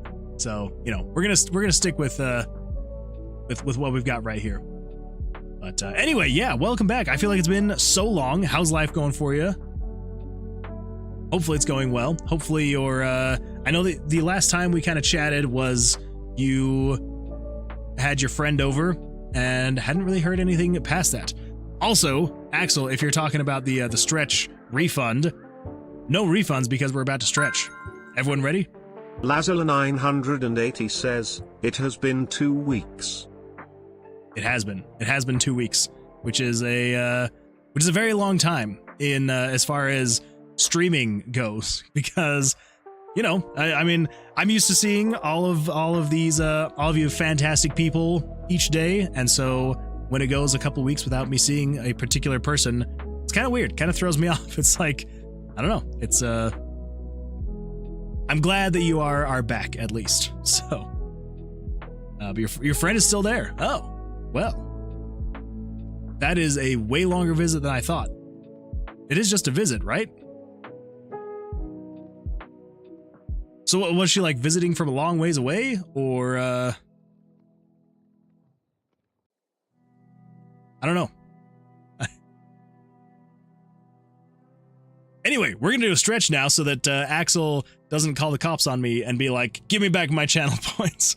Everyone ready for a stretch? Here we go.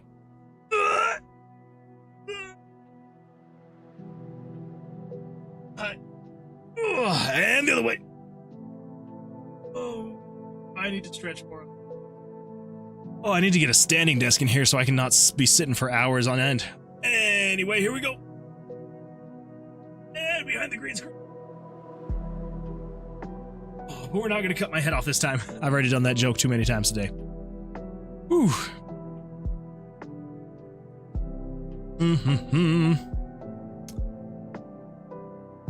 Let's see, what do we got over here, Control? Looks a little longer than a 16 by 9. Yeah, it probably is, honestly. So let's, if we do this, and then we just do, transform selection to block that.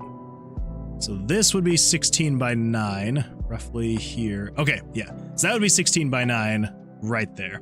So yeah, it definitely is a little bit wider than a 16 by 9 aspect ratio for the rooms themselves. I had originally tried to keep it closer to that 16 by 9 because, whoops, because this window right here used to be this tall, which I feel like that one would be closer to the 16 by 9. So if we do transform selection again, come to right there, and we transform that down to there. Yeah, so it was a bit closer to the actual 16 by 9 aspect ratio originally. Then I decided, I was like, we need a little bit more room down here in this like actions area, because this is where you're going to be playing blackjack. This is where you're going to be, you know, doing puzzles. This is where text is going to be showing up. So I was like, I think we need a little bit more room in the action area. And so then I ended up just kind of squeezing this down a little bit more. So we'll see. We will see. And Lazarla says she's moving here. Okay, that makes way more sense. Okay, all right. That is way more understandable if she's moving there, to have her be staying with you for this long so that she can, I'm assuming, probably find a place to live, find a job, all that kind of stuff. I guess I should probably just read the rest of your messages. She needed a place to stay so she can get a job and apartment. Yep. Plus you start your stream late at night for me, so I couldn't make it with my job schedule. That is fair, yeah. It's definitely not a great schedule that I have right now, I will say that, and maybe one day I can get to the point where I can do this more of like a full-time thing and do it during the day, but it's gonna be a while. It's gonna be a while till I get to that point, so, but on the bright side, I'm glad you're here at least for now, so thank you for being here. Anyway, let's see, yeah. So Control says, anyway, I dig the style. I'd maybe consider coloring the very top 2 floor pixels black when there is a forward door. Just a thought that the triangleness of it might be out of place. Wait. I'd maybe consider coloring the very top 2 floor pixels black. Oh, okay, so like this right here. Yeah, and I had kind of thought about doing something like that as well. And we could easily, you know, come in here and change that. So if we pull this up here, Tomb of Lucilius, pull up images, pictures, rooms. I could, if we just pull this up, and just kind of do something like this. And then, you know, obviously taking into account, thinking about this being filled in with that. Yeah, we do something like that. Yeah, the only thing is I would then have to go through and update every single room. So like I need to update this one, this one, this one, this one, this one, this one, this one, this one. So at a later date, we will probably do that. But yeah, as far as the pixel art goes, I do what I can with what I got, and I don't got much. I'm not much of a pixel artist, unfortunately. Yeah. But I appreciate that. Yeah, I appreciate that. You know, you're a fan of the style. It's definitely I'm trying to go for like as simple and retro feeling as possible. So hopefully that vibe kind of comes through. I'm you know I try and be as pixel perfect as possible. You know, I don't want to be like, oh, you know, here's the size of my pixels, but then have like the font be slightly smaller or something like that. It's like I've seen and played too many games where it's like, you know, they have like that pixel aesthetic and you're like, oh, that's so cool. But then like, you know, these pixels will be, you know, because right now, basically the way that I'm working in this is each pixel is 4 pixels because I've expanded the image to fit in a 1280 by 720 aspect ratio, or resolution, not aspect ratio, in a resolution. And so, you know, I just had to increase the pixel size for that. And so like technically I could come in here and I could adjust this and be like, okay, you're going to be down to 15 because you're not, you know, it's too big. And like, does it look fine? I guess, but it's like, I want pixel perfect accuracy in everything that I do. So it's what I go for. Anyway, yeah, good times. I think it'd be a tad wider than 16 by 9 might be more realistic to a human's view anyway. Oh, well, that's good, because yeah, I'm like, I want to try and make sure that it looks good, but I also want it to like make sense. I don't want it to be too, so you know, it's a lot of different things that I'm like, gotta do this, gotta do that. But oh my goodness, Axel. 1 bits were just cheered. Thank you. I love you to the moon and back Axel_Benedict. At Moonwood Labs, we fire the whole pixel. That's 60% more pixel per pixel. Thank you, Cave Johnson. I appreciate that. See, with references like that, I can get it. When it comes to Yu-Gi-Oh, those references just whoosh. When it comes to Portal references, I get those. I get them. Let's see, Lazarla says, it's like almost 2 a.m. for me right now. Cool, that is... I mean, I guess you're an hour ahead, because it's almost 1 a.m. for me, which means I definitely need to get off, because I've got to be up at 6 a.m. for work, and that's not going to happen very easily. At least it's a Friday tomorrow, so that's good. On the bright side, we can say we fixed the dice drops when killing the monsters. Those are working again. Yeah. I still feel like this, the HP bar is slightly off. I don't know why. Oh my goodness, Axel. Another bit. 1 bits were just cheered. I love you to the moon and back Axel_Benedict. I wanted to name one of Lemonade's songs the entire Lemon Rant speech, but I decided against it. That would have been quite the name for one of the songs. I'm glad you didn't, but it would have been kind of fun. Okay, so their life is right here. If I attack, is it going to go to the end of the E? It does. Okay, so I think it just looks weird. One, because graphically, this is already all... I already know that we need to update this whole HP bar thing eventually. Basically, like we already know that. We know the only thing here that's set in stone are the cards, and that's fine. The HP bars, the tug of war bars, those can easily be swapped out and changed, and it's not going to be the end of the world. So yeah, I think it's just because the monsters have so little health that when you're doing, you know, 2 damage per time and the monsters only have 5 health, it's taking almost a whole half of the bar. So, you know, we want to get specific. If you're doing 2 damage to someone who has 5 health, that is taking a whole 2/5 of the bar. More you know. Anyway, well, yeah, tonight was a fantastic night. We didn't do what we set out to do in the evening, which was actually getting the mini boss to work.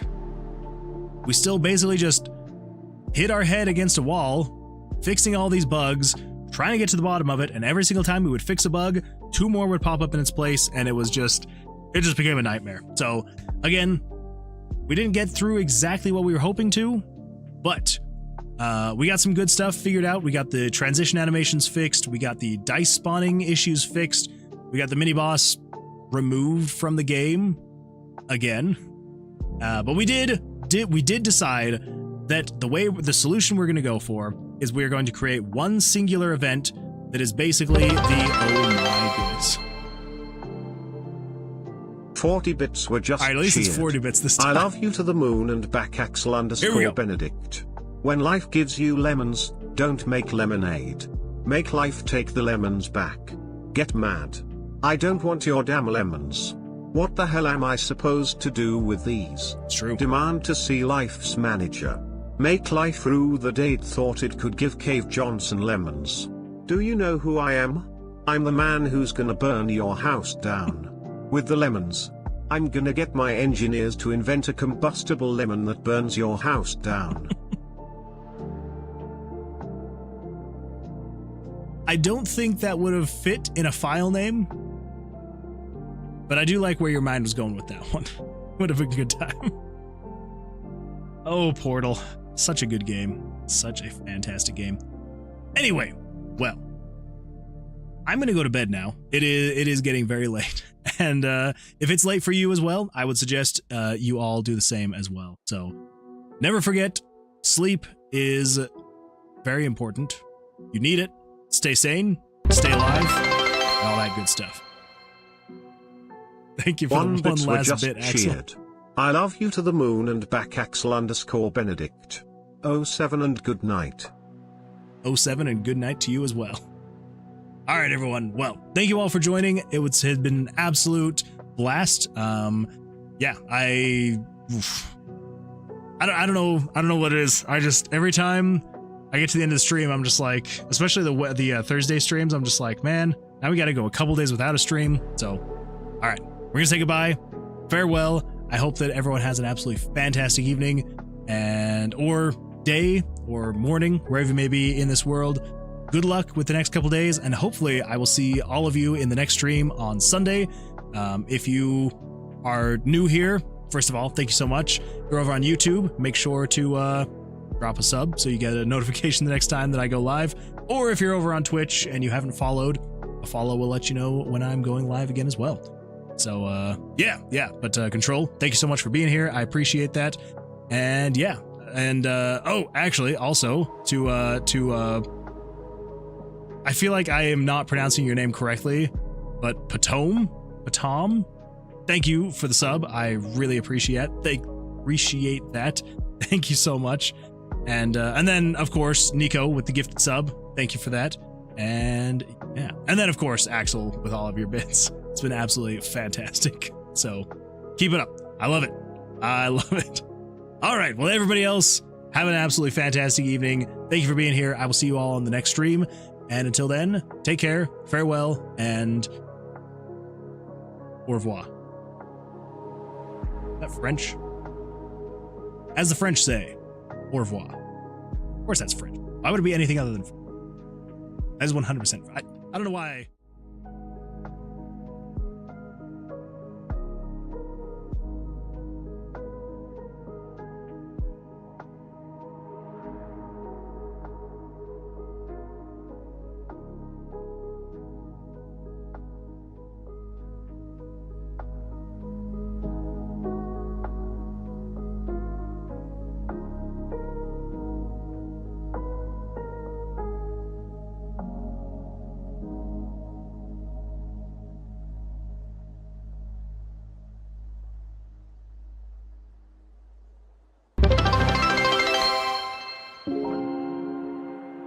One bits were just cheered. I love you to the moon and back Axel _ Benedict.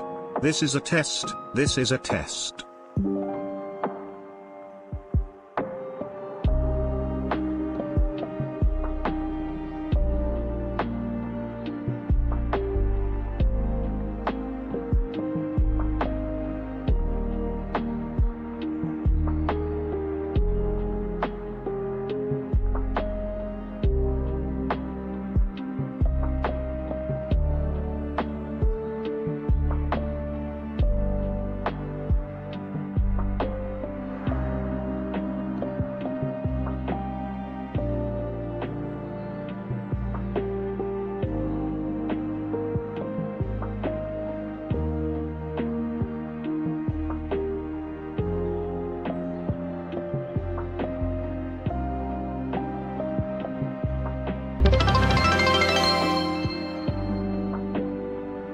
1 bits were just cheered. I love you to the moon and back Axel_Benedict. Banana.